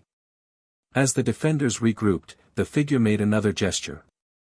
This time, the magic bypassed Harry completely, striking the ground beneath Lyra's feet. The earth erupted, and before anyone could react, tendrils of dark energy wrapped around her, immobilizing her completely. Lyra! Harry shouted, lunging toward her. An exchange, the figure announced, raising his hand. Lyra's immobilized form rose into the air. The princess for the remaining lives of her people. Come to the Gateway Temple at moonrise tomorrow, Harry Potter. Come alone, and she lives. Bring others, and she dies. No. Harry hurled a concentrated blast of blue fire at the figure, but it passed through harmlessly, confirming his suspicion that it wasn't fully physically present. One day, Harry Potter. Choose wisely. With another tearing gesture, the figure opened a portal similar to the one from Hogwarts. Ashkali grabbed Lyra's suspended form and pulled her through, followed by the retreating enemy forces. Just like that, the attack ended, the remaining Ashkali and constructs withdrawing through multiple portals that sealed behind them. The sudden silence was almost as shocking as the battle had been. Harry stood motionless, staring at the spot where Lyra had vanished, his Veela fire still burning around his arms though the immediate threat was gone. Around him, Veela tended to their wounded and assessed the damage to their settlement. Lyra's grandfather approached slowly, supported by 2 younger Veela. They took her, he said, his voice breaking. My granddaughter. I'm going after her, Harry said immediately, his tone leaving no room for argument. I know where they've taken her, the Gateway Temple he showed in that vision. The ancient heart, one of the elder mages murmured. The original sacred site of the first Veela settlement, abandoned centuries ago. It lies deep in the forest, beyond our current boundaries. And it's surrounded by 4 standing stones, Harry added, making the connection. The binding stones. That's where Karayan was imprisoned originally. That's where he's trying to return. Elder Narine approached, her usual hostility subdued by shock. You cannot go alone, Harry Potter. It's clearly a trap. I know, Harry agreed. But I'm still going. With help. He turned to Kaelin. How many warriors can you gather by tomorrow afternoon? The Veela warrior assessed quickly. 20, perhaps 30 combat ready. Many are wounded from today's battle. I need half to remain here and defend Silverwood, Harry decided, taking command of the situation with a natural authority that surprised even himself. The rest will come with me, but stay hidden until I signal. Karayan's servant will expect me to come alone, and we can use that assumption against him. You speak as if you command here, human, Elder Narine objected, some of her usual fire returning. I speak as the one Karayan wants, Harry countered. And as someone who's fought Voldemort and lived. I know how dark wizards think. He's right, Lyra's grandfather said quietly. And he was chosen by the selection. In the princess's absence, her consort's voice carries authority. The acknowledgement settled over the gathered Veela, who looked at Harry with new eyes, not as an outsider or curiosity, but as a leader in crisis. I need to return to Hogwarts first, Harry continued. There are preparations to make, people who can help. I'll be back by midday tomorrow with additional allies. What of the prophecy? Asked one of the elders. The joining ceremony was to occur tomorrow night, the full moon. Karayan planned this timing deliberately, Harry said grimly. He wants me at the Gateway Temple at moonrise, the exact time the joining would have happened. Whatever the ceremony would have done, he's trying to twist it to his purpose. Or prevent it from stopping him, Lyra's grandfather suggested. The ambiguity remains. Harry nodded, already formulating plans. Either way, I'll be there. And we'll get Lyra back. He looked around at the battered but unbroken Veela. Prepare your warriors, gather what lore you have about the Gateway Temple and the Binding Stones. Tomorrow, we end this, one way or another. The return journey to Hogwarts was fraught with danger. The forest teemed with Oshkali patrols, forcing Harry to move with extreme caution. By the time he reached the castle grounds, dawn was breaking over the Scottish Highlands. Using the time-turner and invisibility cloak, he managed to slip back into Gryffindor Tower undetected, though the increased aura presence made it a close call several times. Ron and Hermione were waiting anxiously in the common room, having apparently not slept all night. Harry! Hermione whispered urgently as he removed the cloak. What happened? You look terrible. He did, his clothes were torn and singed, cuts and bruises covered his exposed skin, and exhaustion lined his face. But there was also a determination in his eyes that hadn't been there before. Silverwood was attacked, he said quietly, collapsing into the nearest chair. They took Lyra. I'm going after her tomorrow at moonrise. In terse sentences, he explained everything, the battle, Karayan's servant, the Gateway Temple, and the Binding Stones. So that's where they are, Hermione said excitedly. The stones are at this temple. That's what the book meant by the four corners of the hidden realm. Exactly, Harry confirmed. But Karayan's servant controls the temple now, with Lyra as hostage. He expects me to come alone tomorrow night. Which you're obviously not going to do, Ron stated flatly. I'm going, Harry clarified, but not alone. I've got Veela warriors backing me up, and I want you two plus whoever from the DA is willing to help. Hermione bit her lip. Harry, this sounds incredibly dangerous. If Karayan is as powerful as everything suggests. He's not fully back yet, Harry reminded her. That's why he needs me there at moonrise. Something about the timing, the location, and my connection to Veela magic is crucial to his return. Or to preventing it, Hermione pointed out. We still don't know which. Exactly why we need more information before tomorrow night. Harry leaned forward intently. Hermione, I need you to find everything you can about how magic sites can be aligned with lunar cycles. Ron, talk to anyone in the DA who might be willing to help, but quietly. The Ministry's watching everything. What about Dumbledore? Ron asked. Harry hesitated. I need to tell him what's happened, but carefully. The Ministry's monitoring him too. If they found out about a rescue mission into the forest, they'd try to stop you, Hermione finished. Or worse, they'd send Aurors blundering in and get Lyra killed. Exactly, Harry agreed grimly. Despite his exhaustion, Harry couldn't rest. There was too much to do, too much at stake. Using the Room of Requirement as their base, he, Ron, and Hermione coordinated preparations throughout the day. Dumbledore, informed discreetly, provided critical information without asking too many questions, ancient maps showing the likely location of the Gateway Temple, and texts describing similar sites where magical energies concentrated naturally. Such places exist throughout Britain, he explained as they huddled over the maps in his office. Stonehenge is the most famous, but many smaller, equally powerful sites remain hidden. The Gateway Temple appears to sit at a junction of ley lines, natural magical currents running through the earth. Perfect for ritual magic, Hermione observed. Indeed, Dumbledore agreed. Particularly magic involving transitions between states of being, or between worlds. By mid-afternoon, a small but determined group had committed to the rescue mission: Ron, Hermione, Ginny, Neville, and Luna. Each brought unique skills: Ron's strategic thinking, Hermione's vast knowledge, Ginny's combat prowess, Neville's unexpected courage, and Luna's ability to perceive magical energies others missed. "We'll need to slip out separately," Harry instructed them during their final planning session in the Room of Requirement. "The Ministry's watching all the known exits. Meet at the Hogsmeade end of the secret passage at sunset. From there, we'll join the Veela warriors at the edge of Silverwood."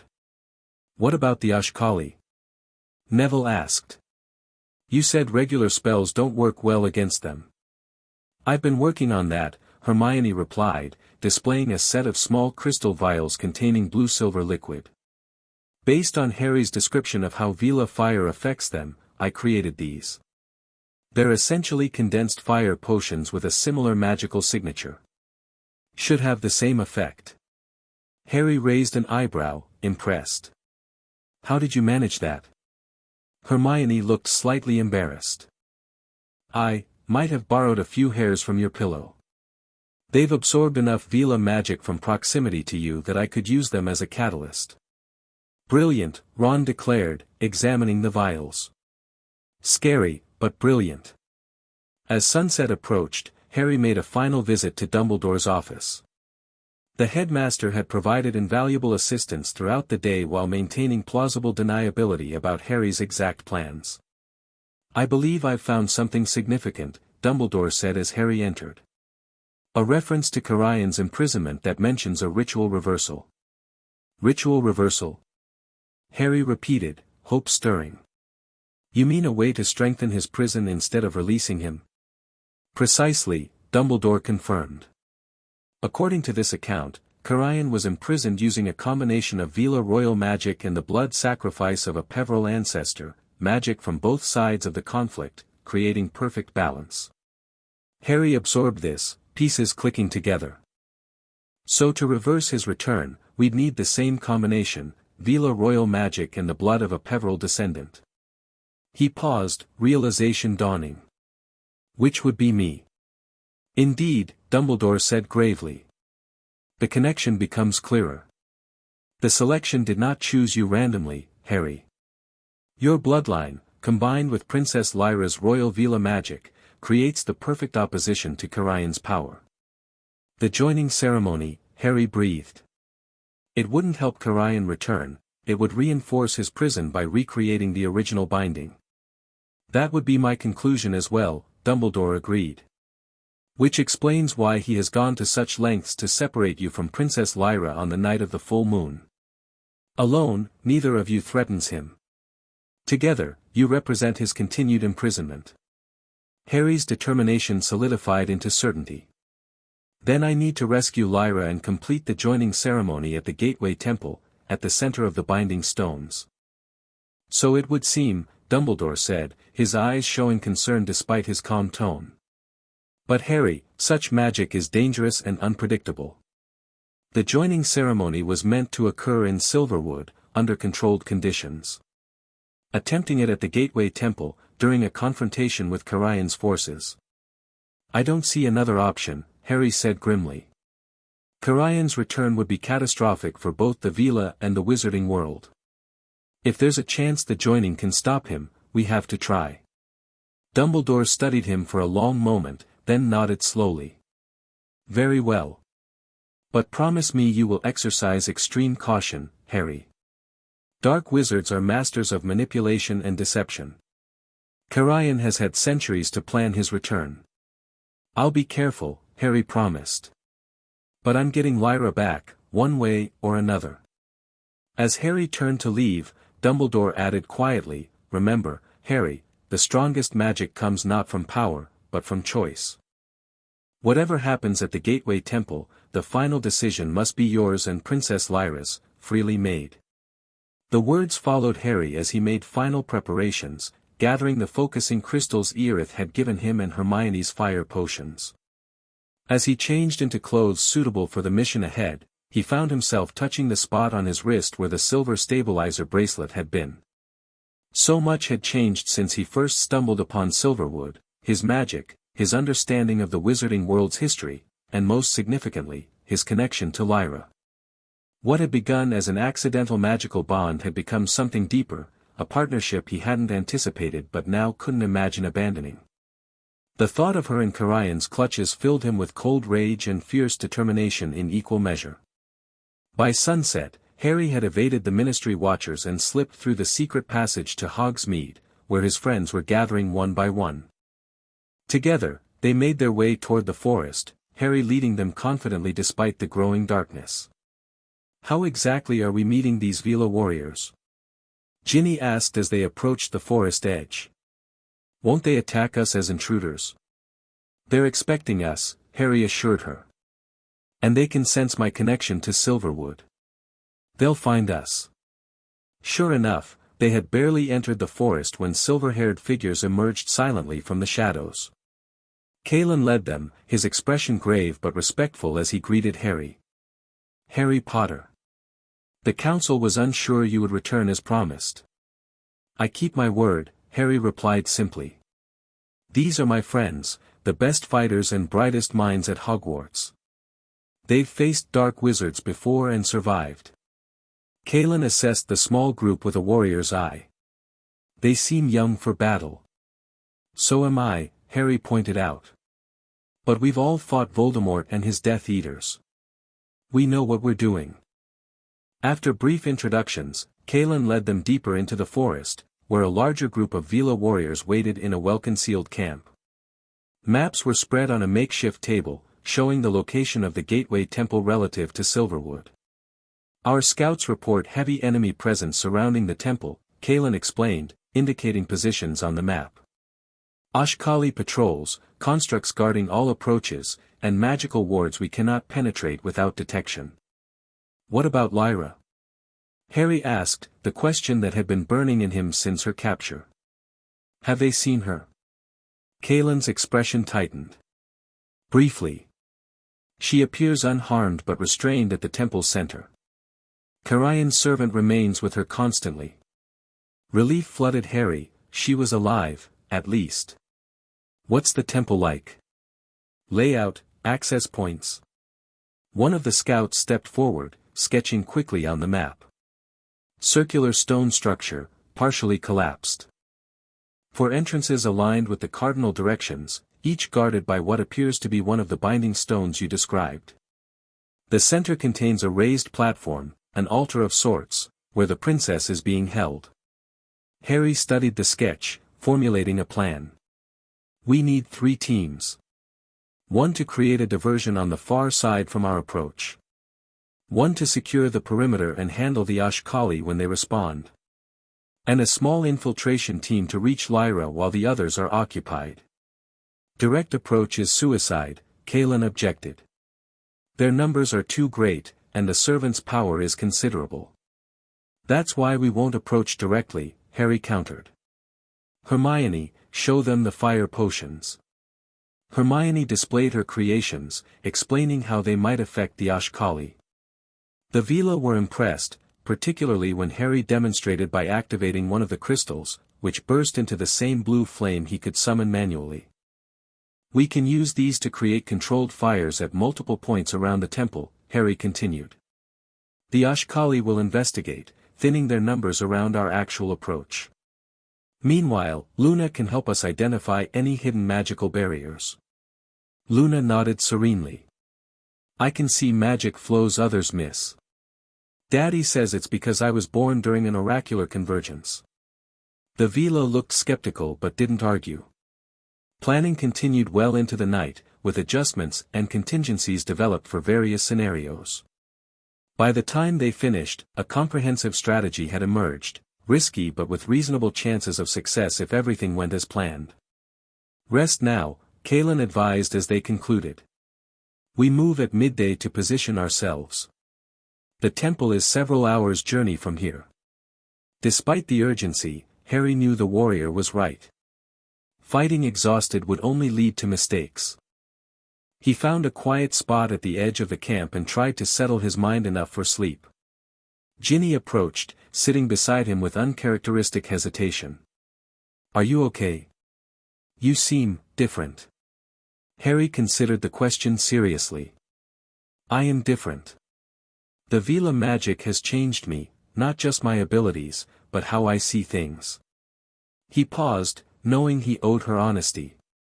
"And Lyra, the connection between us is more than just magic," Ginny finished for him, her expression sad but understanding. "I can see it when you talk about her. Your whole energy changes." "I'm sorry," Harry said, meaning it. "Before all this happened, you and I were starting something," she acknowledged. "But fate had other ideas." She smiled wryly. "Story of my life with you, Harry Potter. Always extraordinary circumstances." "You're pretty extraordinary yourself," he told her sincerely. "Any guy would be lucky to have you." Ginny rolled her eyes, but her smile turned more genuine. "Save the flattery for your Veela princess. You're going to need all your charm to pull off this rescue mission." She rose, squeezing his shoulder once before walking away. "Get some rest, Harry. Tomorrow's going to be a long day." Despite the emotional and physical exhaustion, sleep came fitfully. Harry's dreams were fragmented, visions of Lyra imprisoned, the gateway temple bathed in moonlight, and always, at the edges, the sense of something ancient and malevolent waiting to break through into the world. He woke before dawn, his mind clear despite the limited rest. Something had crystallized during the night, a certainty about what needed to happen at the gateway temple. The joining ceremony had to be completed, but not in the way either the Veela or Carian expected. As the rescue party prepared to move out, Harry pulled Hermione aside for a private conversation. "I need you to do something for me," he said quietly, explaining his realization and the additional preparation it would require. Hermione's eyes widened. "Harry, that's incredibly dangerous. If you're wrong about any part of it." "I'm not wrong," he said with conviction that surprised even himself. "Everything fits, the prophecy, the timing, the location. This is why the selection chose me, why my family's connected to Carian's imprisonment. It has to be this way." After a moment's hesitation, Hermione nodded. "All right. I'll help. But please be careful, Harry. This goes beyond anything we've attempted before." The journey to the Gateway Temple was tense but uneventful. They moved in small groups, using the dense forest for cover, avoiding the increasingly frequent Ashkali patrols. By late afternoon, they had reached the outer perimeter of the temple grounds, and the sight was more impressive than Harry had anticipated. The temple itself was built of massive stone blocks, weathered by centuries but still imposing. Its circular wall was broken by 4 entrances facing north, south, east, and west. At each entrance stood one of the binding stones, tall monoliths carved with the Veela royal symbol Lyra had described, glowing faintly with residual magic. Beyond the temple, the forest had been cleared in a perfect circle, creating an open space around the structure. This clearing was filled with Ashkali and constructs, patrolling in organized patterns. At the center of the temple, visible through gaps in the outer wall, stood an altar of white stone. Lyra was there, bound by magical restraints that glowed with sickly blue light. The hooded figure, Carian's servant, moved around the altar, preparing what appeared to be a complex ritual. "The moon rises in 2 hours," Kaelin murmured, assessing the situation. "We should move soon, while there's still some daylight." Harry nodded, looking to the rescue team assembled around him. Everyone knows their roles. Diversion team moves first, led by Ron. Perimeter team follows under Kaelin's command. Infiltration team, myself, Hermione, and 3 Veela warriors, enters from the north during the confusion. "What about me?" Luna asked dreamily. "I'm supposed to identify the hidden barriers." "You'll come with the infiltration team," Harry confirmed. Once we're inside, focus on the altar area. There's bound to be additional protections there. Final preparations were made swiftly, weapons checked, positions confirmed, Hermione's fire potions distributed. As sunset approached, the teams moved to their starting positions, communicating with subtle hand signals developed during their planning sessions. Harry watched the sun sinking toward the horizon, feeling the Veela magic stirring within him in response to the approaching night. His connection to Lyra, never truly dormant, had intensified with proximity. He could sense her presence at the temple's heart, her determination, her controlled fear, her unwavering strength despite her captivity. "It's time," he said quietly as the forest darkened around them. "Ron, you're up." Ron nodded grimly, leading his team southward to initiate the diversion. Minutes later, multiple explosions and flashes of blue fire erupted from the southern edge of the clearing. Ashkali and constructs reacted immediately, rushing toward the disturbance. "Perimeter team, go," Harry commanded, and Kalen led his warriors forward to engage the remaining guards, creating a corridor for the infiltration team to approach the northern entrance. Harry's group moved swiftly under cover of the growing chaos. Luna, true to her word, identified 2 hidden magical barriers they might have triggered otherwise. They reached the northern binding stone without detection, using Hermione's fire potions to eliminate the few Ashkali guards they encountered. The stone itself radiated ancient power, a deep, resonant magic that Harry could feel vibrating in harmony with his own Veela abilities. He placed his hand on it briefly, and the carved symbol glowed brighter in response. "It recognizes you," one of the Veela warriors whispered in awe. "Not me specifically," Harry clarified. "The combination of Veela magic and Peveril bloodline. It's what the stones were keyed to originally." They slipped through the northern entrance into the temple proper. The interior was a single open space, the collapsed roof allowing the darkening sky to be visible above. The altar stood at the center, surrounded by a complex pattern of runes carved into the stone floor.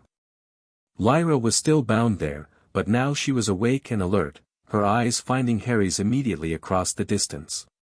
Her captor had his back to them, focused on the approaching moonrise. He was working on something at the altar, a ritual involving crystals and what looked disturbingly like vials of blood. "Luna?" Harry whispered. The blonde girl stared intently at the area around the altar, her normally dreamy expression replaced by intense focus. "There's a barrier," she confirmed. "Circular, about 10 feet from the altar. And something else." She frowned. "The floor is wrong. The magic doesn't flow naturally there." "A trap," Hermione guessed. "Probably triggers if we cross the barrier incorrectly." Harry assessed the situation quickly. The diversion was working, most of the temple's defenders had been drawn away. But the ritual preparations continued, and moonrise was approaching rapidly.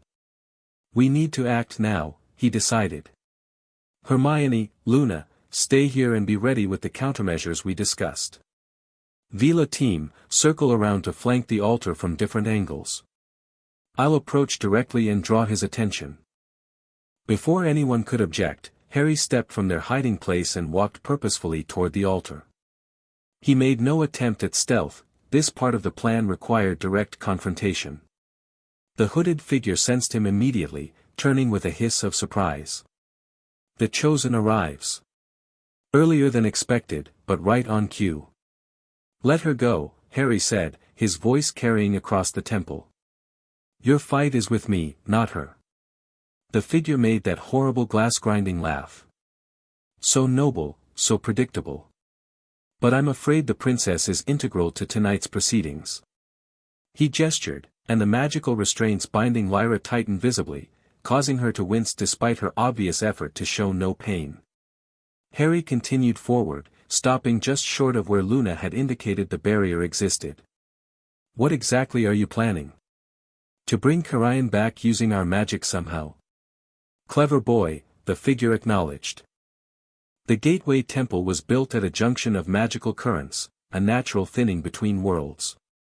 Karayan's partial imprisonment exists on the other side of that thinning. With the right catalyst at the right moment. He gestured to the sky, where the edge of the full moon was just becoming visible over the trees. And where the catalyst, Harry concluded. Veela royal magic and Peveril blood. The same combination that imprisoned him originally. The figure tilted its hooded head. You've done your research. Yes, what bound him can release him, if applied correctly. The joining you and the princess anticipated would have strengthened his prison. But separated, with your magics harvested individually. He gestured to the ritual implements on the altar. The effect reverses. Harry took another step forward, now directly at the barrier's edge. You've gone to a lot of trouble. Attacking Hogsme, Hogwarts, Silverwood. Working with Voldemort. All to arrange this moment. Centuries of planning, the figure confirmed. My master is patient. And your Dark Lord is merely a convenient tool, powerful but short-sighted. He believes Carian will share power upon his return. The horrible laugh came again. He will be the first to learn otherwise. Harry caught Lyra's eye during this exchange. A silent communication passed between them, a plan confirmed through the magical bond they shared. She gave an almost imperceptible nod. One question, Harry said, playing for time as he felt the Veela warriors moving into position behind the altar. Who are you? Carian's servant, obviously, but more specifically. The figure reached up and slowly lowered its hood, revealing a face that was both human and not, the features handsome but wrong somehow, as if assembled from different people. Most disturbing were the eyes, an unnatural blue that matched the Ashkali's glow. I was once called Morden, he said, his voice sounding more normal without the hood. Carian's apprentice and most devoted follower. When his ritual failed, I preserved myself through similar means, not as ambitious as his, but enough to maintain a partial existence until his return could be arranged. So you're not even fully alive, Harry noted. Just a fragment, like the Ashkali. Morden's face twisted in anger. I am far more than those mindless constructs. I retain consciousness, will, purpose. When Carian returns, I will be restored completely as his right hand. The moon had risen higher, its light beginning to illuminate the temple interior. Harry felt the magic building around them, not just from the ritual preparations, but from the place itself, the binding stones, the approaching alignment. Now, Morden said, turning back to the altar. Enough delay. The time approaches. He raised a ceremonial dagger, moving toward Lyra with clear intent. Harry acted instantly, summoning the full extent of his Veela magic. Blue fire erupted around his entire body, not just his hands, as the partial transformation extended further than ever before. With a gesture, he sent a concentrated blast of fire at the barrier Luna had identified. Instead of trying to break through it, Harry targeted its anchor points, the precise spots where the magic connected to the physical temple. The barrier shimmered and warped but held. Morden laughed. Did you think it would be so easy? This protection was designed by Carian himself. I was counting on that, Harry replied, and gave the signal. Simultaneously, the three Veela warriors attacked from different directions, each targeting a different section of the barrier with their own fire. The combined assault created a harmonic resonance, their fires taking on the same blue tint as Harry's as his royal-connected magic amplified theirs. The barrier fluctuated violently, then collapsed with a sound like shattering glass. Harry rushed forward immediately, Hermione and Luna moving to flank him. Morden snarled in rage, raising his hands to unleash a wave of freezing energy similar to what he'd used at Silverwood.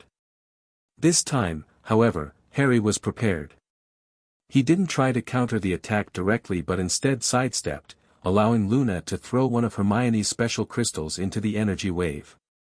The crystal absorbed the cold magic, then shattered, redirecting it back at its caster.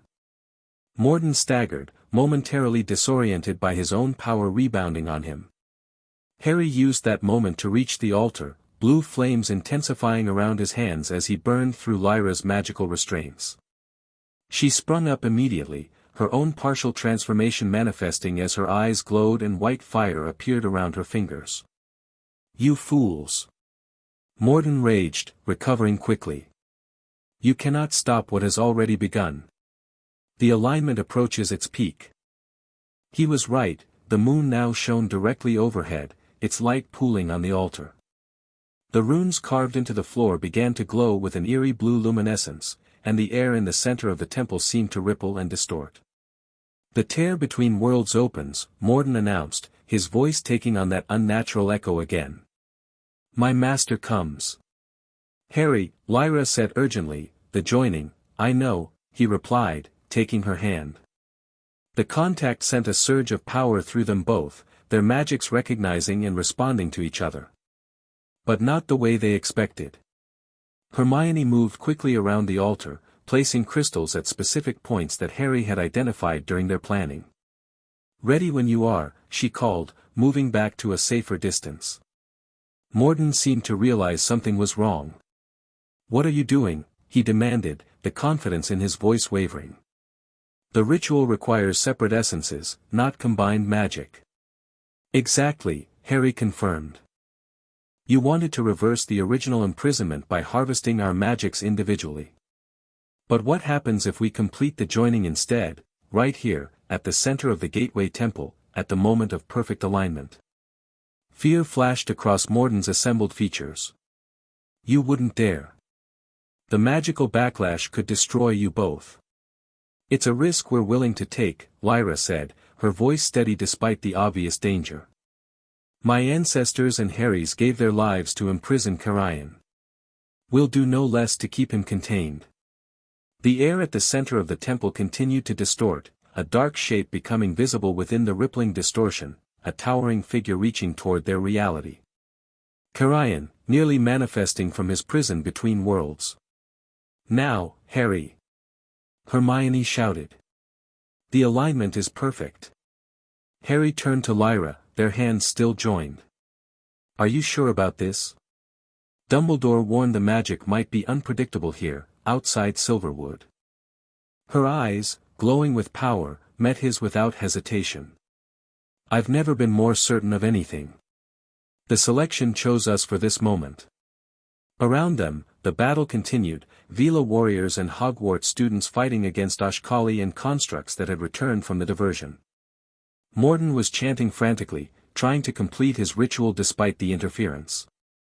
The shadowy form of Carian grew more distinct with each passing second. "Together, then," Harry said, and placed his free hand on one of the crystals Hermione had positioned. Lyra did the same with another crystal, completing the circuit. The effect was immediate and overwhelming. Blue and white fire erupted from their joined hands, swirling together in a vortex that rose toward the temple's open ceiling. The binding stones at the four entrances flared to brilliant life, their ancient magic reactivating fully for the first time in centuries. Harry felt the joining magic flowing through him, not a gentle bonding as it might have been in Silverwood, but a raw, primal connection that linked him to Lyra at the deepest level.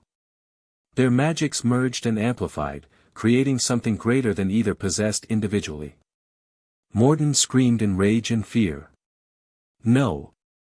The gateway must open. My master must return." He lunged at them with inhuman speed, the ceremonial dagger raised to strike. But before he could reach them, the combined magic responded to the threat. A wave of blue-white fire engulfed him, revealing his true nature, not flesh but a magical construct similar to the Ashkali, though far more complex and self-aware. He burned away like paper in a flame, his scream fading to nothing.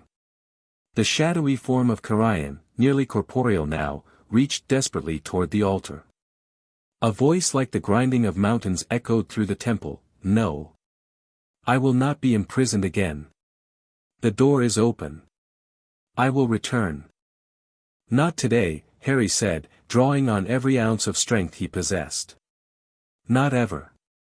The joining magic peaked, creating a shockwave that expanded outward from Harry and Lyra.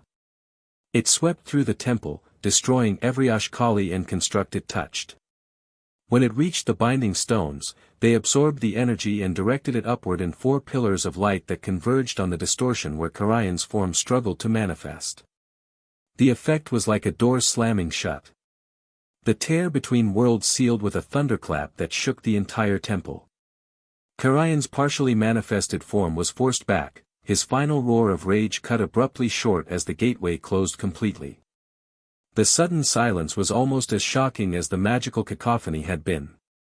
Harry and Lyra stood at the altar, still connected, their combined magic gradually settling into a balanced, sustainable flow between them. The binding stones continued to glow, though less intensively now, a sign that their power had been renewed and strengthened. It worked, Hermione breathed, staring at the spot where the distortion had been. You actually did it. Around the temple, the remaining Ashkali were disintegrating without their master's power to sustain them. The hooded figures, apparently ordinary followers rather than constructs like Morton, were being captured or driven off by the combined forces of Veela warriors and Hogwarts students. Lyra looked at Harry, her eyes gradually returning to normal as the immediate danger passed. The joining is complete, she said softly. Not as traditionally done, but perhaps more meaningful for it. Harry nodded, feeling the change within himself, their magics no longer separate forces flowing alongside each other, but perfectly integrated, balanced, harmonized. I can feel it. It's different than I expected. More, equal. As it should be, she said with a small smile. The selection chooses compatibility, not dominance. Kaelin approached, bowing formally to them both. Princess. Harry Potter. The enemy forces are defeated or retreated. We have casualties but no fatalities among our warriors. And the Hogwarts students? Harry asked immediately. Some injuries, none life-threatening, Kaelin reported. Your friends fought well. Relief washed through Harry. He'd been terrified of leading his friends into danger they couldn't handle, but they had proven themselves once again. The aftermath of the battle was chaotic but controlled. Wounded were treated, prisoners secured, and the temple grounds methodically cleared of any remaining threats. Through it all, Harry remained connected to Lyra, not physically after those first crucial moments, but through the completed bond that now linked them. As moonlight continued to illuminate the ancient temple, Harry found a quiet moment with Lyra away from the activity. So what happens now? He asked, the question encompassing everything from their personal relationship to the future of Silverwood. Lyra considered thoughtfully. Traditionally, the joining would be followed by your formal recognition as royal consort. But these circumstances are hardly traditional. Nothing about us has been, Harry pointed out with a small smile. True, she acknowledged. Perhaps that's as it should be. The prophecy spoke of restoring an ancient bond, not just between us personally, but perhaps between our peoples. Harry remembered the vision he'd glimpsed in the waters of reflection during his first visit to Silverwood, Lyra staring at stars, wondering about the world beyond their borders. You've never left the forest, he said. Would you want to see the outside world? A spark of excitement flashed in her eyes before royal composure reasserted itself. It would be unprecedented. No Veela royal has ventured beyond our boundaries since the purges. Maybe it's time, Harry suggested. Not abandoning Silverwood, but building bridges. Especially now that the Ministry knows something exists in the forest, even if they don't know exactly what. Lyra nodded slowly, the idea clearly appealing despite the inherent risks. A careful opening, perhaps. Limited contact with trusted individuals first. She looked at him directly. You would be the natural connection between our worlds. I'd like that, Harry said honestly. Though I still have a dark wizard to deal with. Voldemort isn't going to disappear just because Karayan's been contained. Now you have additional resources, Lyra reminded him, gesturing subtly to the balanced magic they now shared. And allies who owe you a debt for preventing Karayan's return. The conversation was interrupted by Ron and Hermione approaching, both looking exhausted but relieved. Ministry's coming, Ron reported grimly. One of Luna's detection charms picked up Aurors entering the forest from the Hogwarts side. Lots of them. Harry sighed. I'm not surprised. That magical shockwave probably registered at the Ministry itself. What do we do? Hermione asked. If they find this temple, with all the Veela present. Lyra straightened, royal authority settling around her like a cloak. My people will withdraw to Silverwood immediately. The boundaries have been strengthened by tonight's events, they will hold against ordinary searching. And us? Ron asked. Harry considered quickly. We can't just disappear. But we can control the narrative. He turned to Lyra. Go with your people. I'll handle the Ministry and meet you at Silverwood afterward to discuss next steps. She studied his face, then nodded decisively. Very well. But don't delay too long, consort. The last word carried a hint of teasing despite the serious situation. Harry felt his face warm slightly. I'll be there as soon as I can. My princess. The farewell was brief by necessity, the approaching Aurors gave little time for lengthy goodbyes. The Veela departed swiftly, melting into the forest with practiced ease. Lyra was the last to leave, exchanging one final meaningful look with Harry before disappearing into the darkness. Harry, Ron, Hermione, and the other Hogwarts students remained at the temple, quickly developing a simplified version of events to present to the Ministry, enough truth to be credible, with strategic omissions to protect Silverwood secrets. When the Aurors arrived, led by Kingsley Shacklebolt and Tonks, they found the teenagers gathered around the temple, apparently recovering from a battle. Harry Potter, Kingsley said, his deep voice betraying neither surprise nor skepticism. Why am I not surprised to find you at the center of magical disturbances that registered throughout Britain? Harry gave a tired smile. Just another day at Hogwarts, really. The explanation they provided was carefully crafted. They had tracked the creatures that attacked Hogsme to this ancient temple, discovered they were working with rogue Death Eaters on a ritual to amplify Voldemort's power, and intervened to prevent it. The magical shockwave had been the result of the failed ritual backfiring on its casters. Kingsley seemed dubious about certain aspects but didn't press too hard, perhaps because Tonks was subtly supporting their account with strategic nods and confirmations. And the non-human magical signatures our detectors registered, he asked finally. Extremely powerful ones, unlike anything in our classification system. Ancient magic from the temple itself, Hermione suggested smoothly. It's clearly a site of historical significance. The ritual probably activated protections built into the stones. It wasn't entirely a lie, the binding stones had indeed activated. Just not for the reasons they implied. Eventually, the Ministry officials escorted them back to Hogwarts, where Dumbledore was waiting with remarkable composure for someone whose students had vanished into the Forbidden Forest to battle ancient evil.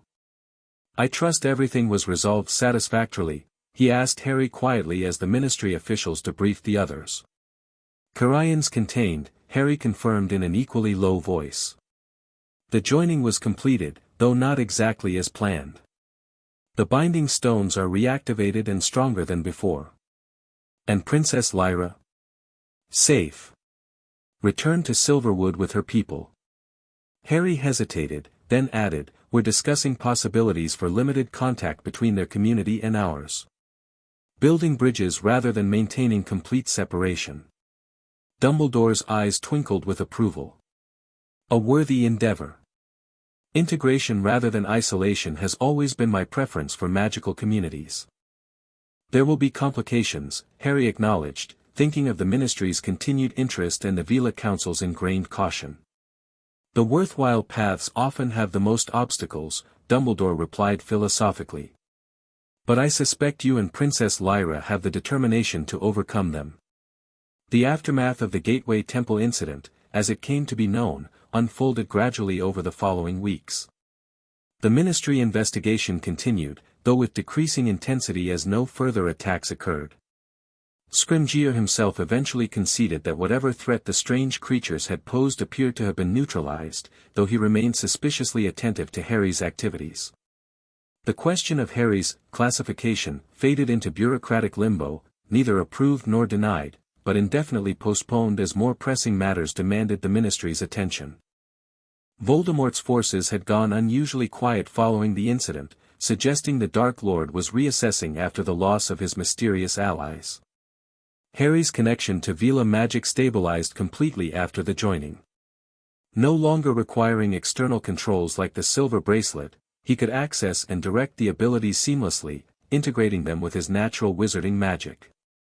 The blue flames, enhanced senses, and partial transformation remained available but no longer manifested unexpectedly during emotional moments. Most significant was his ongoing relationship with Lyra and Silverwood. True to their discussion, they began carefully orchestrated exchanges, Lyra making brief, discreet visits to Hogwarts under Dumbledore's protection, while Harry divided his free time between school responsibilities and Silverwood. The Veela Council, initially resistant to any opening of their society, gradually accepted the necessity of limited engagement with the outside world. Elder Nareen remained skeptical but was overruled by Lyra's grandfather and the other elders, who recognized the benefits of selective alliance over continued isolation. 2 months after the events at the Gateway Temple, Harry stood with Lyra at the edge of Silverwood, watching the winter sun setting through the silver trees. The boundary between their worlds remained, but it had transformed, no longer a barrier of separation but a permeable threshold of protection. Dumbledore thinks Voldemort will return to full activity by spring, Harry said, breaking the comfortable silence between them. He's recruiting again, building his forces. Lyra nodded, her expression serious. And Silverwood will stand with you when that time comes. Not openly, perhaps, but in ways that matter. I never expected any of this, you know, Harry admitted. When I stumbled into your clearing that first day, running from Malfoy of all people. The selection knew what it was doing, Lyra said with quiet confidence. Even if we didn't understand it at the time.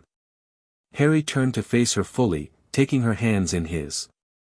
The joining magic hummed between them, a constant reminder of their unique connection. No regrets. About being bound to a human with a dark wizard problem. She smiled, the formal princess giving way to the young woman he'd come to know beneath the royal mantle. No regrets about being bound to a brave, loyal wizard who faces his challenges with courage rather than fear. Her smile turned mischievous. The dark wizard problem is merely an inconvenience. Harry laughed, the sound echoing through the trees.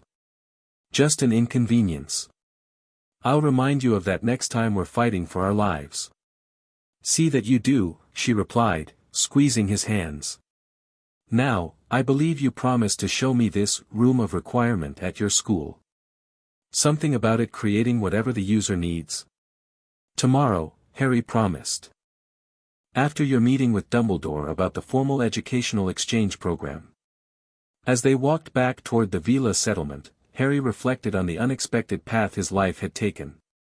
From an unwitting trespasser to a Veela's chosen, from reluctant participant to committed partner.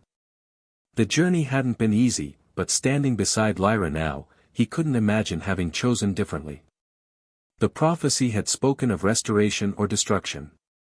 In choosing connection over separation, balance over dominance, they had found a third path, transformation. Not just of themselves or their relationship, but of the boundaries between their worlds.